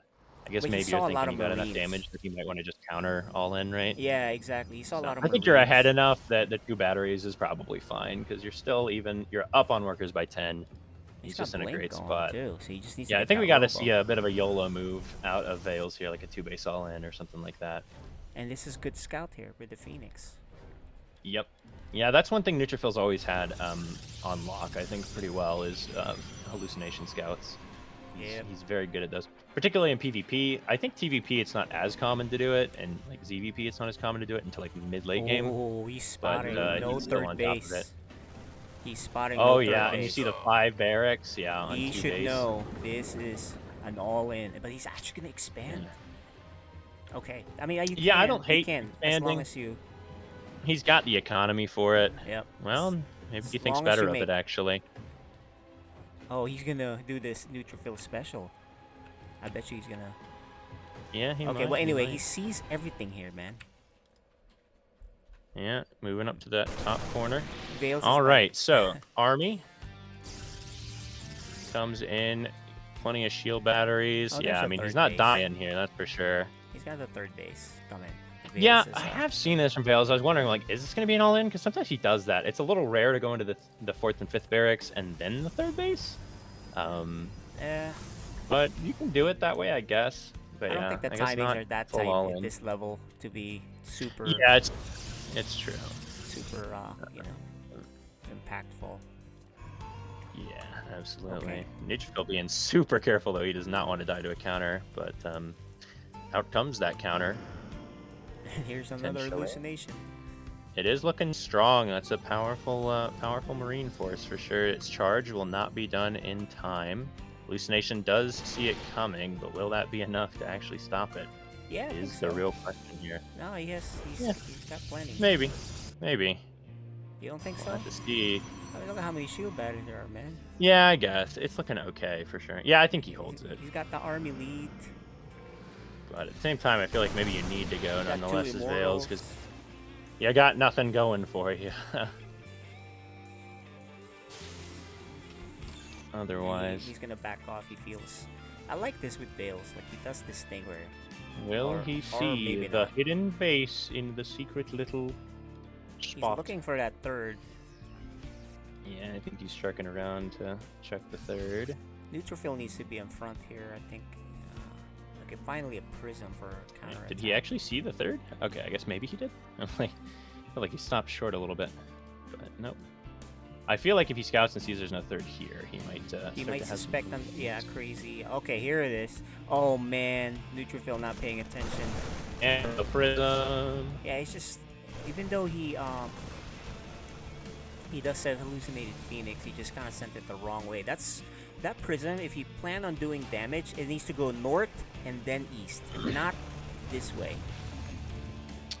So Yeah, that was the big yeah, mistake. that's true.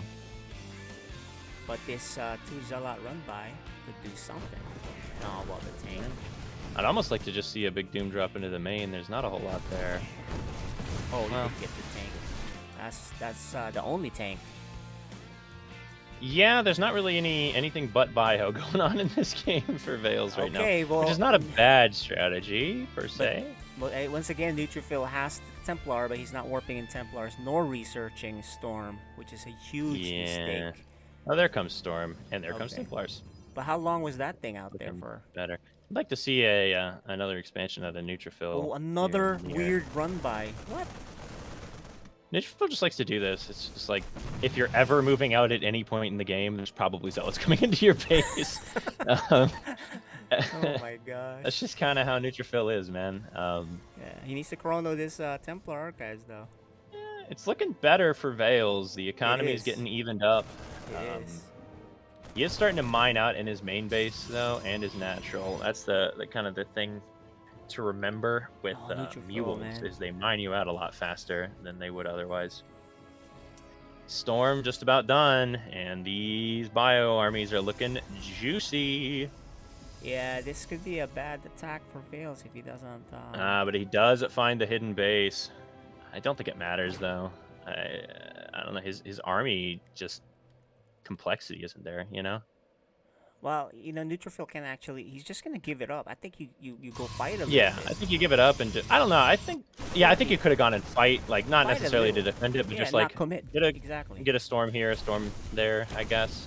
But I'd just like to see him take a fort real fast as well. Yes, take a fort. Zealot man. run by Get though behind. gets 6-7 SCVs, more even, because Vales has to fight with the SCVs. Ouch, Chihuahua.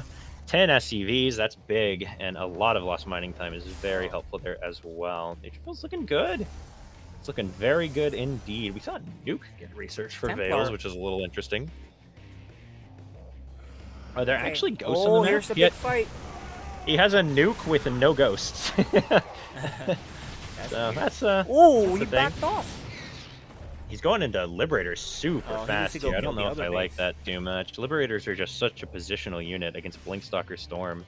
It's going to be tough to defend here. Okay, here's the prism, which he's gonna use to pick up what? Oh, he just missed. It's a misclick.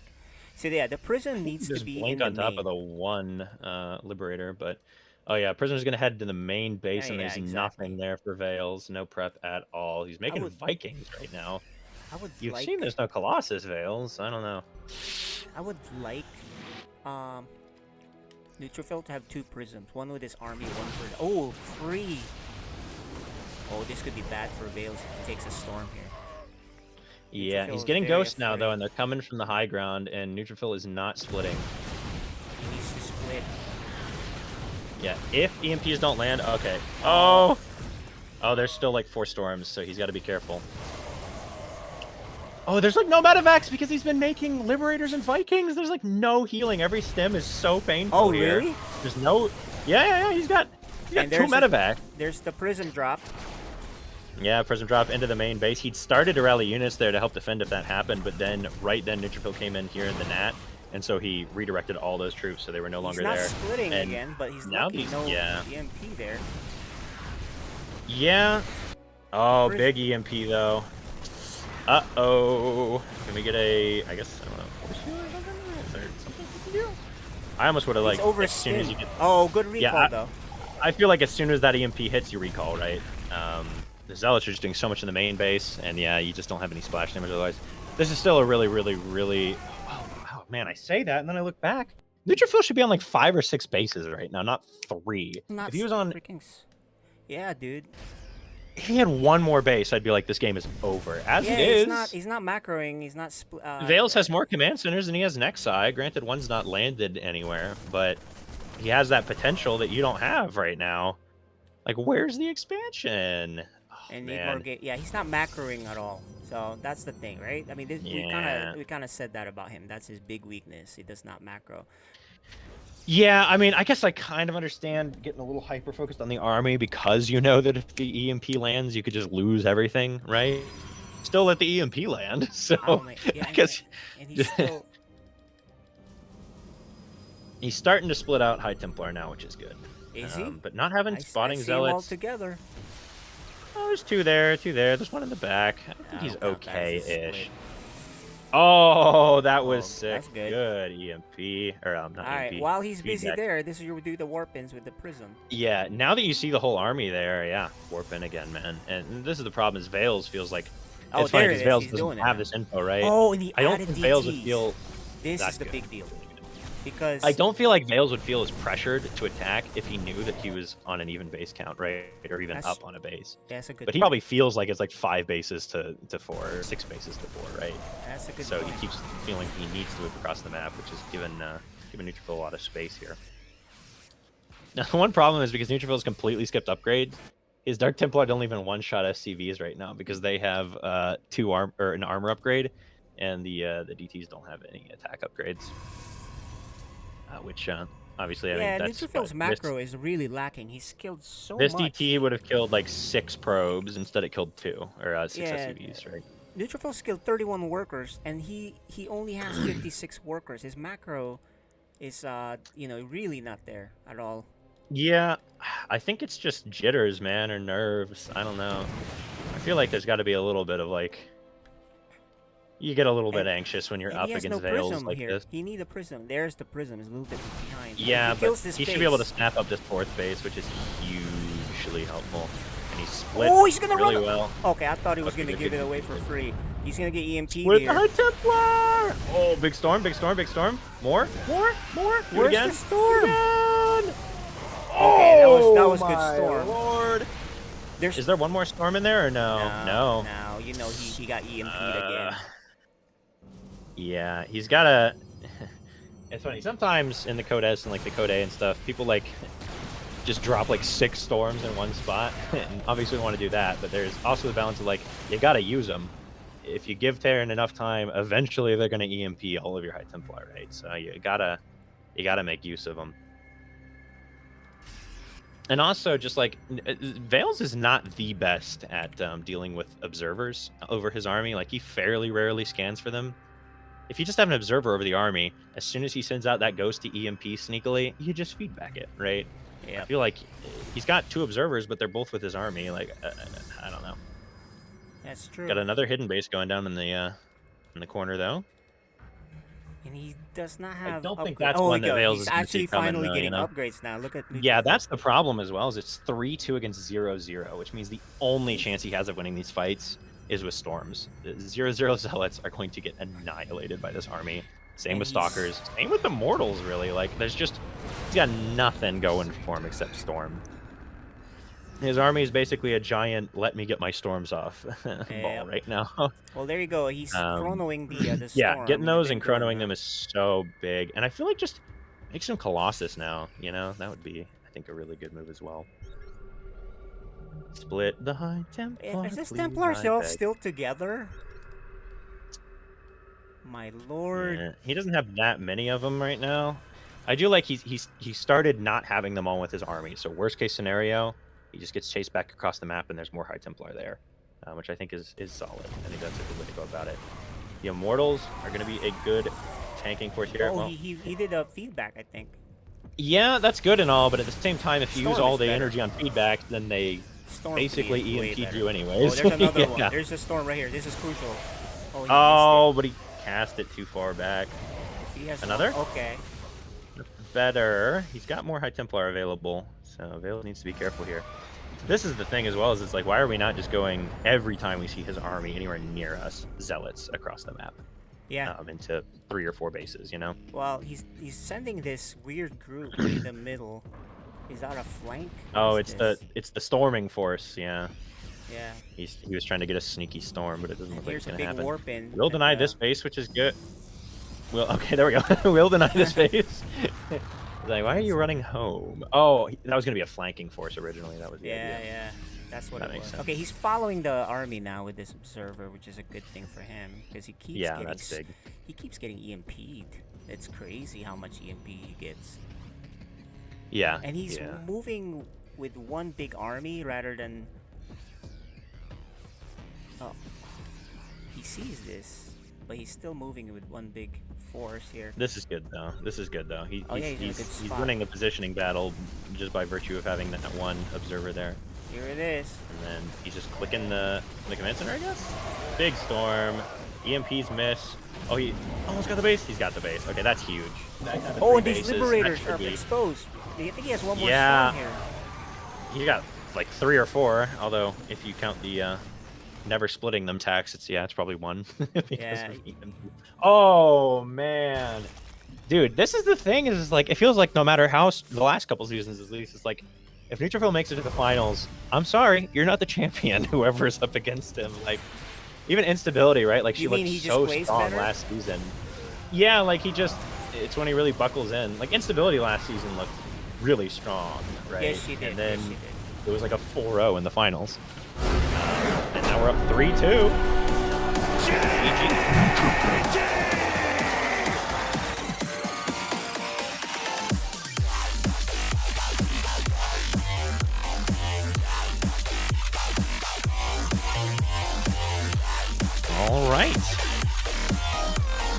is Neutrophil once again claiming the lead. He's on match point, and I can no longer be correct.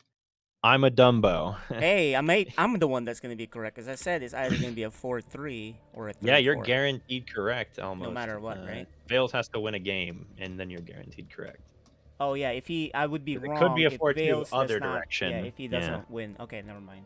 So okay. But yeah, it just feels like it's like no matter how much I'm like, oh, well, this person's looking super strong, Neutrophil just pulls it out, you know? Yeah, And, even with goes ham. you know, he was not actually particularly doing things the right way.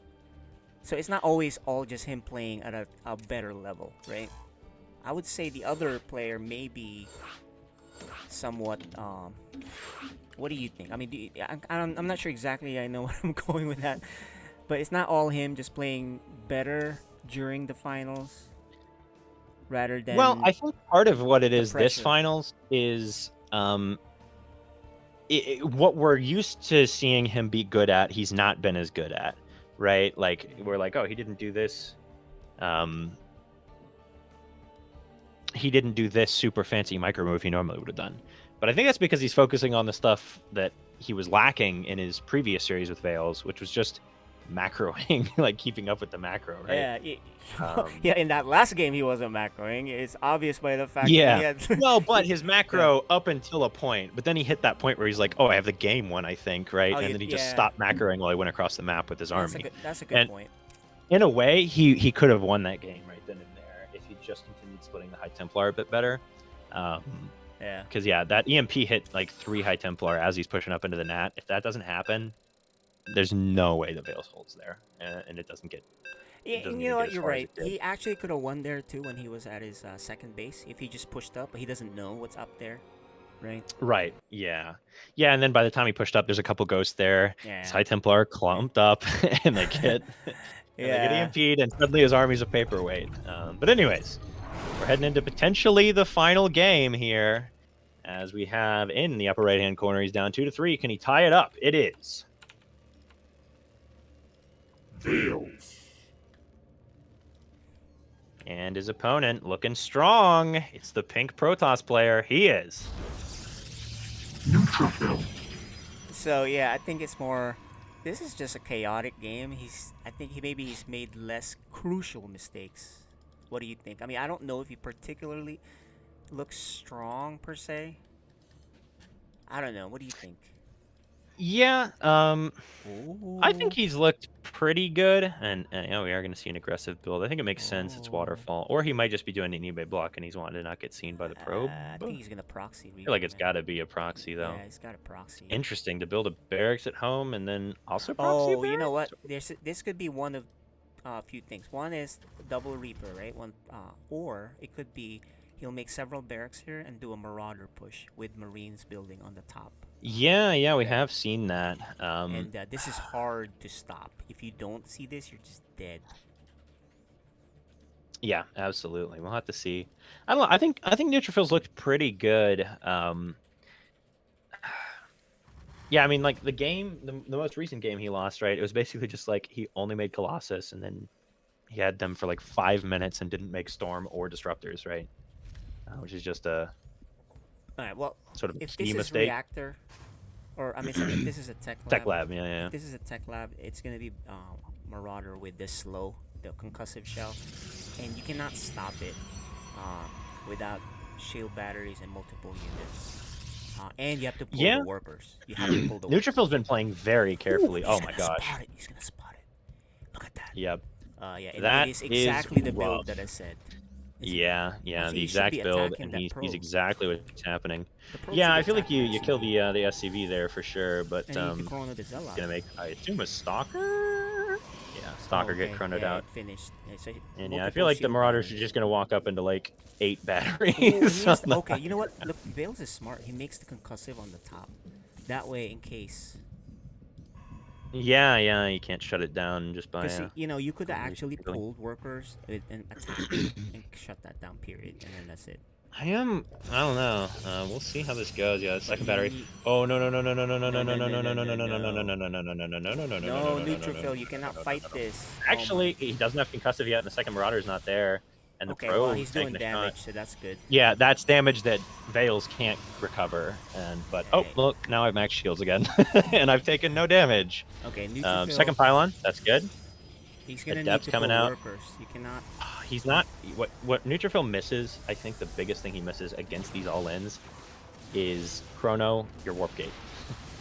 That's the big thing. Oh, and also click your battery with your other battery, man. Come on. They don't auto-target themselves. I don't think he needs to pull workers. I think this game is so over. Like, it's You think? super Oh yeah, over. because these are adepts now, not soccer. Well, I guess he's coming in with some SCVs. But he's not pulling dude. enough. Yeah, dude. 4 SCVs? I feel like you need to pull the You need to boys. pull everything, because I think you. Yeah. Still, though, if he can target down the batteries, He has like the overcharge. Neutrophil just Oh, he doesn't does. He pulls it. He's overcharged. Oh, he doesn't have the overcharge. He needed to click the batteries with the He batteries. needs to pull I don't the think workers. he's. What is he doing? I don't think he quite comprehends the concept of This is dead. healing You're batteries dead. with batteries. Yeah. Problem. I don't think he's dead because he's gonna have warp gate. He's got triple gateway. I feel like he fight with your workers.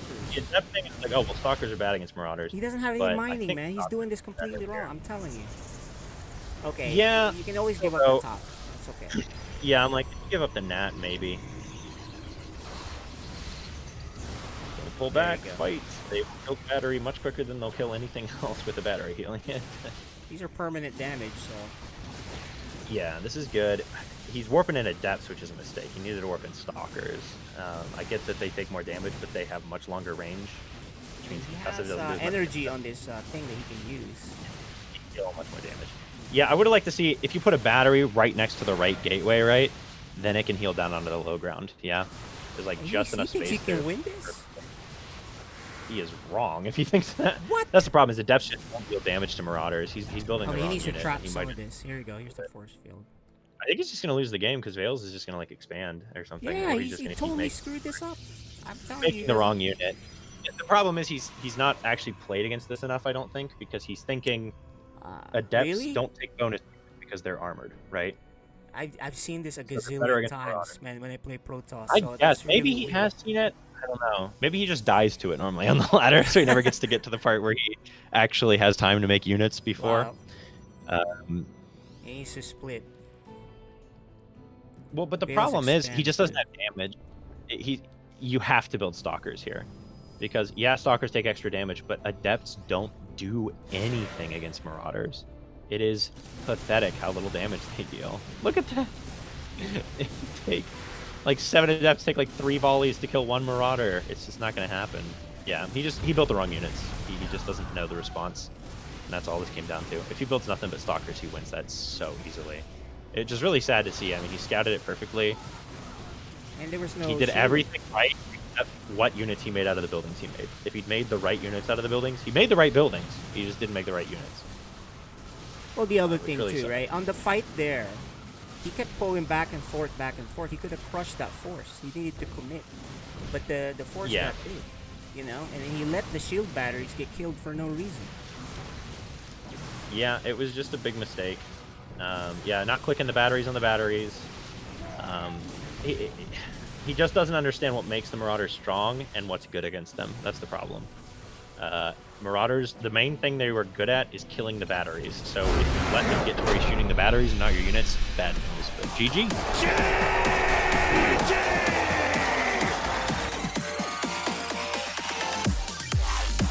All right, well, the final map. We are gonna get to what I said earlier. Yeah, it's true. It's going to be a 4-3 one way or another. Man, that...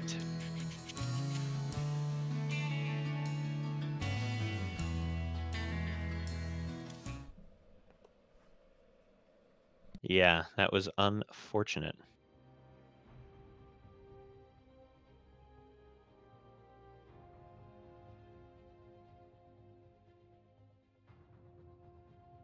Okay, here you go, guys.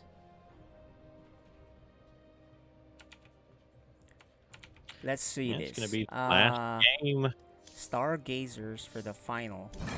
Which Yeah, which is a weird map. that is a very weird map. Who do you like? I think Terrans hate this map. At least, well, it's hard to say. Most of the Terrans I talk to, they always complain about something, so you can't tell. You can't tell if they're being serious or not, right? So. Right. But I know every time I talk to Terran, they say I hate this map. It's so OP, yada yada yada, right? But I don't really know why they say that. Do you know? I don't know. I'm a Okay, little at out of least- touch with latest maps. I guess. Let's see. My only assumption is, you can do a prism warping easily. Prism the warping air is easily. closed. If I had to guess, right, a lot of turns like mine drop openers and things like that, and one Zelnaga tower basically shuts that down completely. Right, like you have to go so far around if they have the Zelnaga tower to not get spotted with any drops, which is a big part of Terran play, right? Is that multi-pronged drop stuff in PvT. Yep. So that'd be my postulation, but I'm not positive. Well, here you go, guys. And the last game, one way or another, here.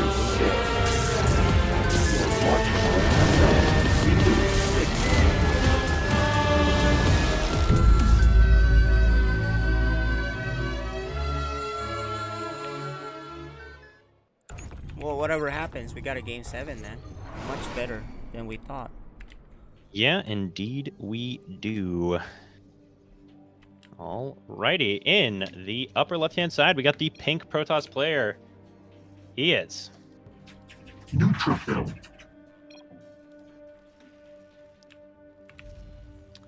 And his opponent, the red Terran player, he is Veils.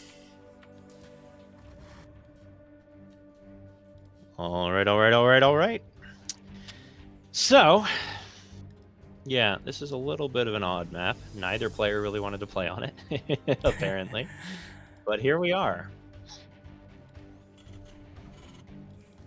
Yeah, I guess maybe the the minerals can be a bit of a pain as well for Terran. They get a free expansion somewhat, and then they kind of Yeah.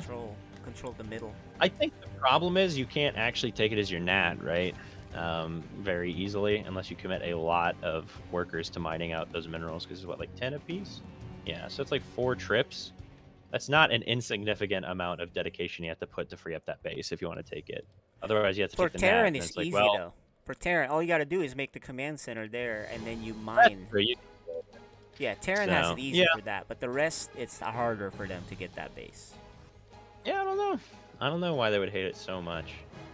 Looks like he is wanting to take that base, though. Yeah, that's pretty fast. No eBay mining block, there. though. No eBay block. Yeah, this will be the 3P if Neutrophil wins, or Veils Royal Roading it, would it be? Or because he lost games, is it not? I think it's Royal Road. I don't know forget what exactly that what- exactly means.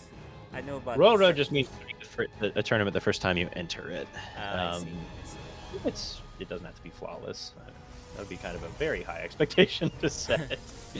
So this would be a Royal Road. It means we Veils need a if you new win. league for you if you win or lose. You lose a game. Yeah, if you go into a tournament and just don't lose a game, your Yeah, first you're not time in ever. the because- right tournament. You're over qualified. Yep. Okay, Adept. Popping out. We'll deal with the Reaper. Okay.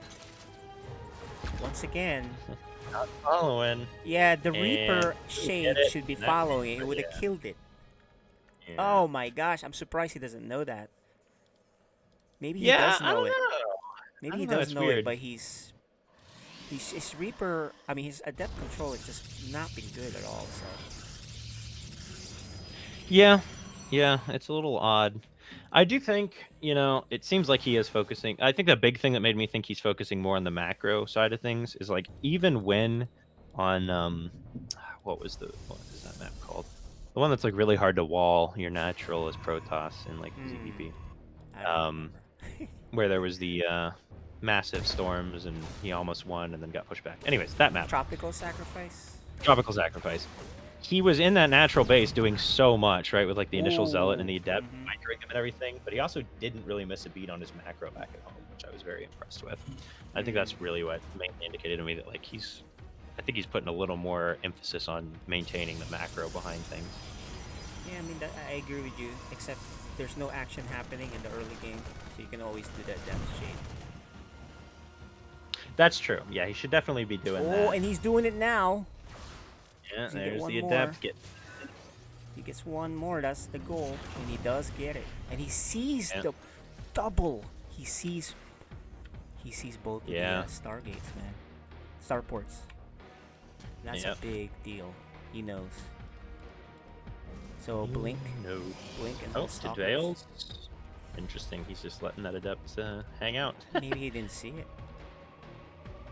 I think he had to because he had it walled off. So like, where else is it gonna go? But yeah, there we go.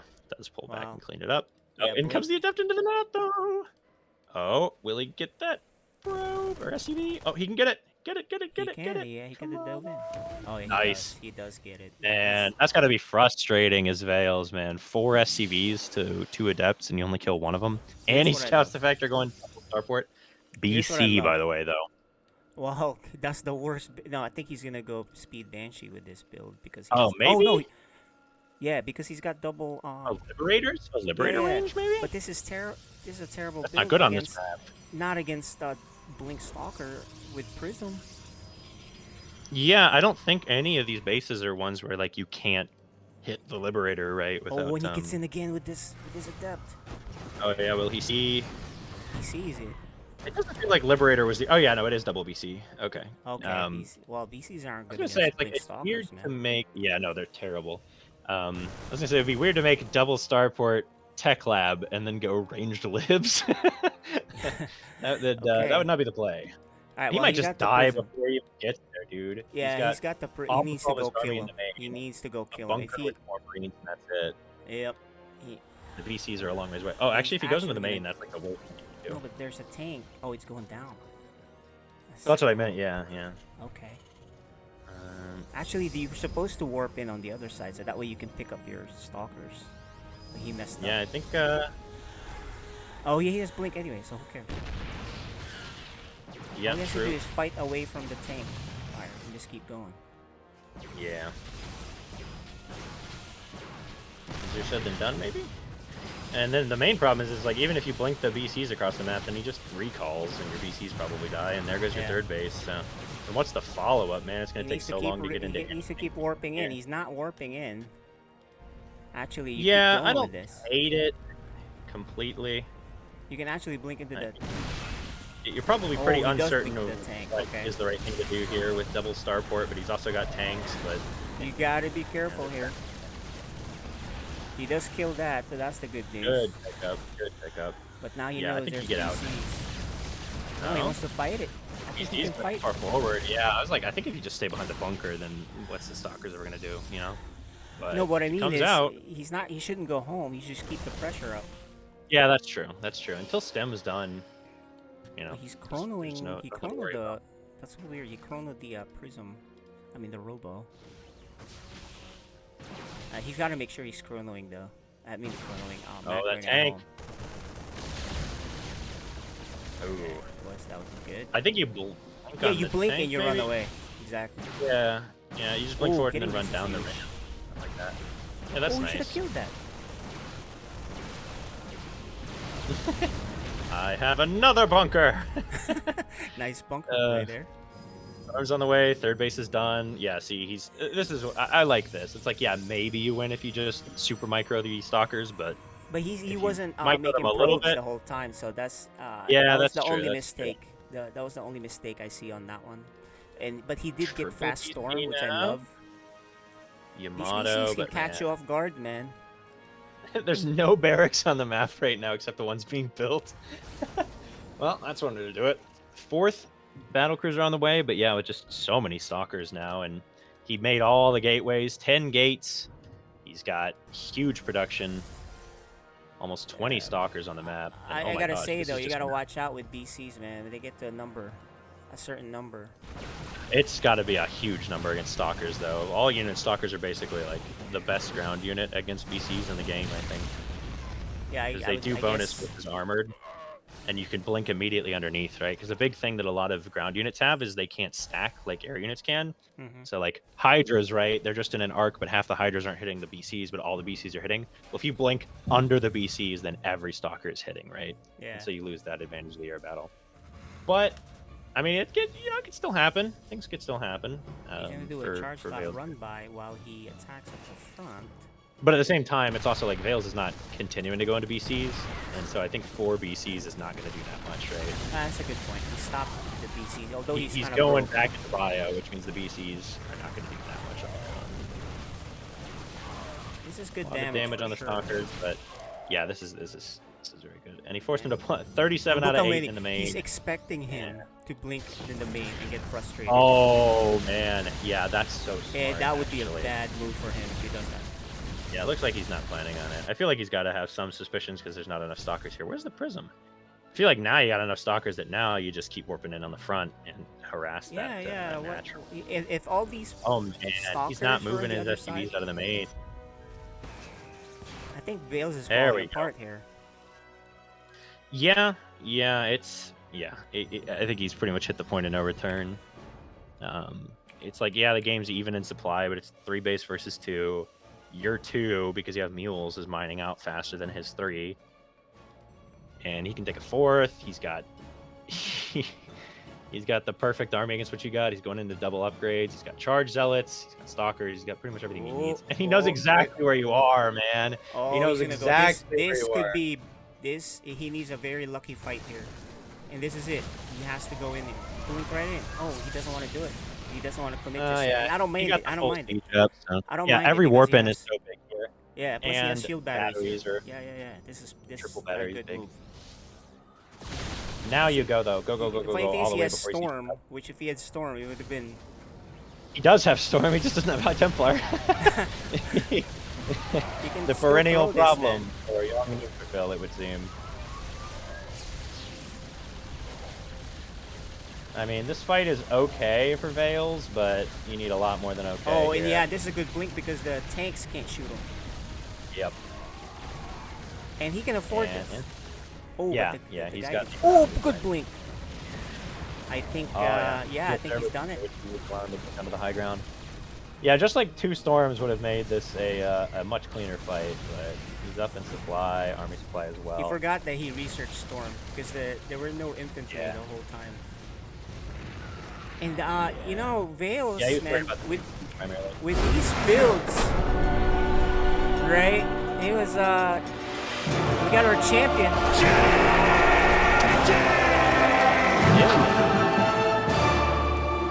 What? Holy! What is that? That third game was insane. What do you think? Well, you can go ask Yeah. all the questions, man. Let's go do it. Yeah, let's see what they have to say for themselves. I'll pull them in. All right, we have our players here. Congratulations to Neutrophil taking it down, the 3-peat champion. 4 wins total, I think, in the FSL. So very nice. The Code S champ yet again. Coming down to the wire, though, as Veils fought hard and mightily. Felt like it's just, I mean, he actually did wind up winning with one of the all-ins, but it felt like every time he tried to throw the cheeky builds out, Neutrophil, he was there with a swift left hook, basically. The Marauder one did wind up working out. The 4-racks, not quite. And then the macro games, it just wound up slipping away. There were moments where you were ahead. I think he just slowly got better at dealing with EMP throughout the series. Was there anything in particular that you felt went wrong? Just the EMPs just didn't hit. They Yeah. hit in the other 2 games. Just nothing much I can do. The storms were just on point. I couldn't split as good as normal. It just felt all wrong. So I decided to try and cheese, or the last game BCs just didn't work. Really annoyed, but just happens, I guess. Can't win them all. Yeah, it's funny. It always feels like it's the games where you are doing something you want to hide that, like, you forget to raise the depot, and then the adept gets in. It's like you're always on top of it when you're doing your normal build, and then the instant you're doing anything cheeky, it's like you miss the button or something like that, and he makes it in. And pretty much every game that you went for the hidden tech, which is definitely unfortunate. But I think a very obviously an incredibly strong showing for your first season, and did get almost there, one game away. And yeah, I think it was basically if he stayed on one source of splash damage for too long in a macro game, I think you were able to kind of get him there in most cases. It was if he kind of branched out. The big thing is it's like I rock just don't paper scissors. understand. Some games he played macro really poor. Some games were just really low economy. It's like, how can I? It's just really bad scouting, I guess, by me. Yeah, and I mean, yeah, the Storms just had some huge value. Like Tropical Sacrifice, I think was probably the craziest game, and game. yeah, 4? it was No, 3. 3. No, that was Yeah, the no, Storms were silly. Yeah, I started 5. feeling a bit deflated, or whenever it was. Yeah, 2, 3, whenever it was. Anyway, the Storms just hit me like every time. Feedbacks were feeding back everything. I just couldn't. Yeah, I think it was Data C and Tropical Sacrifice were the ones where the Storms were doing a lot. And yeah, it was one of those things where it's like eventually the EMPs don't all hit. Like there was, you have a couple fights where you hit every EMP and you But to put be them fair, back, but he this one- split. He split did his start splitting, high which is good. Templars. He didn't do that in the other series, so. Yeah, I was talking about it.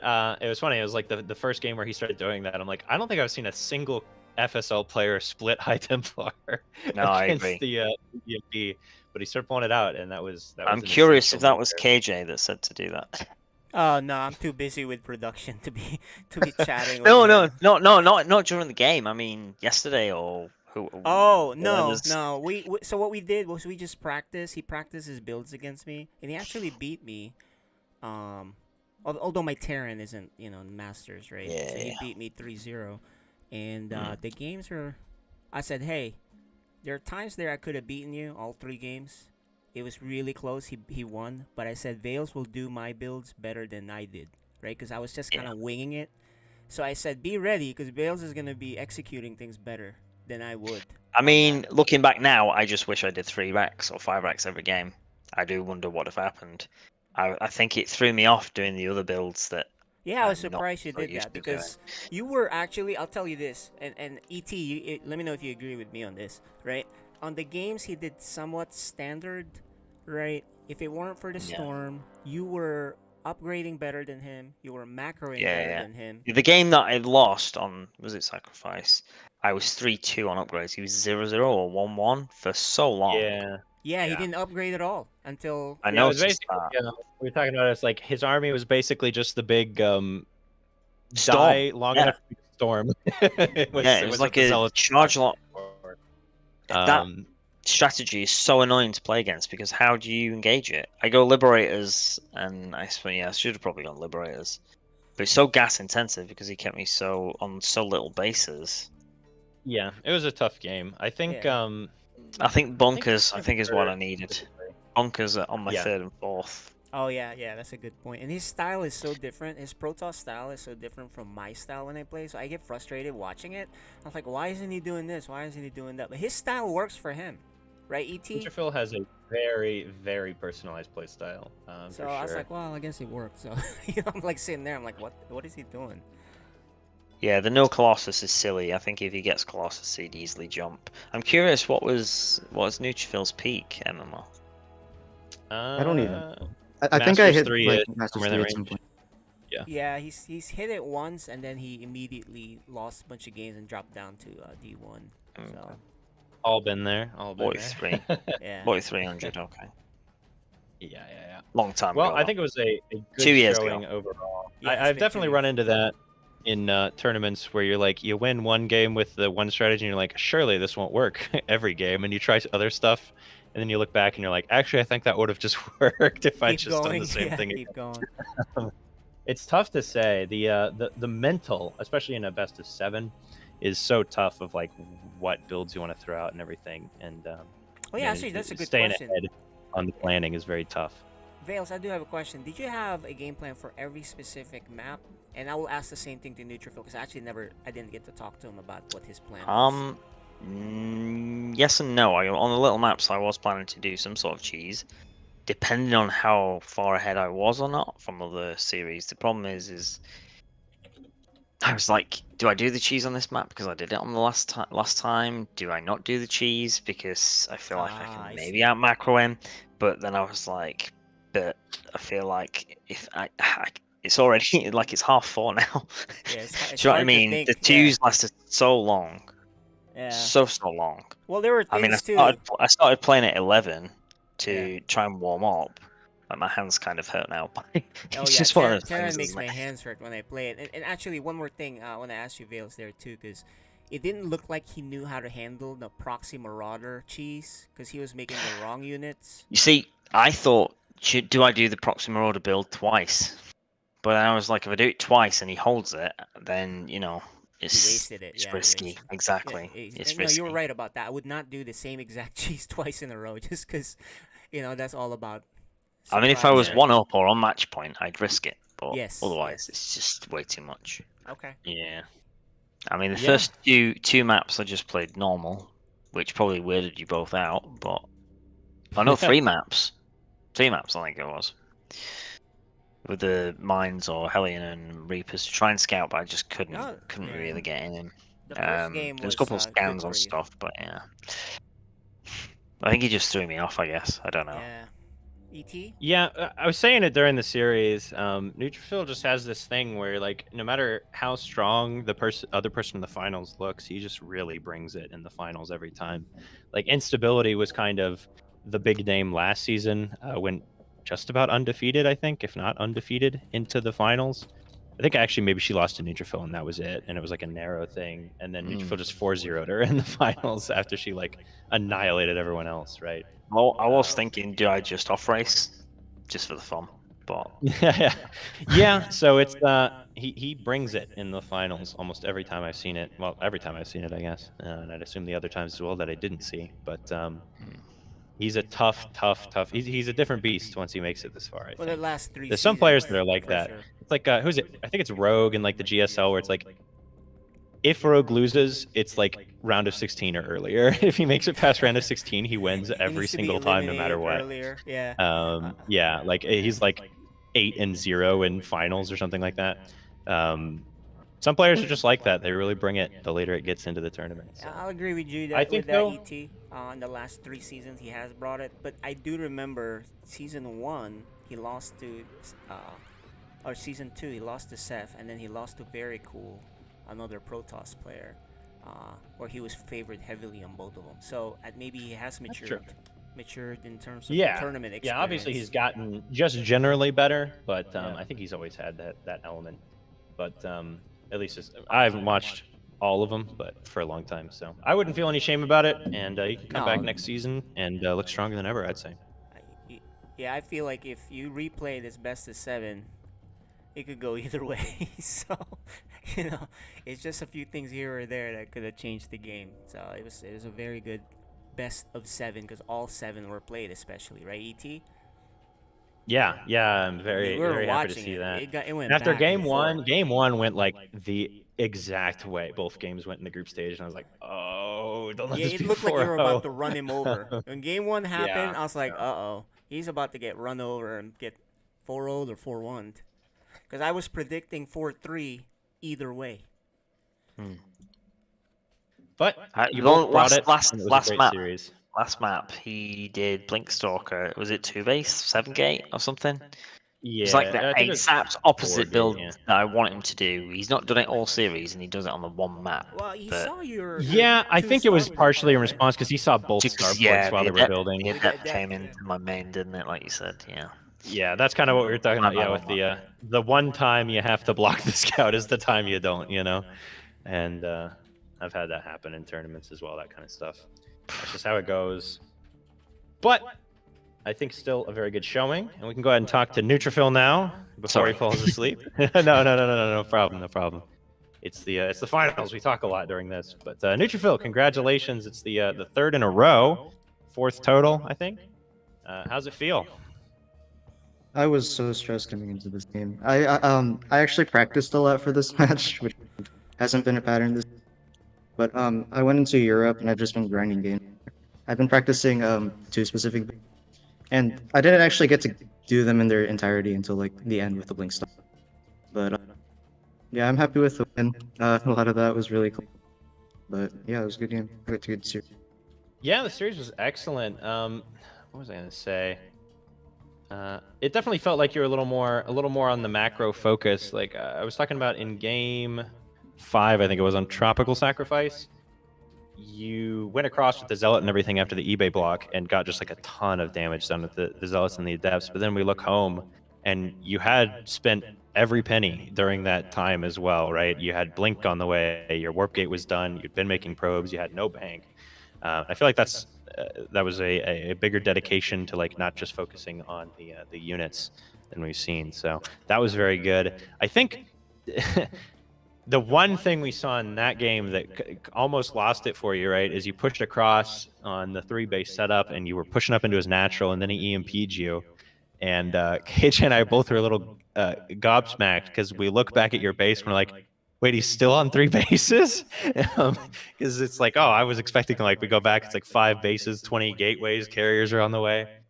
Did you get a little Tropical Sacrifice when you like you finally got the EMPs and then you recalled out of your nat? Yeah. Yeah, that I was was a game where expecting it he to was be- ahead, I thought. Yeah, Vales was ahead because Yeah, he found I the hidden think- base and he had the third mining and he Yeah, They didn't get I the don't know probes, if though. The you- probes escaped. Neutral The probes only did had 60 escape. workers. The whole like you know you don't Yeah, really go up. he was more actually than even on workers with you after that natural fight where he recalled, and that's something we talked about. Is I felt like the rest of that game felt like you were like, okay, my opponent's up bases on me, like 2 or 3 bases, and I'm down on economy, and I got to make something happen. When actually you were up a base. Yeah, you were for in great quite a shape. while. You were in great I'm shape feeling there. more mad about that game. Oh, thanks for that. Sorry. But anyways, And you Ninja spotted Girl, that hidden base after- too. Yeah. Yeah, after the that fight where you had to recall from the net and you come home and you are only on 3 base, did you feel like maybe it was like, oh, I didn't win there, I might lose this now, or did you Oh still yeah, feel pretty definitely. confident there? Because EMPs. Yeah, I was coin, so. coin toss. I didn't have any Templar, I don't think, on me, so I started just like Yeah. spamming those. But yeah, I tried to keep like I think I had an observer on his army, so I kept trying to like catch him on, or at least slow him, because like once he sets up his siege, I really can't break. Yeah, that makes a lot of sense. Because I was like, I come home and I'm like, oh, no macro has occurred since you moved out, because you kind of crush the fight, and I do that too sometimes, where you're like, the game can now be over, and you just focus so hard on making sure that your army does what it can, and then they like barely push you back, and you're like, oh, there's nothing going on at home for me. But and yeah, I mean, you did manage to pull it out there. So, I think the big thing was just how, like, your Templar control the first game you made them versus your Templar control the last game you made them in that series was wildly better in the last game. So just even adapting throughout the series to like consistently split Templar, you started leaving Templar at home instead of always putting them all in your army, right? So it's like even if the ones in the army got EMP'd, you have 2 Templar with 2 storms each at home anyways, so we can't just roll over you. So really good adaptation even during the series there, and just an excellent series overall. That was sick. It was definitely, especially after the 2v2, it was like, oh man, don't let it just be a 4-0 night. So glad to see it go the distance, and well played to both of you. KJ, did you have any final questions for our players? Yeah, I want to ask you guys what you thought of our promotion for you guys. I know we had to pick 2 characters from Dragon Ball, and what did you guys think of that? Leading up to this, did it give you extra pressure? Did it make it funny? I mean, I had some input in my character, so I'm pretty happy with that. But yeah, it was pretty. Vales, I don't even know who that character that you have is, but I was remember. told he's the opposite of the other guy, so it only made sense. Well, yeah, of course. I sent it to my sister because I was like, they've really done me hard here. My head's big, but it is not that big. You know, it wasn't actually a person making that; it was AI generated that. Was it? I thought Yeah, it might yeah. have been. Yeah, so we had that's AI sick, that's sick. do that. Usually, there's several services, and say, hey, give us some. Here's some inspiration. Make us some Dragon Ball characters out of these guys, and boom, that's what happened. So That's awesome. Pretty sweet. All right. Well, I think with that, that's going to be the finals. So we do have Neutrophil taking it down once again. I guess we'll look to the next season to see if he'll get taken down finally. Yeah, It's well- funny because it feels like in every series in the playoffs this season, and even somewhat in last season, it was like, yeah, Neutrophil might pull it out, but I don't see how he's going to pull it out. And then he pulls it out, right? Like Dark Menace last season so in weird. particular. Dark And Menace is then, supposed to wreck him this season. He's been yeah, wrecking him every well, time last I see season them too, play. right? Like Every time I see last them season was play, like, they always beat each other, Oh, and he look. always beats them. yeah, it's like, oh look, it's game point, and Dark Menace is up 100 supply on Neutrophil's off race. The game's over, and then Neutrophil wins. And So, then somehow he wins. Yeah, some awesome exactly. series throughout the playoffs, in particular. Really All bringing right. it. So, congratulations again, and we will see you guys next season. Thank you guys so much for playing. Thanks, It was guys. great seeing GG. Thanks for the invite. All the best. Bye bye. Thanks, ET, for hanging out. We'll see you guys next time. GG's. Yeah, thank you, guys. We'll see you next season.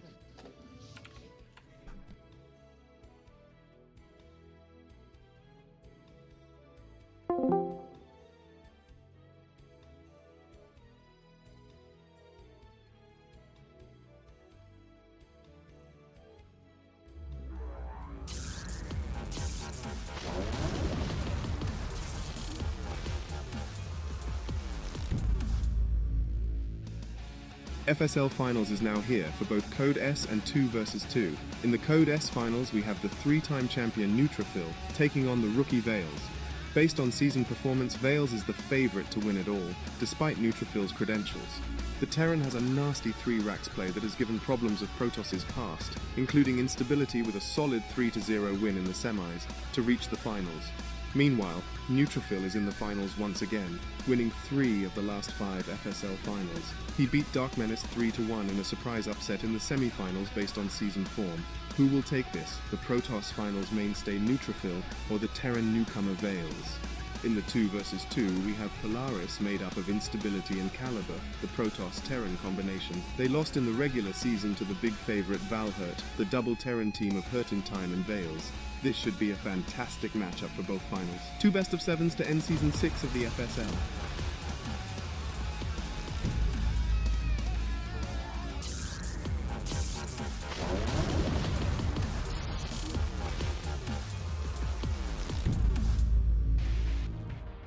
Sarah, what have you done? Kerrigan, the die you cast. This is the last day. Your swarm darkens the sky of any planet. Forget Minsk. Forget all of it. When we are done here, I will return to my people and accept their judgment. Command, we've found Kerrigan. She's holed up in a Zerg base.